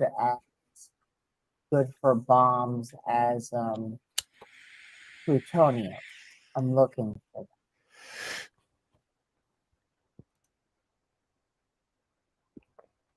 You know what's really funny, Waternay? Okay, so I've developed the giant belt loop in the back because I individually make the belt loops piece by piece, and it's painstaking. So after Oh, his years, U-233 is fissionable. U-233 is fissile. It so af- will work. after years of making shorts, I make giant belt loops on everything, and plus I have a giant backside too, so I need support back there. Go ahead, Commander. Going off grid is a complete delusional fantasy.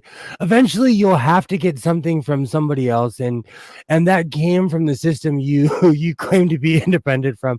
Do you know what's really funny? I also watched this thing last night about how the barter system is a complete lie, because eventually somebody could just get all the resources and control everybody. Even numbers are so stable and don't fission. Only you 2033 and 235 and PU 39 fission 235 occurs naturally, but it's only 0.7% of all uranium. I was thinking of U-233 because it says here U-233 is considered the third source for a bomb. And Alibaba, you're a mind reader. What do you think about the world's military using depleted uranium bullets, Commander?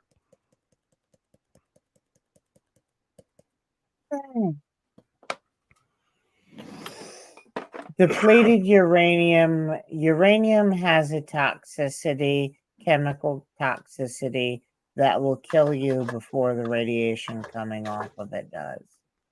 Because you're dealing with U-238, which is half-life is something like 4 billion years.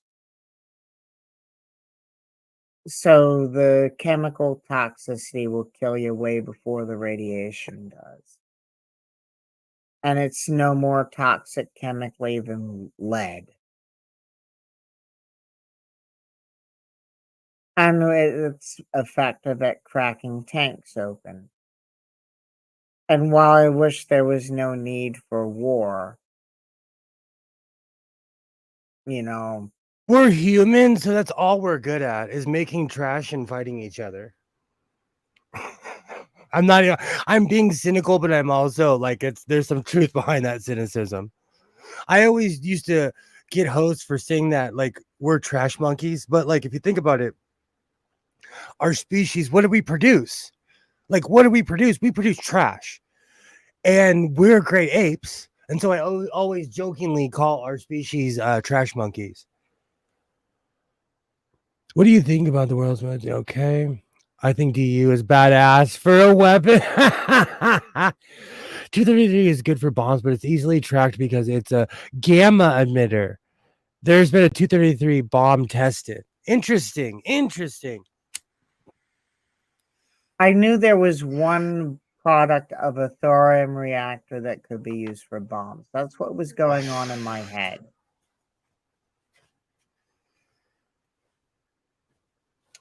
Where did I put that thing? You know, the funny thing is I'm supposed to be wearing this. It's extremely convenient and I don't wear it. All right, so I'm going to make a couple more belt loops, cut off the excess string, and I will be done. We've almost successfully made a pair of Spants. I exposed my 1950s board short style. You always need support. I don't know. You know, like I said, I've gained a considerable amount of weight, so I make giant belt loops in the back. Just for the support on your derriere. All right. And I am going to have to go to bed soon because I got to get up and I got to drive another 4 hours and then visit a bunch of friends and then check into a hotel down in Hampton Roads and then wind up finishing the orc stomping video. I'm not trashing. We do build pyramids out of trash. Have you ever seen a landfill? I'm not trashing our species too much. I'm speaking of more the modern era where we stare at each other and instead of throwing dung at each other, we hurl insults. And missiles, unfortunately. True. So true. In no way, shape, or form am I trying to diminish the human experience. In no way, shape, or form. I just like to point and laugh every once in a while. If I was an alien, I wouldn't invade Earth, at least right now. It's not doing a thing in a modern era. It's not doing a thing. That's true. The pyramids are great. Ulteriorly precious target. I have seen 2,000 piles of garbage. I actually, I worked for this place called Service Master where we would go in and correct all the damage from the fire department. But part of my job, because I was a rookie, was driving to the dump.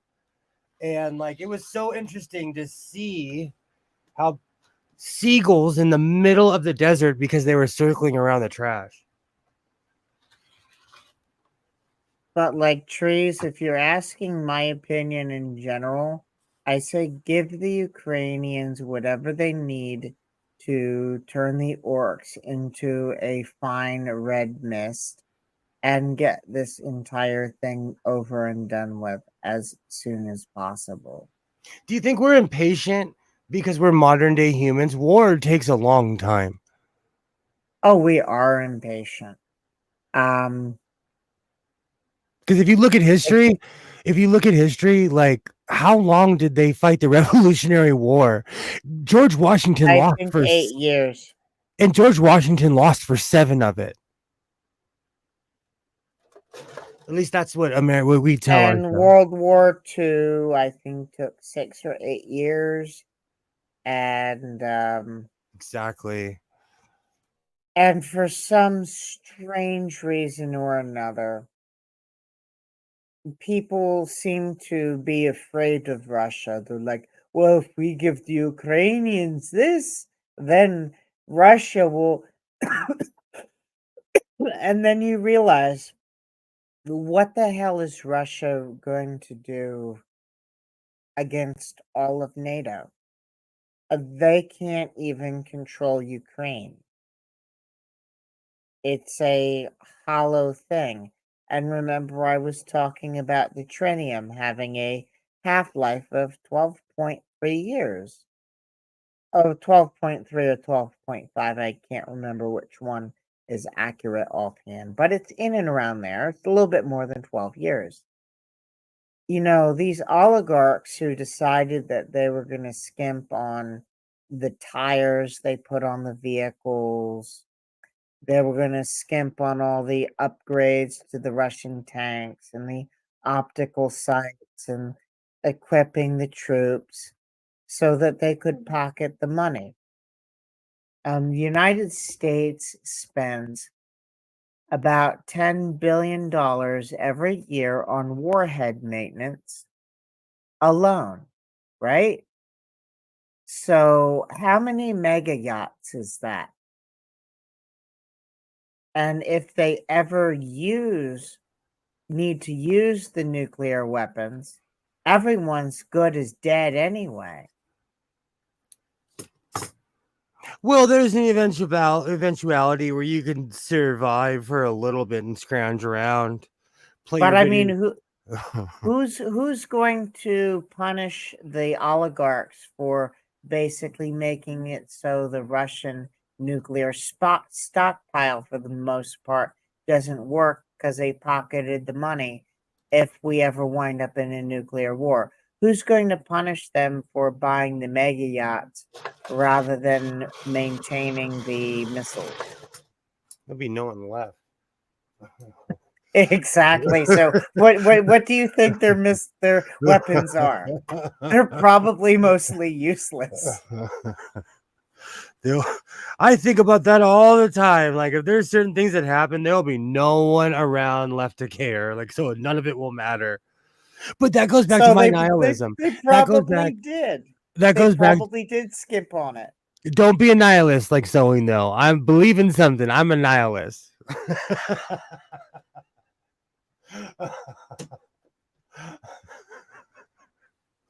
Oh.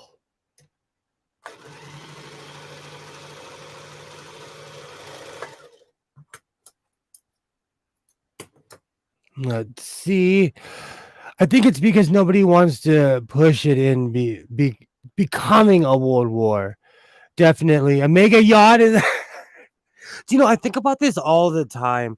If you had a mega yacht and there was a flood in your area, would you help people? Commander? Well, a mega yacht probably wouldn't would I help people? First, the mega yacht is not going to be able to sail anywhere for very long inland because they're so Let's goddamn big. let's But say like if here. I had a mega yacht and there was like a tsunami and it pulled a lot of people out to sea, yeah, I would probably fish as many people as I could out of the water. If you were Joel Osteen and your mega yacht could float in Houston while there was a flood, would you help your fellow people or wherever that flood was? Joel Osteen Yeah. he had a yacht that could help people that was able to float in the water while there was a flood. I wouldn't care. I'd bring my yacht right in the middle of town and help out as many people as I could. But that's me and my I help people for a living, so that's me and my idealism. I would pile people on and teach them how to fish. A mega yacht can go 7,000 miles. Holy cow. Depends on, are they bringing a bunch of animals? Oh.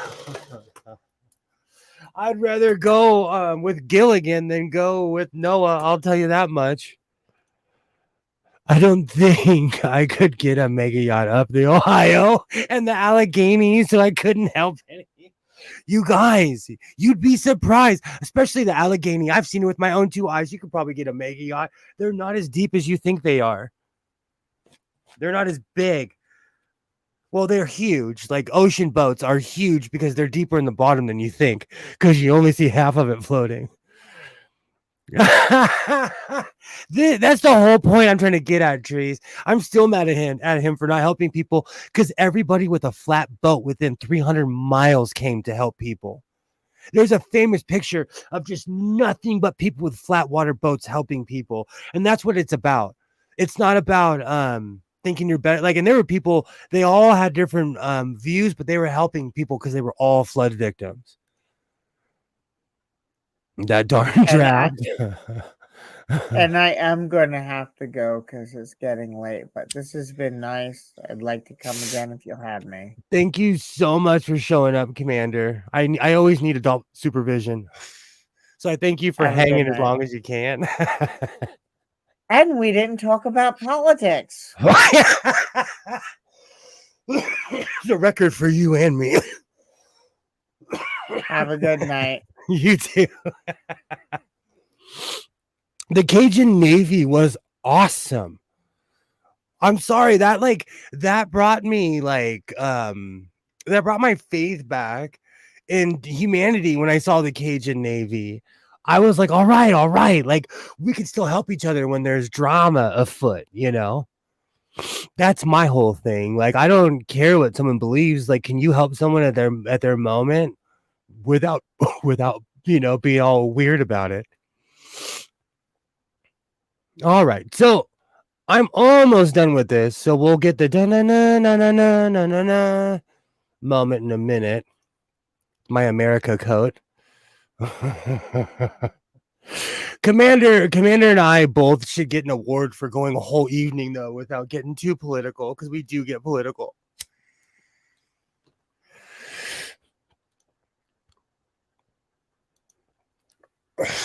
I'm not worried about a world war. NATO would easily win, and Russia is only real threat with nukes, and they haven't seen maintenance since before the fall of the USSR. I agree with you. China is a paper tiger, but they just make everything that we use. I agree with you 100%, Mark. And I think like for a while people were talking like, oh, in America this and this is going to happen. We are nowhere near conflict yet. Oh, and look up a YouTube documentary called Boat Lift. Tom Hanks narrates. It's about the tugboat people who get help people off Manhattan Island. Oh, wow. I have been hitting it hard on the documentaries lately. My dispensary, like if you spend over a certain amount, they make you spin a wheel, and I keep on landing on edibles. So I've been watching a lot of documentaries lately. All right, I don't know how many more belt loops I need. I'll make a couple more. Mark, Moscow can hit with drones, and they haven't shot any of them down. Tells a lot. Oh, Moscow can get hit with drones. When I saw that, Ollie, I was like, ooh, you are not as tough as you think about it. And the reason I say that is because a while ago, my mother had breast cancer and she was going through chemo. So I know a lot about like the chemological therapy and the stuff that you take. And there's a very famous story about a woman at the White House who walked in that White House. She was going through chemo and she set off all the nuke sensors. And she even tells a story about how she just walked in and the entire, like, they started abandoning the White House and they didn't abandon her room. And she's like, what happened? And the Secret Service surrounded her because they thought she had a device, but really she was going through chemo. So the White House does not play. You can't even spit on the grass without a cop saying something to you. We had the tiny Navy in the tinny Navy in the big floods we had here a few years back. The emergency services were useless. I think about that even during the 94 earthquake. It was citizen helping citizens. We had giant potluck dinners every night. It was like a big party because we didn't have power. Only few people had generators. So we all kind of band together in a weird way. And it was funny how something like that brought all the neighbors together, and we were weirdly closer after that. Damn, you've been hitting that pipe.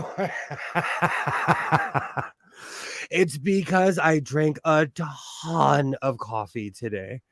A ton of coffee. And the coffee hits me because I had to go to work. And I have to be at work at 4 something in the morning. So by this time of day, I'm getting that 2 o'clock in the afternoon feeling. And so I drank a ton of coffee. Okay. And I'm chasing a heart attack. You know, you don't get it from just sitting around.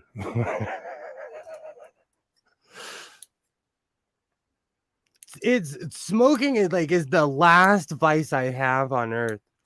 I even do 50 push-ups a day. I drink orange juice. I take care of myself. So smoking is the last vice that I have. Now I just have the da-na-na-na-na-na stuck in my head. What's the name of that song? I have to look that up. Oh, I missed that by a mile.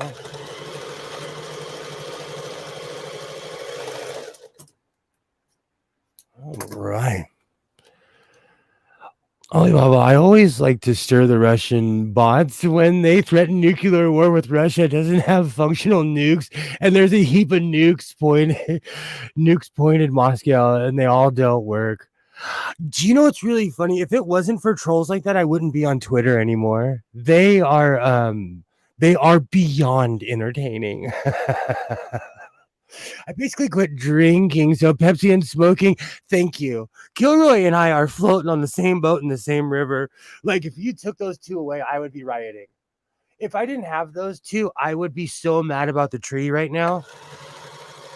But I'm trying to turn over a new leaf and not end up on another Karen video either. Thank you, Waternay. Stars and Stripes forever. I have it stuck in my head right now. And my folding is getting terrible because I am hitting that pipe hard. Okay.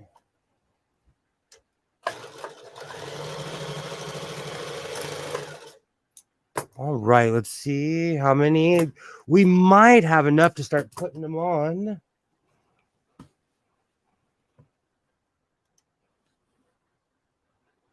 Da-na-na-na-na-na. By Shanana. John Phillips Sousa. I should know that.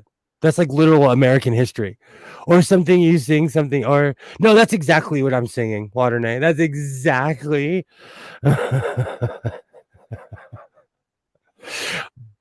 Bugger worker. I'm still asleep then. Bugger going to work at 4. I'm still asleep then.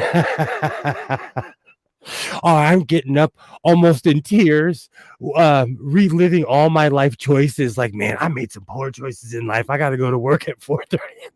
Got to get up at 3 something in the morning. I haven't heard the systems that shoot down intercontinental missiles and mid-level missiles. Bro, I got so high I started singing. Hey, I grew up.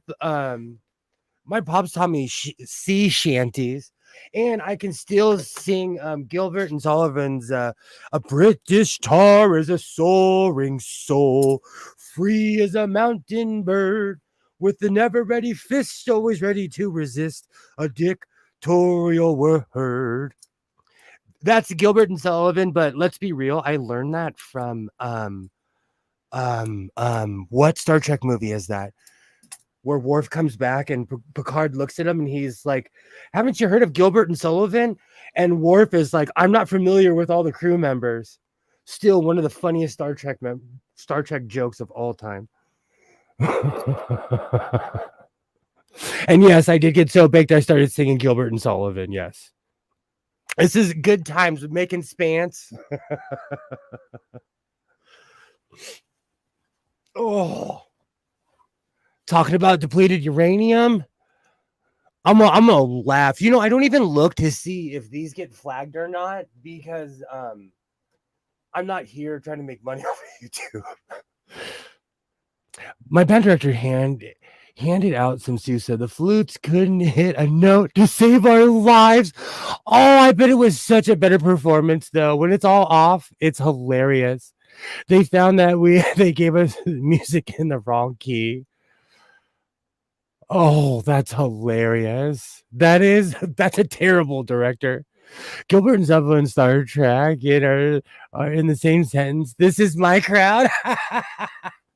And it's so funny that I learned something like that from Star Trek and I started to research it. So I literally know the whole song because of Star Trek. And it's Insurrection. Such a good movie. Such a good movie. Not familiar with all the crew. That is such a classic line. I love that line.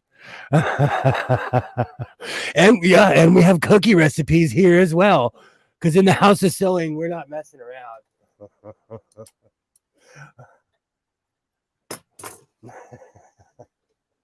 And I have Stars and Stripes blaring. I don't know if my edibles were patriotic or something. I don't know. Right. What are you stuck on? You're stuck on something. What are you stuck on? Interesting. That's okay. Oh, wow. Whoops, wrong camera. Look at that. Oh, you kind of can't see it. Momentary malfunction that can easily be fixed. Russian hypersonic missiles are a joke too. They think because they're fast they can shoot down, but it doesn't matter how fast they go. Something can't be put in front of it. It's gone. Fortunately, it was a rehearsal. I agree with you though, Mark. A lot of countries are paper tigers. I look at people like that. Like a lot of people are paper tigers. They see a lot of things, but they cannot fulfill what they can't cash the check that their mouth is running. A lot of people are like that. And it's sad because that's what 1980s Russia was. They were just a giant paper tiger. By their F1 cars shouldn't have crashed. You've seen drone walls with lights for display. Now arm them for drones. You must have got a U.S. Army edibles or My glasses are U.S. Army standard issue. I got them at Walmart. Can you still see the globs of paint on them? I use them at work. You can see the globs of paint and all the crud on them. So maybe they are. I've had a couple of videos of the war in Ukraine. Mark and I addressed the hypersonic missiles propaganda.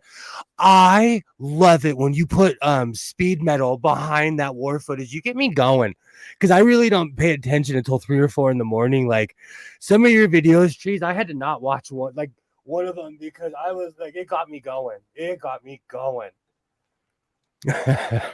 But let's be real. Speed metal and me, we're friends. That's it, Kilroy. A Ford Fiesta can pull out of the front of an F1 car and it's going to wreck. Absolutely. Talk is cheap. I always, one of the lines, like I almost got into a fight one time with this guy and he's kind of walking away. And one of the lines, everyone was like, ooh, I was like, man, talk is cheaper than my ex-girlfriend. And everybody was like, ooh. So I feel like I invented that line. But if you're ever in a pinch, use that. Talk's cheaper than my ex-girlfriend or boyfriend, fill in the blank.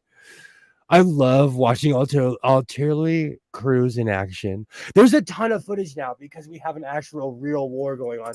There's a ton. Trees put some hardcore music to it though, and it got me going. That stuff's intense. It is definitely intense. Oh, right. Placement is important. The up close war footage of personal is horrible.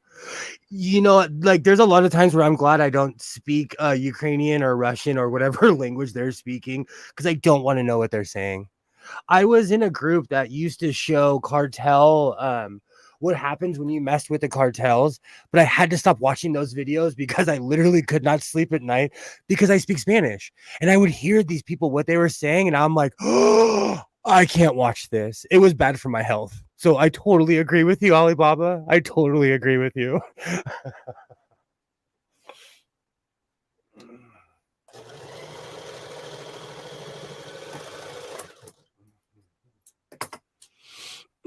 My brain just inserted that gif of the crowd of guys going all, oh.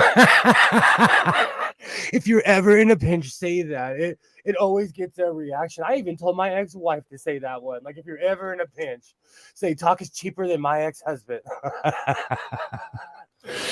Music gets you pulled quicker than violence and blood. Yes. Do you know what's so funny? My biggest beef with YouTube right now is because I play old stuff.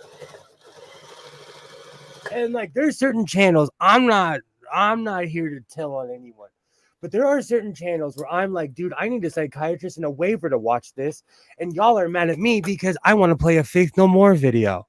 I don't get it anymore. Or like they are really mad at Eazy-E because I test these videos on my other channel, and like there's a few where they're like, no, you can't, we don't want him on our platform anymore. It's so strange. A real war going on, and both sides have good cameras versus one side having flip phone cameras and the other side having Bin Laden cave cameras. So true. Excuse me.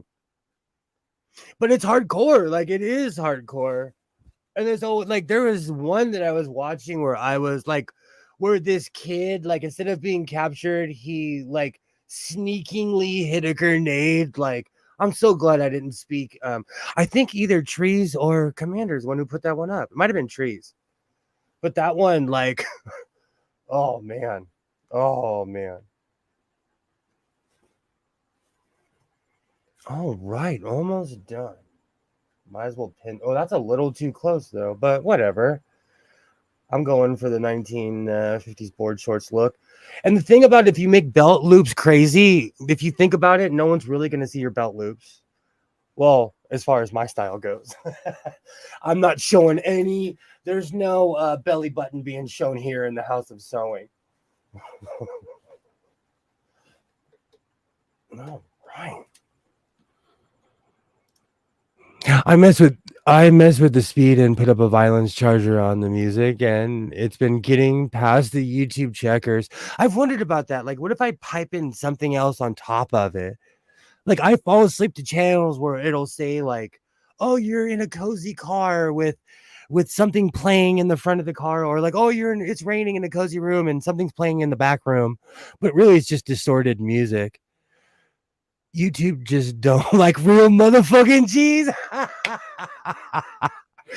You have no idea how true that is. Where I'm from the suburbs, like that, those like Eazy-E to suburban people like Dr. Dre and Eazy-E were the toughest guys on earth because that's all we had access to back in the day. And that still to this day is the greatest diss song of all time. I know Snoop Dogg won, but that's still the greatest diss song of all time. Because Eazy-E just told the truth. Oh, almost finished.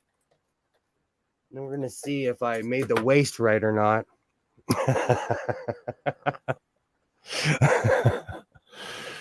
This is Godless After Hours. You know, and one of the reasons I've been streaming more lately is because the school year is going to be coming. So I'm going to be doing a little bit more daytime oriented stuff. I'm still going to do Monday night, but I like the Wednesday night slot. The sponsors and I have talked.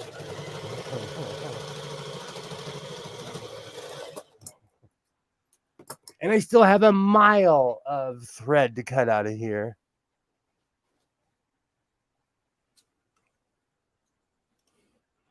Not true, godless. All makers will see them. And I do mean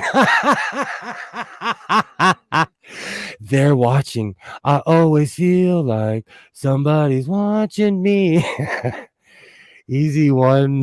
That diss in my book. Lawful Alibaba, I believe the right belt loop is 1/6 off from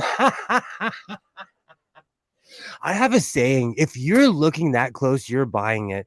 Because people who are about to like have coitus, they're not looking at belt loops. If you're looking this close at my pants, you're about to buy them or you're just critical and an a-hole anyway. I say that to all sewists. Like we have a damning eye. So you see certain things, or like in woodworking, they literally have a saying in woodworking, if you can't fight it, feature it. I apply that to my life. Like there are certain things, like there was a tree stump I couldn't pull, so I carved a face into it. I'm serious. Like if you can't fight it, feature it. Dr. Dre had propaganda wing with Death Row. You know what's so funny? Like, they were no joke back in the day. Like, they had real Pyru gangsters on the payroll. Like, that whole, like, those guys were no joke. These guys nowadays, like, they get all this money from the industry. It was so different back then. It was so different. I feel like the Wednesday time slot has a greater potential to work for more people.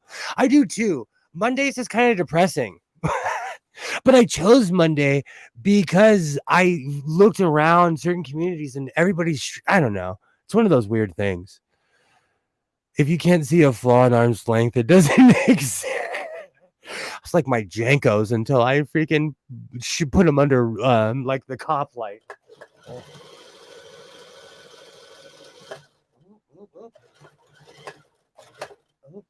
Did the last piece give me difficulty? Oh, I got stuck under the machine. Irony. The irony. Oh, you did good, baby lock. You did good. But when you've been all malicious with your own stuff, I think people notice other people's things. The issue is when they needlessly point them out. I agree. No, I agree. Like, if you have a booger, I'm going to tell you. If your like skirt is tucked into your sock, I'm going to tell you. But there's a bunch of stuff that I do you think people don't use discretion anymore? Is what it is. I have this conversation all the time with people because there's a line of like, hey, you know, you pull someone off to the side and say, hey, your pants are tucked into your sock. Laugh aloud. Now I'm imagining Jankos in a smoky room getting the good cop, bad cop treatment. Absolutely. That's what this light above my head. It's because I have really good lighting in here. Oh, I'm extra shiny. But because of the lighting in here, I feel like it's the interrogation light. Yay, another project finished, but I have to still I still have to cut all the threads. And then it's the moment of truth. And keep in mind that my Spants, I am going for the shmee look. I'm going for the super long piratey. Like, what is that guy wearing look? That is what I'm going for.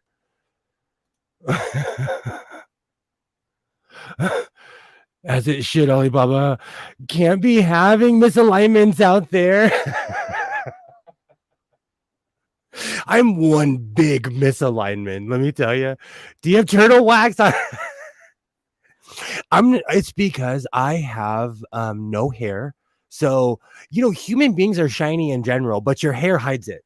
Your hair totally hides it. And for as thick as my eyebrows are, they still aren't enough. They're front line. Let's just put it that way, but they're still not full protection. I accept human-made items to have slight differences, just like a medieval church. Yeah, each medieval church, each. Oh, sewing machine, you did so good. Do you know what ruined me was my son obsessively watched Toy Story over and over and over. And if someone asked me, I would be like, I think it's wrong that you anthropomorphize everything. But I talk to inanimate objects like they're people.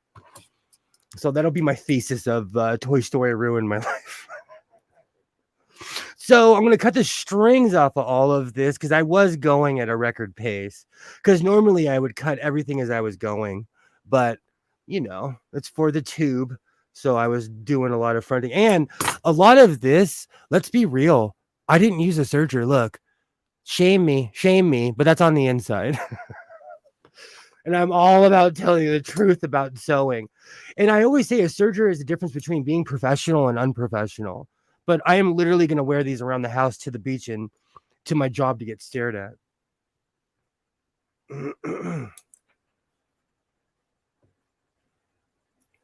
All right. We'll try these on in a second. Damn right. Damn right. Quote of the evening. Sergers are first. That's a t-shirt. Kilroy, when you see my t-shirt, you don't even have to take me to court. I'll give you 10%. I'll give you 10%. That one is gold.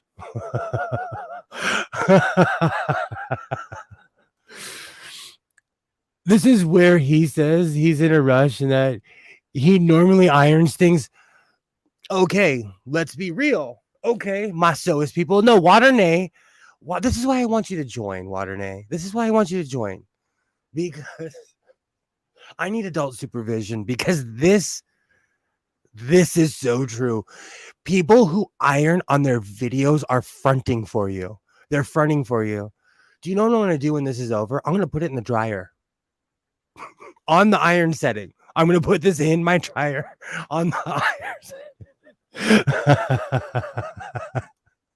I don't think he can lie like, no, I can't. The only like my wool, I didn't iron my wool coat. You know I didn't iron this because you watched me wake it. You watched me make it last week. So come on, let's not front and sit up here like I'm the iron chic. I'm the non-ironing chic. No way.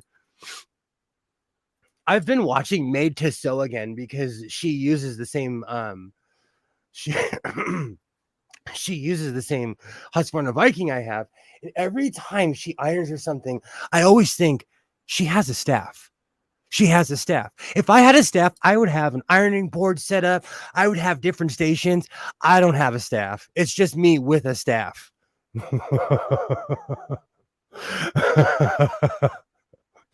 Where is my staff? Actually, no, you can see it. It's behind the TV right there. Thank you. The belt hoops, one pressed, one not, and then try to iron, setting in the dryer. Damn right. I try not to I need to stretch. I try not to front on YouTube and tell people like I cut corners. That's why I need to take the Victorian sewing class. You're the dryer. I need to write all of these down. I need to put my shoes on before I end up on only feet. I'm about to bring my table down and put these on. But because I live in a place where like it's hot all the time, shoes are not necessarily required. So ever since I was a kid, I have this bad habit of not wearing shoes if I don't have to. Need Alibaba too. Alibaba called you out first. You made them cry.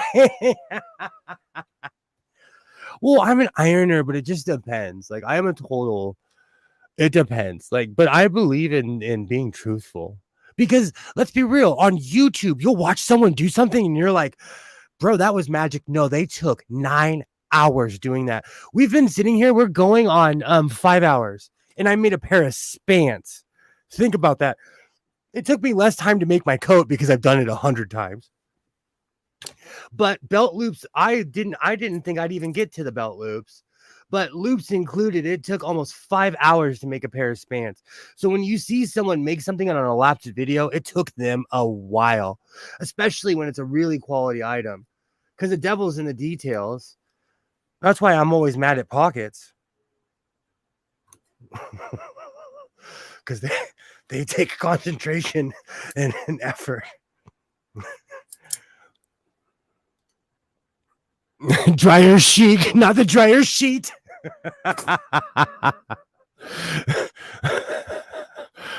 Why did it disappear? You made Spants and the jacket. Oh, that's right. I did make the jacket lining. That's right. That's right. And you know what's funny? I had my other coat. Like I was gonna do that too. Let me try these on. You would have taken 3 hours without the idea. It's because they keep on giving them to me for free. And I am old. I'm the guy who you see at the business expo with 2 bags of swag. When I go to business expos, they're like, oh, give that guy 15 pens, give him a headband, a water bottle, 3 cups, and a card. I am famous in my town for that. I am like world famous. We have business expos. They're like, okay, sewing loves swag. Give him all this stuff. All right. Let me try these things on. Oh, I'm gonna try to do this without screaming expletives. I made an Edwardian-ish piratey shirt. My friend said it would work for a costume she needed. Offered to loan it to her. She said no. She would just have me make her one. Oh, people like that.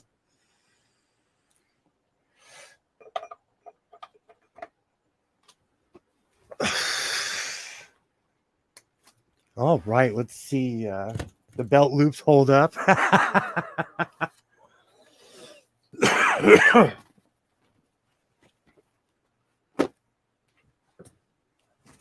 Oh, man. Moment of truth, huh? Oh, man. A British tar is a soaring soul. Free as... Oop. I can fix that. I already ripped a seam. I can fix that. Do you want to know why? It's because I didn't reinforce my seams like I always say. I didn't take my own advice. Oh, that's funny.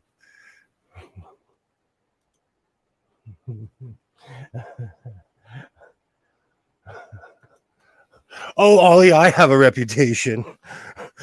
I prefer to hang out with people with reputations.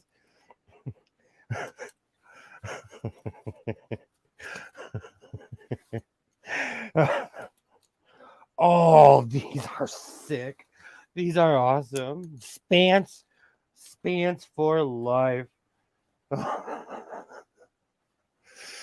Oh, okay. Let me move my chair. Let me get rid of the table. Let me get my coat. Oh, stormtrooper down.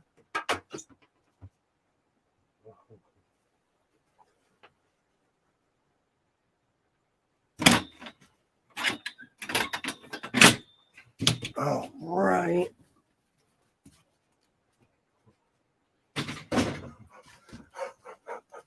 I look. Oh man. I look like I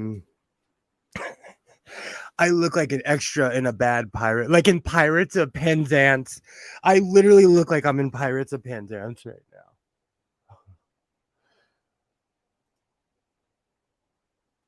Oh, whoops.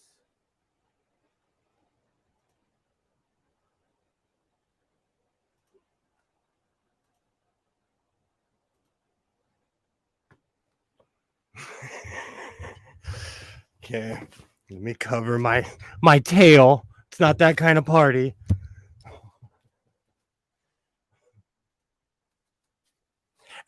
You have all patiently waited. Hold on, let me take down the comment.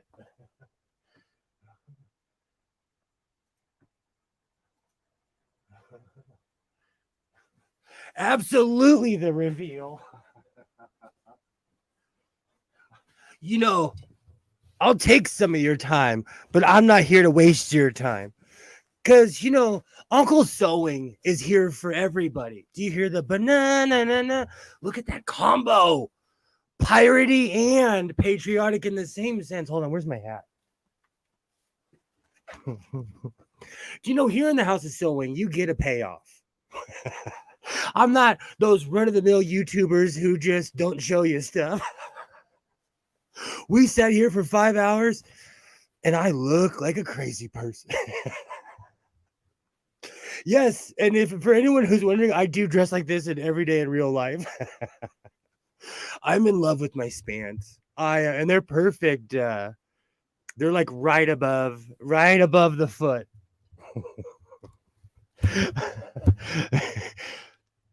I'm an American pirateer.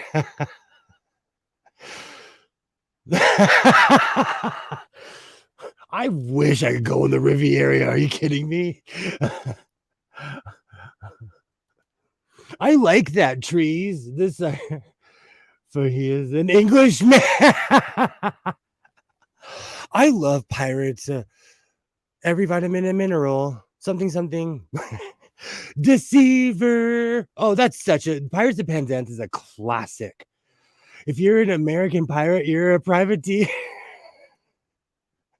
Sewing in America. Oh, since it's that kind of stream. Ba-na-na-na-na-na-na-na. Da-na-na. And for the record, this is an eagle head. Earlier, Butterfly called me a chicken head, and I don't think she knows that's offensive to West Coast Americans.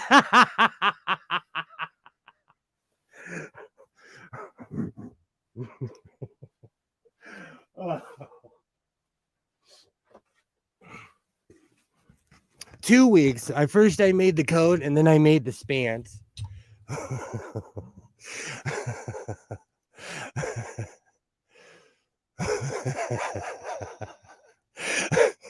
I am all about full circle, Waternay. I am all about coming full circle.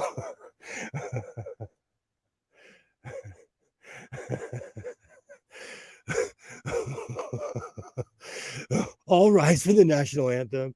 I think all the pirates are called the Marines. What about the peckerhead? No one's a If you call someone a pecker wood around here, you'll get in a fight where I live. All rise for the national anthem. Absolutely. The Dirty Bird.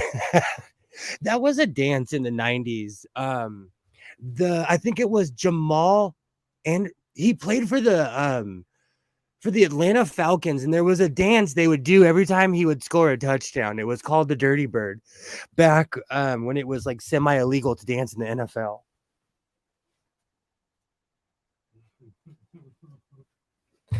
Oh, United Soul of America. I'm stealing all of this. I am stealing all of this. I have to take this coat off though because it's so hot. But you know what? I cannot let this lining go. Oh, what's coat? What am I? I love this stupid lining. All right.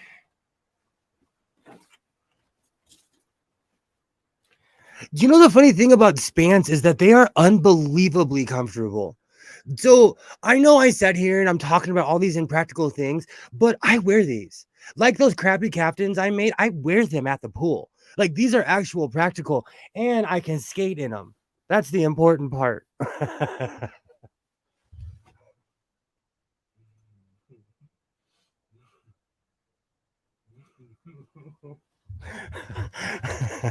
I remember that dance. Don't trust anything that ends with it's pecker. Oh, thank you, Alibaba. Thank you. I fell in love with that pattern. I'm going to go buy just heaps and gobs more when I remember what store I got it from. I don't think it was the Holy Hobby Lobby. I don't think it was. I need a deck swap. Yes, ma'am. Right on it, ma'am.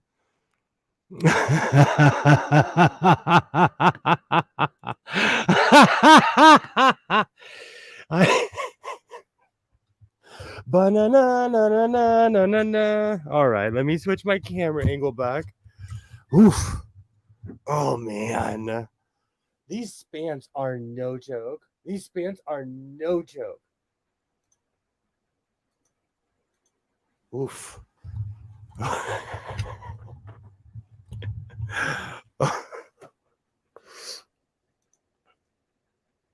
Try that in a big town. That's going to be my new line. Try that in a big town, Jason Aldean. Try that in a big town. No politics. No politics. No politics.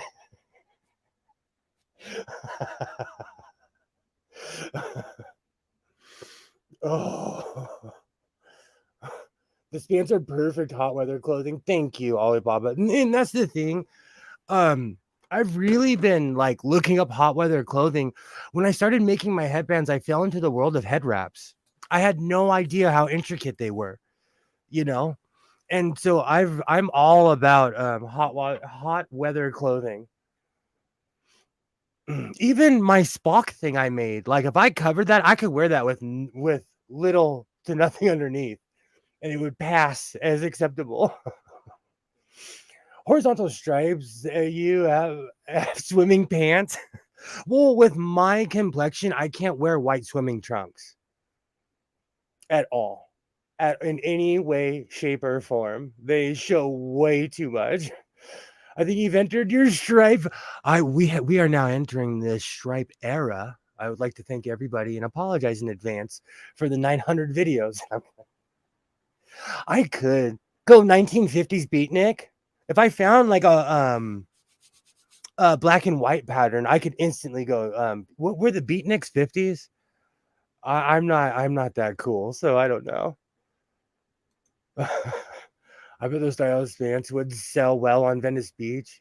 Do you know? Okay, I saw someone recently. It was at the BET Awards. This young lady, and I'm old, so I don't know any of the new artists, but this young lady came out. They were doing a dedication to Missy Elliott.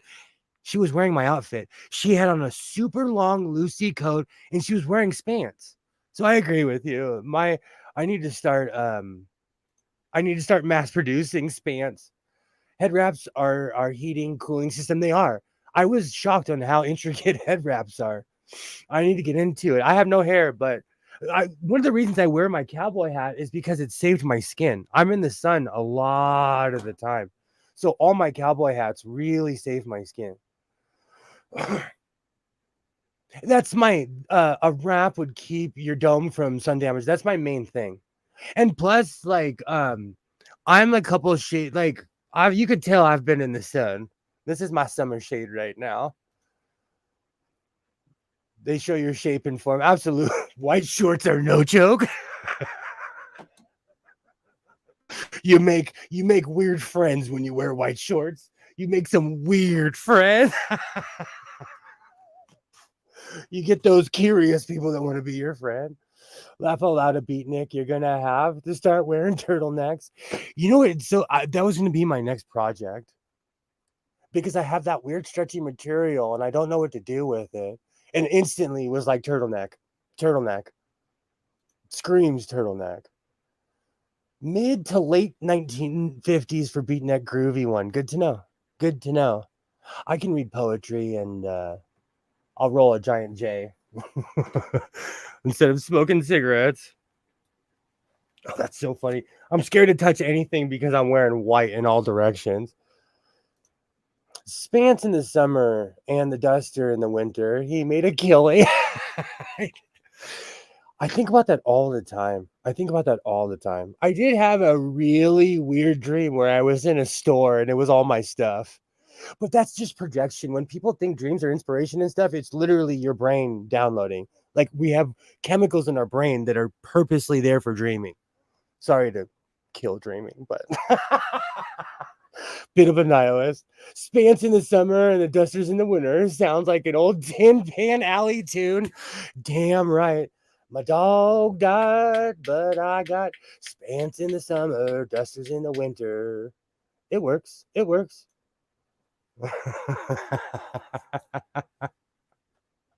It does. It does sound like an old 1950s. I have the whole jug band in this room. I have a banjo. I have a bunch of old Platte Valley jugs from when I said, like, oh, I'm going to stop drinking moonshine. And I started drinking Platte Valley, which is like legal paint thinner.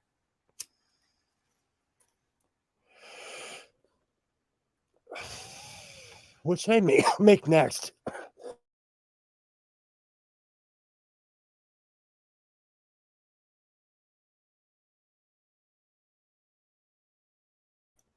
I still have quite a few unfinished projects. Like my old jacket. I should try that jacket on too, huh? It's a finished project. From Paint Thinner to Pepsi is the name of your memoir. Okay, so I've been thinking about this for a while. I want my memoir to be called Kicking and Screaming.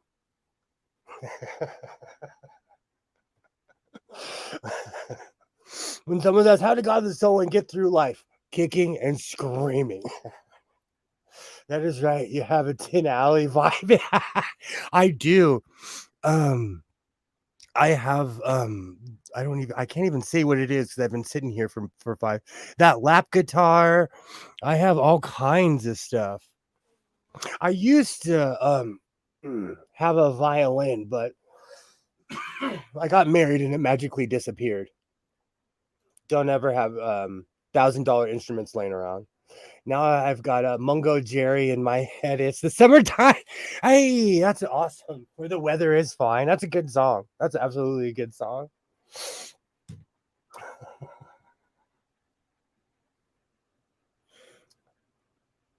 Lap steel guitar, big difference. No, mine's an auto harp. It took me a second. I'm not that ripped. It took me a second to figure out what I've only that thing's been in my life like basically my whole life. I should know what it is. It reminds me of a Doors song. It's the dramatic like string across all the strings. It reminds me of the Doors when they were in their acid phase. I'm gonna change my Spants. Oh, I was gonna try my jacket on before I forget. This hat it looks great, but it gets extra sweaty. Oh, excuse me, as you can see.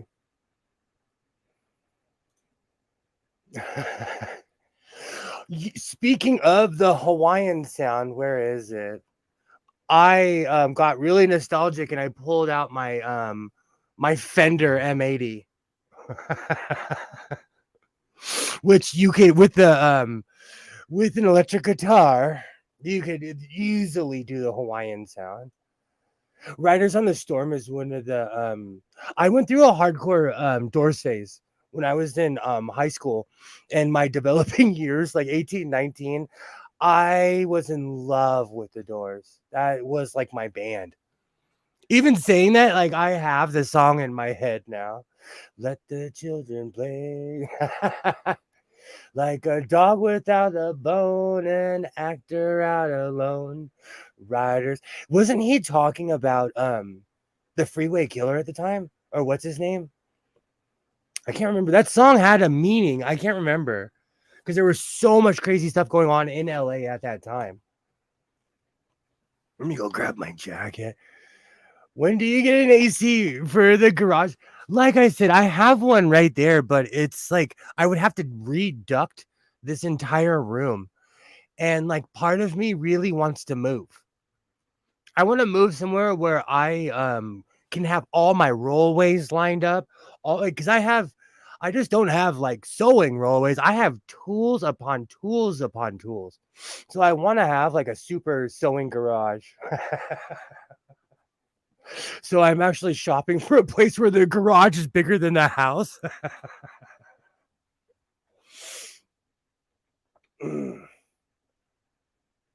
Yes, it was the Freeway Killer. It was. That's what because if you listen to the words, he's like talking about stuff that actually happened and people that were actually harmed.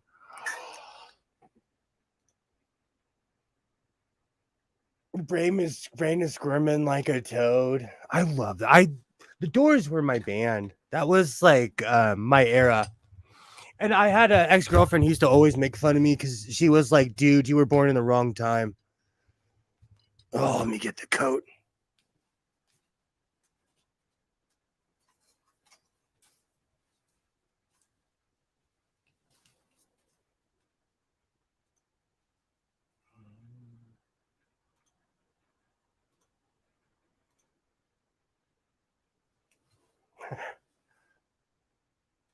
I'd like to thank Alibaba for reminding me that I lined this after months and months of forgetting about this coat. Do you know, during the winter, like when I go places, people are always like, dude, you have the most extensive wardrobe, and they really don't know that I made all of it at my house as far as my coats go. But I love the way this coat looks. It's because I obsessively wear black and white, because and I think it started as a Raider thing, but I've been a Kings fan my whole life too. So I love the way this looks. But I retired this pattern, but I have a bunch of coats to show for it. So that's all. That's a good thing.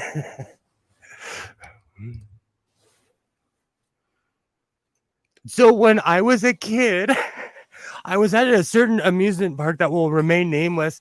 I was smoking a cigarette with my friends, and I pulled out my inhaler, Disneyland, and this dad cursed me out. He was, "What are you doing with your life?" And this and that. I was like, "Man, I'm a juvenile delinquent." And I hit my inhaler in front of him.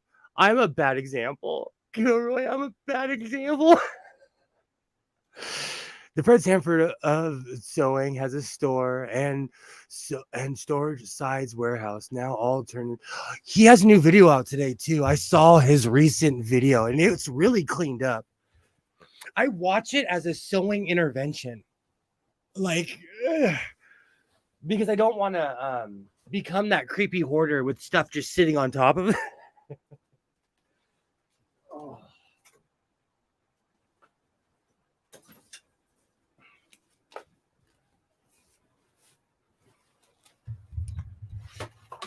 Oh, what did I just knee?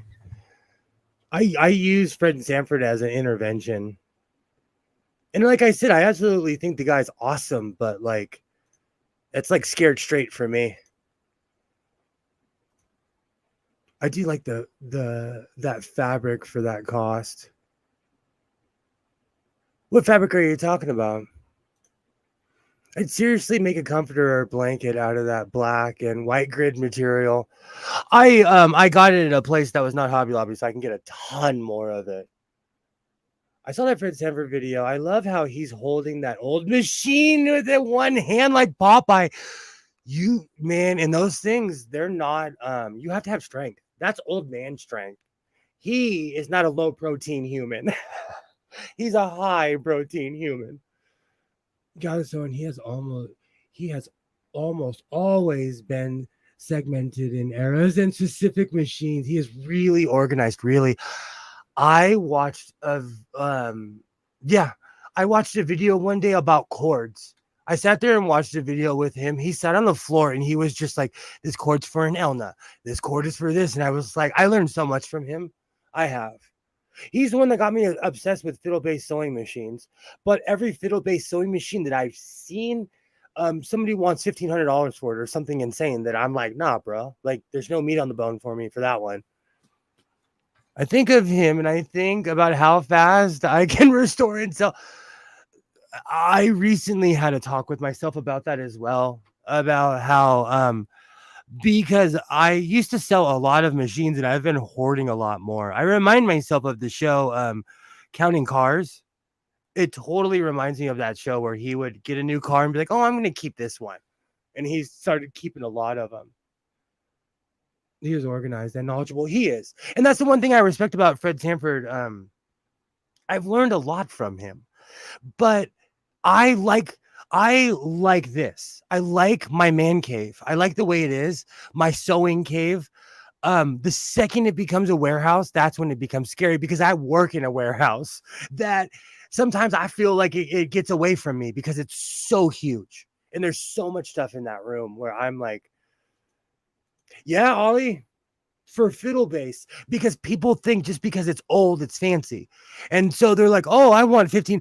Dude, I've seen 2,500. I've seen 2,700. That's why I don't own a fiddle bass. For that very, very reason. Because around here, they want an arm and a leg for them. If you're to the point where you know about the different chords, I suggest taking up another hobby.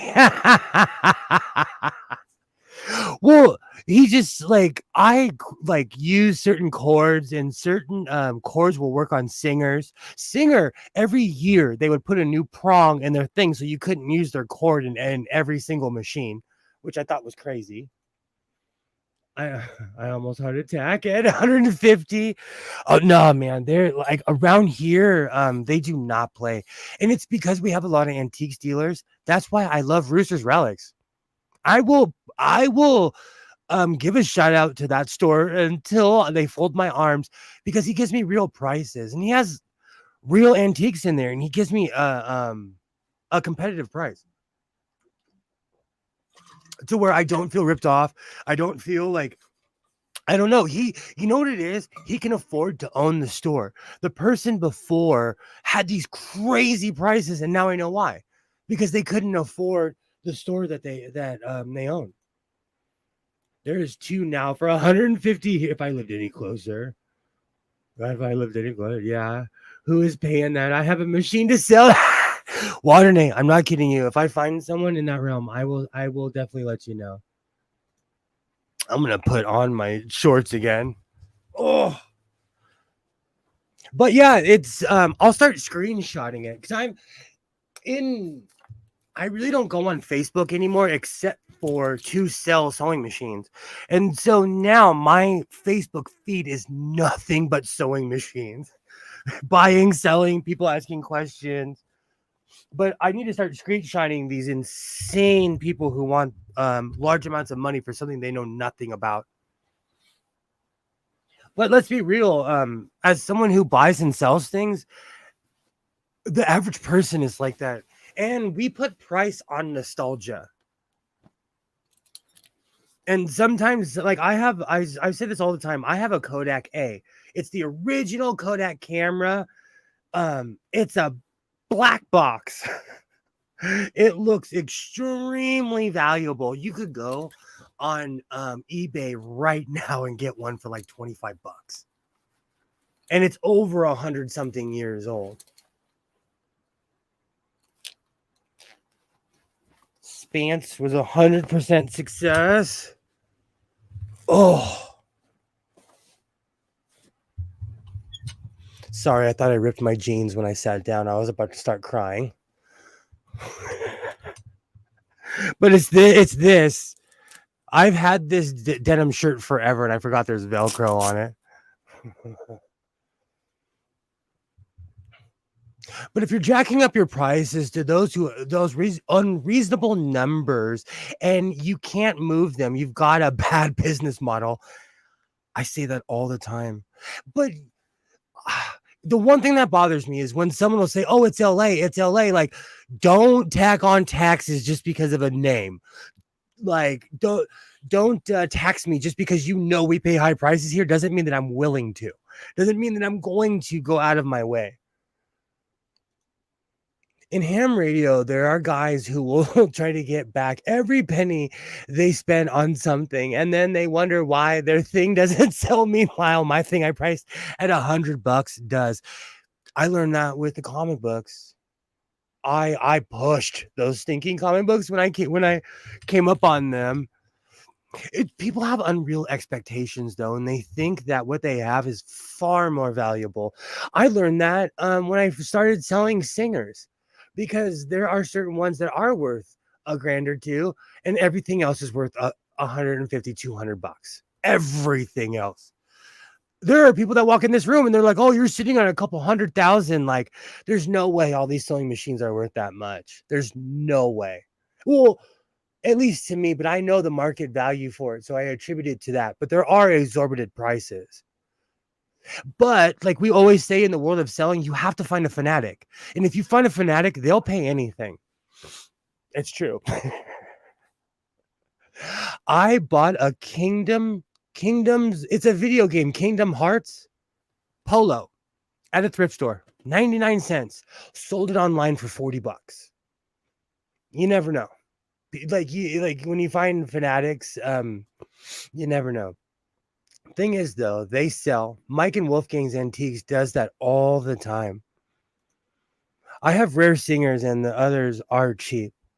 That's what I'm saying. Exactly. See, the 1800 ones, man, you could ask some crazy prices for that. But a 1950, at least where I live, is still semi-common. That's why I have an army of like, well, actually, no, I have quite a few from 1920 down. Yeah, I have do, but I have a few from Scotland that were all made in the same factory in the same year, I think. And then there was a machine that probably should be melted down and turned into artillery shells. Well, if you think about it, Alibaba, I know you know the statistics. Singer stopped during the Civil War and World War II, didn't they? And they made bullets and guns during World War II. As I drop my inhaler, reaching for my pipe. I think it wasn't it. It was Singer. We always say that about the old Buick. It gets turned into a Mitsubishi or a Toyota. A regular V2 VS2 fiddle bass is cheap. Get into electric 1866. They made Singer in 1911 handgun. Now that I need one of those in my collection. I would laugh if I had one. Says the guy who is literally stocking a Singer bag, and they still have not come down off their $80 for a $20 sewing machine. I have a bad feeling it's a Merit, and they want $80 for a Merit because they still haven't looked to see. Because I can tell by the back of the sewing machine it's a 1970s or 1980s sewing machine. I literally just want the bag. Well, the Buick wears out after 50,000 miles, but the Toyota wears out after 500,000. That's true. I know someone who weirdly collects Toyota Corollas, and they have one from the 70s, 80s, 90s, and 2000s. I know someone that weirdly collects all of them. I've lost my mind. I'm doing a 5.5 hour stream.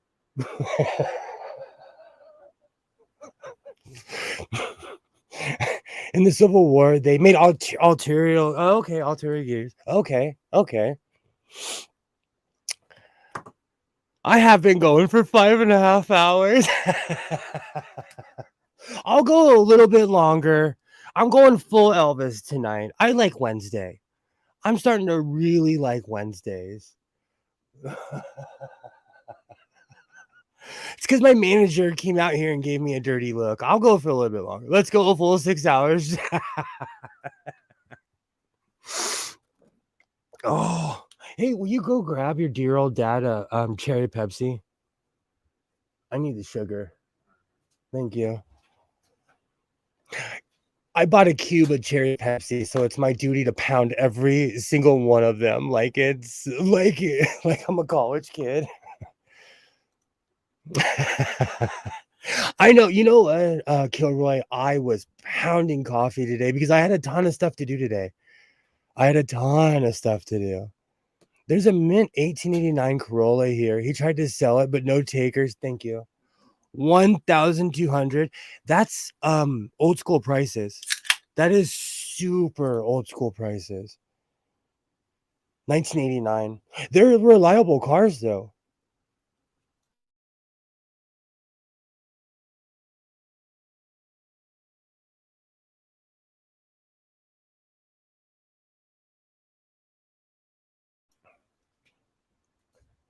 It's an addiction of mine. Ollie, it's a serious, non-sponsored. It's a serious addiction. But like Kilroy said earlier, like Pepsi and smoking's all I got. So I'll keep those vices for as long as I can. You've got me on the cubes now. I'll die 2 years earlier. I'm a cube. Welcome to Cube Nation. You have now officially joined the Pepsi Borg drone. What is it, Pepsi Nation? Hey, show those off. Those are real leather driving gloves. Excuse me. These are my bougie real life driving gloves that I wear when I go when it's cold outside. And I wear them in the morning to be dramatic, even though my work is 12.5 miles away from my house.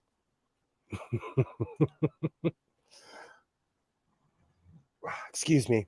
And plus, when you buy a Pepsi Cube, that's less trips to the store. Hello, gloved hands.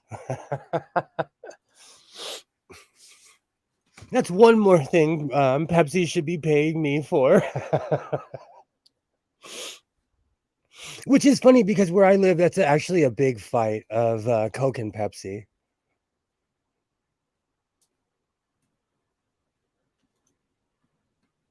Hand model. You should be a hand model. Just don't destroy your hands like I did mine. Mine have a million nicks from sewing, hammering, and just life in general. Oh, excuse me. See, but the problem is Coke sells furniture. They have a whole brand. Pepsi didn't catch up, excuse me, until like the 90s, you know. My Toyota has almost 700,000 kilometers on it, and it still runs perfectly and still doesn't have blown by on the rings. That is why people buy Toyotas. They last forever. Mark lives in Australia. They last forever. Dan's older brother. Better not be. I don't need any mystery siblings. Oh, good question. Good question. Because like I have an 88 F-150, but everything's been replaced on it twice. Well, except for the main part of the engine. But I've changed the radiator. I have an aluminum radiator. I've ripped out all kinds of things. Brand new air conditioner. I've had a black mark on my thumbs, and because I accidentally banged it with a hammer, exactly, I have destroyed my hands through accidents. I have destroyed, like, sometimes I wonder why I don't have arthritis for as much as I work with my hands. Like, but I feel it sometimes when I'm hand sewing. When I used to do the really intricate, where's that one vest? Like, those used to hurt my hands. He's learning the way of the sharp dressed man. It's a journey. You know, really funny for young Mr. Sewing here. My father had nothing but real Italian suits, real tailored suits. My father was skinny at the end of his life. He's the same size, so he gets all my dad's old clothes. So this guy has $600 and $700 shirts and jackets. Better, so he's already a sharp dressed man. Now I have ZZ Top stuck in my head. Oh, it's a diesel Land Cruiser. Am I wrong? But do diesel? See, I'm reading Kilroy's comment and trying to say something at the same time. Do diesel vehicles last longer? Is my question. Nice long lasting. Alibaba answered it.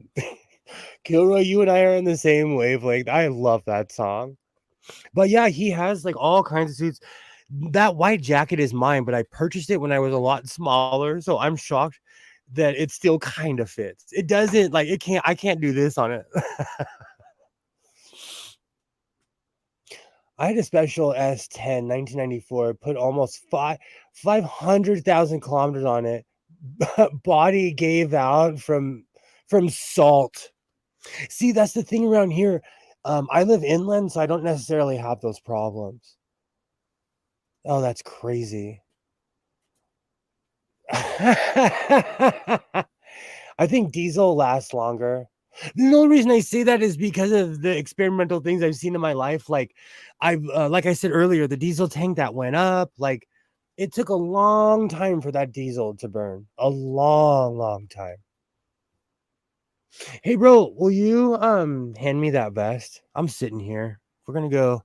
Might as well start selling something. Thank you. You knew exactly what I was talking about.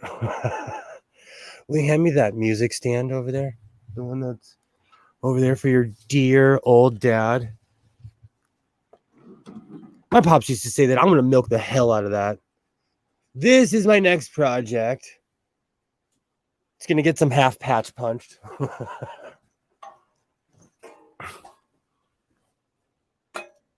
Yeah, diesels last longer as long as the maintenance is kept up. That's what we say about Toyota vehicles. As long as you change the oil, they'll last forever. We like that's a joke, but it's kind of true around here. We always say like, Oh man, I know I'm going 5 hours when I'm talking about Robert's car collection. I actually know someone that collected Toyotas. And they are extremely reliable vehicles.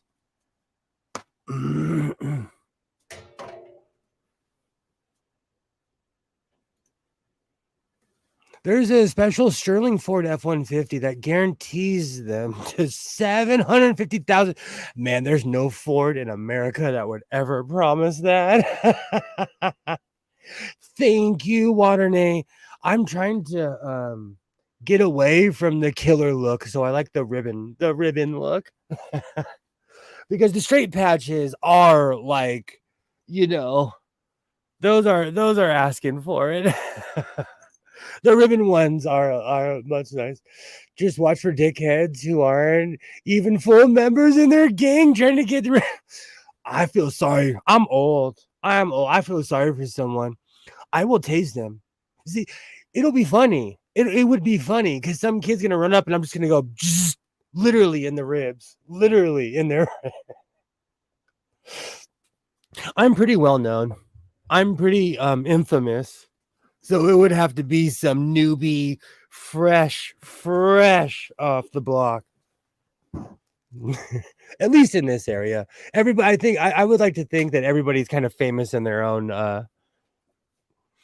in their town. Or like the Fog Hat song, Stranger in My Hometown. I need to find that video. I'm gonna go look one more time.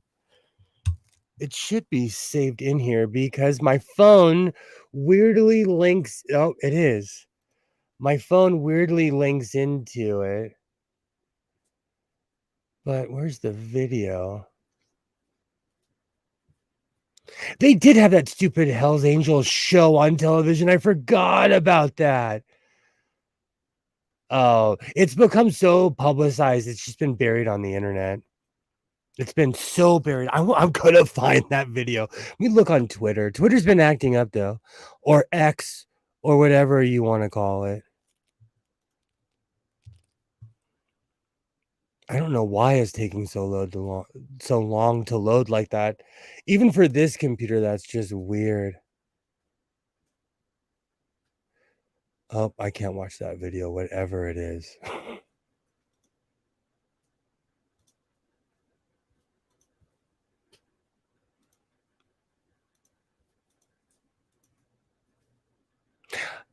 It is completely taken down in the YouTube. I mean, in the Twitter filters. They really don't want you to show that. They really don't want you to show that video. That's weird. The half patch biker taking it off the fake Hell's Angel. That has to be Florida. It has to be Florida or something like that. Just would not happen around here. In LA, people just don't randomly walk up and touch each other like that. It's always the familiar. That would not happen like where I live. Drape your mirror. Oh, you can see him walking by. It's okay. He's almost of that age. He's actually been on screen a bunch back in the day. He was a little guy. People would be shocked if they saw how humongous. He's literally my size now. The number one Hertz engine lasts 100,000 plus kilometers. They're only 70 odd horsepower out 250 engine. So they are downrated a lot. Mine has been turboed and tuned up sensibly so it won't affect engine life. If you brought that thing where I live, you would be flying past everybody. We have smog pumps and all kinds of stuff. Show what on Twitter? It's a video of a young man taking a patch off of an older man, and that just would never happen. Would never happen. Especially like we're weirdly ageist here. Like that would never. It was basically a biker checking another biker. But like if a man is a fakie, you ridicule them, but you don't hurt them. There used to be rules to this stuff, and the youngsters. I'm gonna say it. Television ruins things. But I was watching this documentary the other day, and it said that when Easy Rider came out, everybody bought a motorcycle, and biker clubs exploded when that movie came out. So it's nothing new to our society. But it's just weird that I don't know. It's just weird. People have this weird familiarity with each other. Keep your hands to yourself. If you don't like the patches someone has, like just walk right past them. But every town has different rules. Oh no, no worries. I didn't even think about that. But I just think it's crazy how and see, that's the power of the internet, because this young man did it to one person, and now hundreds of thousands upon thousands of people have seen it, and it's created a discussion.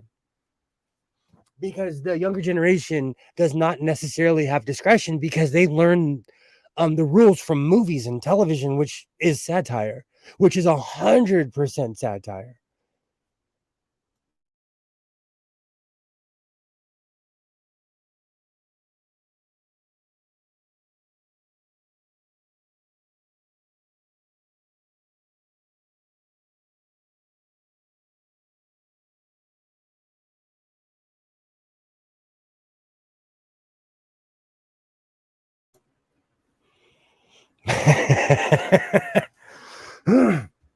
I had to do a momentary parenting because school's going to start in a week, and Monday is going to show up and we're going to be in tears. We're going to be in tears. I'm going to be in tears when it comes to having to, because that's getting up at 3:30 in the morning and then having to stay up for my son being in school.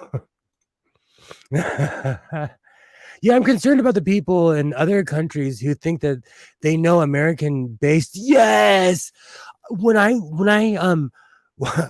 I lived there for over a year, but when I lived in Mexico, every stereotype someone had was based on something that they saw on television.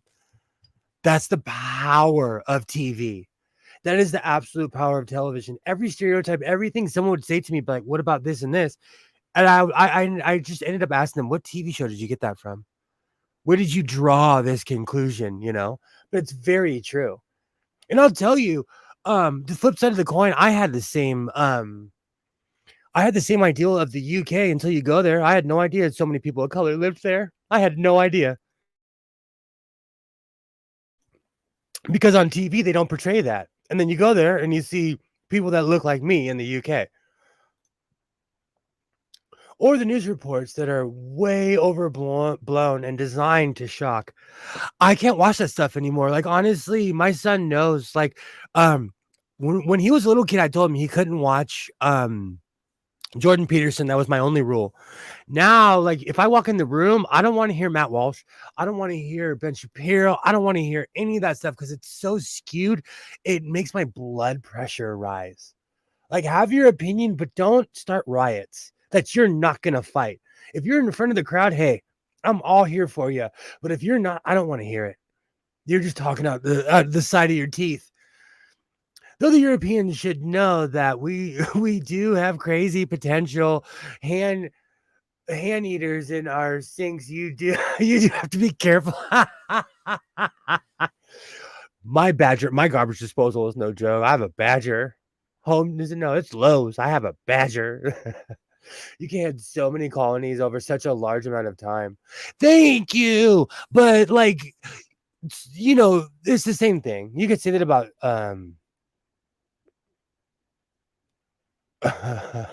you could say that about a lot of things. Hong Kong, India, Egypt. Yes. Yes. Oh, come on, look at the dietary requirements of someone from the UK. And yes, Mark, do you know what's so funny? Like, I will put a piece of equipment away and I'll pull it out years later and I'm like, why did I ever get rid of this thing? This is why. Because my mic stand has ED. It's because the button is stuck, and every time I try to get it out, I feel like I'm gonna break this thing. And now I remember why this thing sat there. But I brought my ever since I bought my Golden Girls chair, I need a mic stand that's gonna hang over. Yes, excuse me, my mic does need Viagra.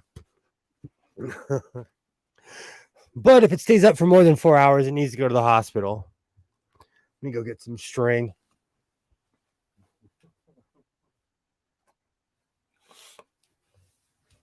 I can already hear Phoenix. You went for 6 hours.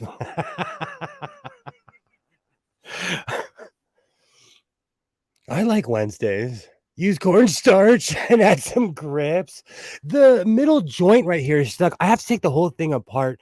And the last time I took a mic stand apart, it completely demolished because I didn't know what I was doing. I took it apart at the shop and I was like, what did I just do? That's why you saw it in half before you throw it out that way. For real though. Because this thing is driving me insane. And I used to use this thing when I would do my videos, but then the other mic's heavier, so it would literally go like this. Oh, it drives me crazy. I'm loud already, so it's not like this thing needs to be right in my face anyway. Or glue on 1,000 grit sandpaper. I was thinking about that too on both sides. I do have the propensity to take everything apart because I have the tools. Dorothy in the streets, Blanche in the sheets. I had a friend who I don't talk to anymore. And I'd always say, thank you for being a friend. And one day I was like, I'm Blanche. By the way, I'm Blanche if we're the Golden Girls. Thank you. I needed a more comfy chair, and I'm still mad that my $100 and something Office Max chair died within less than like I made a video that's only like 4 or 5 videos ago where I was welcoming my new chair. Then I had to go to Goodwill for $13. I got old reliable here. This thing is solid. And it's a recliner. I've passed out in this thing quite a few times. This thing's awesome. This thing is awesome. We're going to text to Phoenix that you did it. I did. I even sat here and showed my true pirate side. Like, I do walk around and eat chicken with a fork. It's just one less dirty dish. Need to give your mic stand some Spanish fly. We're gonna have that talk. We're gonna have that talk again. I'd have to take my mic off the ceiling. Somewhere in my hoard of t-shirts, I have a t-shirt that says, what does it say? Oh, I can't remember. It's a Spock shirt. It says something in the Vulcan in the streets, Klingon in the sheets, or something like that. I was shocked when I saw that Estelle Getty was the same age. Yes, same. When I see her interviews, I'm like, same. I always thought she was older than everybody else. Hang a counterweight to balance out the weight of the mic. That's not a bad idea. Let's see if my soggy hat will do it. That was a sad, pathetic attempt. I'm going to leave it on the floor out of shame. You should have went Office Space on that chair. Do you know what's really funny? I had this weird like snap moment in my life where I went full Office Space. And I was like, I will never do this and this and this again. I love that movie. Hey, Skitty, I'm going full 6. We only got 6 more minutes. But I figured I started it. I'm going full Elvis tonight. I constantly talk about it. I might as well do it. I made Spants. I finished a coat. Wednesdays are extremely profitable. And as a Ferengi, that's unlike other streams, we got a work ethic. You said it, I think it all the time. What you got was dinner and a show this evening. I'm like medieval times, sewing times. Ooh. Is that what I should call my next stream? Sewing times. We should all dress up like Renaissance. I need to write that down. Sewing times. I do have my Misfits chainmail still.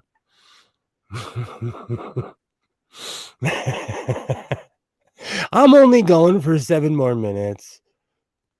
I figured, might as well go the full 6 hours.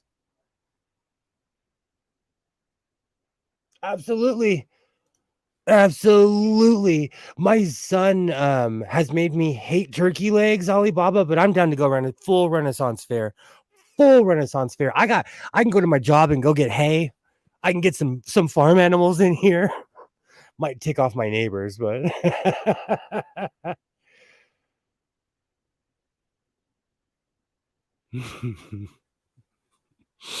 oh, just finished writing up a couple of grants. Awesome, awesome. Sure, thou jest. You mean 67 more minutes? Exactly. Okay.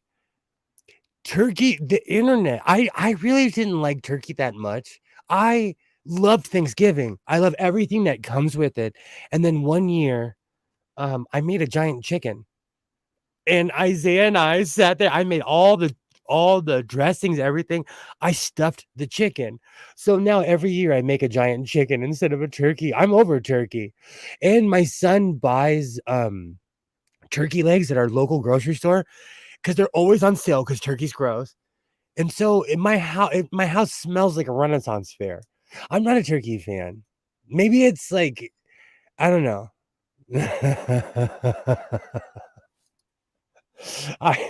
Maybe it's one of the, do you know what traumatized me? I'll tell you what traumatized me. When I was 19, I was like 19-ish. I lived in a place called Mesa, Arizona. And we've circled around the food conversation. Man, we're hungry here. We are hungry in the House of Sewing. I went to an ostrich festival. And I am an extremely observant person. Like I am. It's a damning effect. I walked around this ostrich festival watching people eat ostrich legs, feeding them to ostriches. It turned me off to the whole turkey leg, ostrich leg, everything. And that was over 20 years ago. That was probably like 01.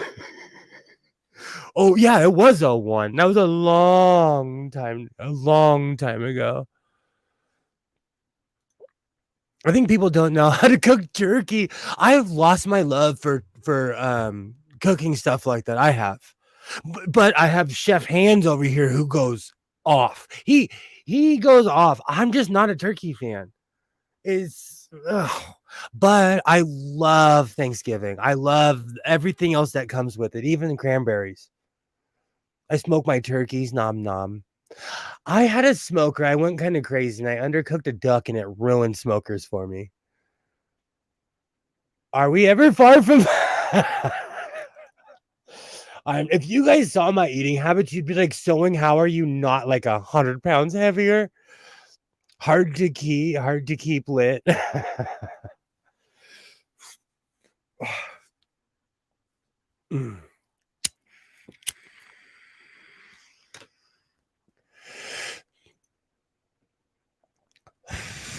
Turkey loaf thing. Turkey loaf is bomb, but I'm addicted to meatloaf too. Like meatloaf is bomb.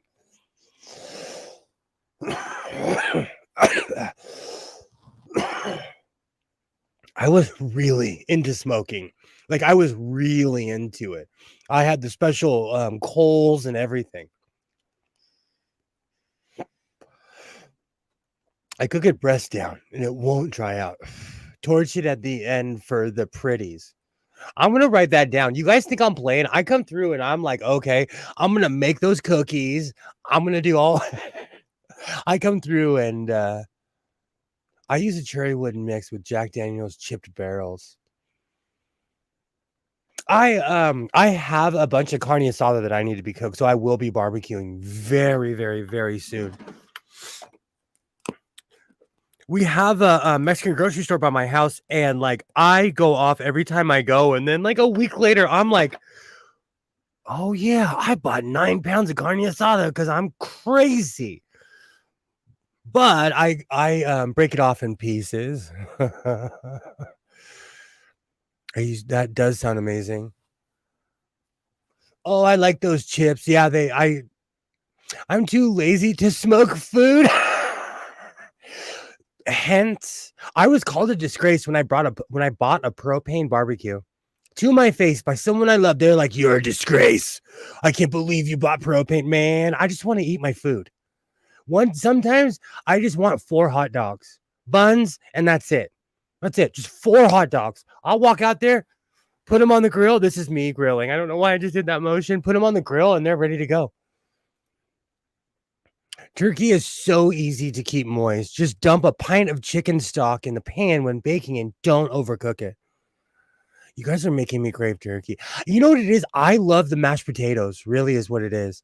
And the peas and the cranberries and everything else is bomb. And we are talking about food again.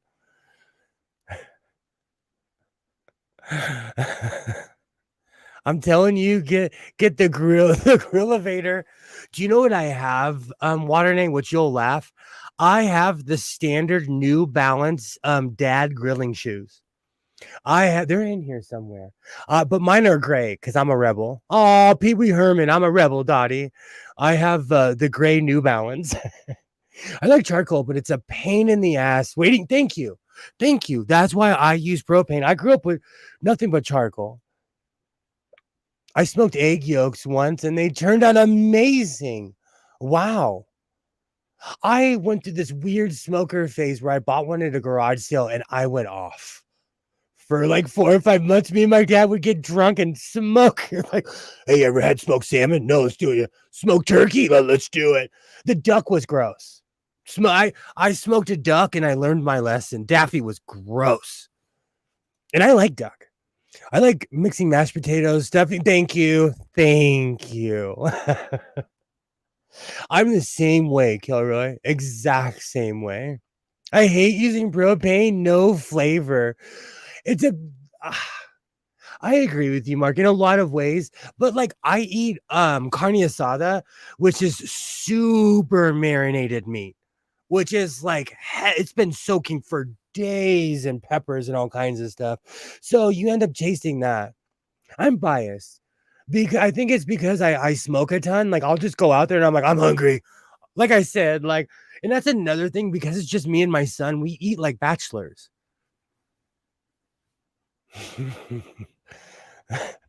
I knew you'd get it. I do. I have the real life New Balance. I will continue that tradition. And I have an apron and I come out with my tongs and I click them and I give bad advice to everybody. I say, come here, boy. Come here. I have 2 barbecues. I have one on this side and then one in my backyard because I'm crazy. I like charcoal, but will use propane. I have both, but I use my propane like every 2 days, every 3 days. I'm a modern caveman, I guess. One of the best parts of Thanksgiving is I make turkey flautas. All you do is you get a bunch of turkey, wrap it in a flour tortilla, and fry it. Oh, see, now I'm craving it. Turkey flautas. They are so bomb. With charcoal, I smoke barbecue and also add sauce right to the coals for caramelized smoke flavor. I used to do that. Oh, I used to really be into grilling, but having the propane made me super duper lazy about it. Not gonna lie. Nothing but truth here in the house is sewing. Having that thing just made me super lazy. Oh, I know. All right. I think we're all like taunting each other. We are making each other hungry. And you know who I feel sorry for right now? My neighbor, because I'm about to go on the side of my house and barbecue. You guys are awesome. Absolutely awesome. And for everyone who's been here since the beginning, Waternay, Alibaba, Kilroy, you guys are absolutely awesome. Sketch Crasher, thank you for catching up with us, checking in on us. Mark, absolutely, thank you. I use propane gas torch to get the charcoal going quicker. That's not a bad idea. I have every torch, every kind of gas you could possibly think of in this room. That's not a bad idea. Name it. I have that torch. Even the stuff that's illegal in California. If you don't test fire in your tongs, you have a couple of clicks, you're a bad person. It probably Damn right, trees. If you ain't double click it, my grandfather used to always tell me, don't trust anyone who doesn't smoke or drink. And he was serious. My grandfather used to always tell me that. We all need a snack at least exactly. After 6 hours, it's time for a Snickers. I absolutely think everybody, I will be back on Monday at my normal time. I'm going to start doing this every Wednesday until I get burnt out like everything else. But we made Spants. I now have my banana outfit. Today was a complete and utter victory. Thank you, Waternay. You guys are awesome. We officially we pulled a shift. We pulled a shift without breaks. And the mic stand needs. Oh, this thing drives me crazy. I'm telling you, this is the one I chucked and I forgot because it was like way in the back. Because I have a ton of mic stands in here. If you don't yawn in response, you don't click your tongs. That yawn thing is real. That if you don't yawn when I yawn, I'm gonna look at you like, okay, you're gonna choke me in my sleep or something. No way, and I'll tell you why. Every time I've ever gone and because I think they're kind of a tool, I'll throw them under the bus. A long time ago, I did a stream with Stool. We did a 7 or 8 hour stream, and there are people we still dislike each other to this day because of that. People get moody. Like nothing good comes from like 9-hour streams. If I could take an hour break and then come back, maybe. Yeah, I was about to say, let me take a nap first. And I'm a terrible waker upper, so you didn't need to take at least a 2 or 3 hour shift.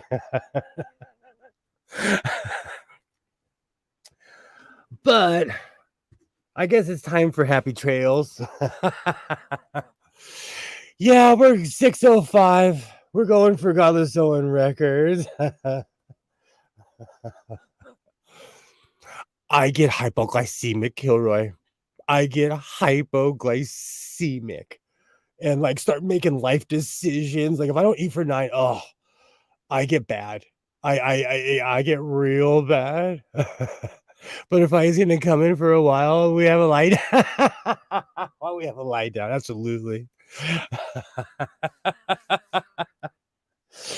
So you guys are absolutely amazing. We're gonna do this again next week. So let me know what you think I should make. I have already a couple of things in line that I think I should make, but I'll be back next Monday. Check out Phoenix to Stream next Sunday, and I'll be around every Wednesday.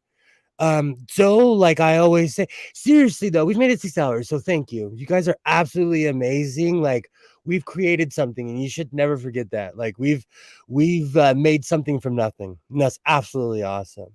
Without hating people and starting feuds and having hate streams. So you guys are absolutely a tie. Ooh, dang, that's it. Let me write that down.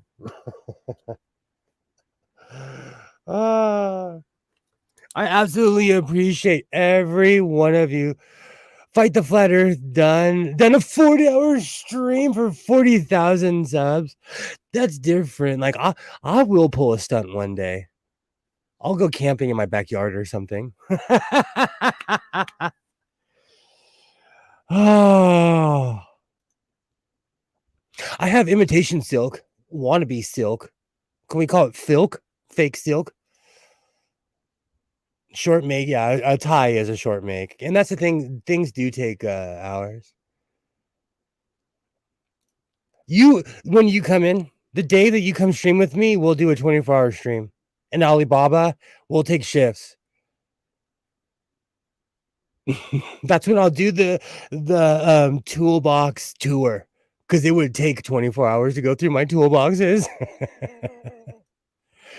I have an Ilk and Gutterman silk thread. Ooh. All right, I gotta get out of here because you guys are awesome, and we are restarting. We're starting back up, and I could hear Elvis. I could hear him.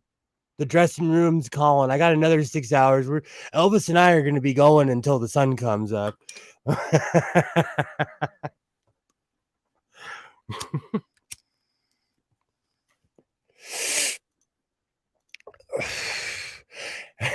Alibaba's gonna show us how to make a tie.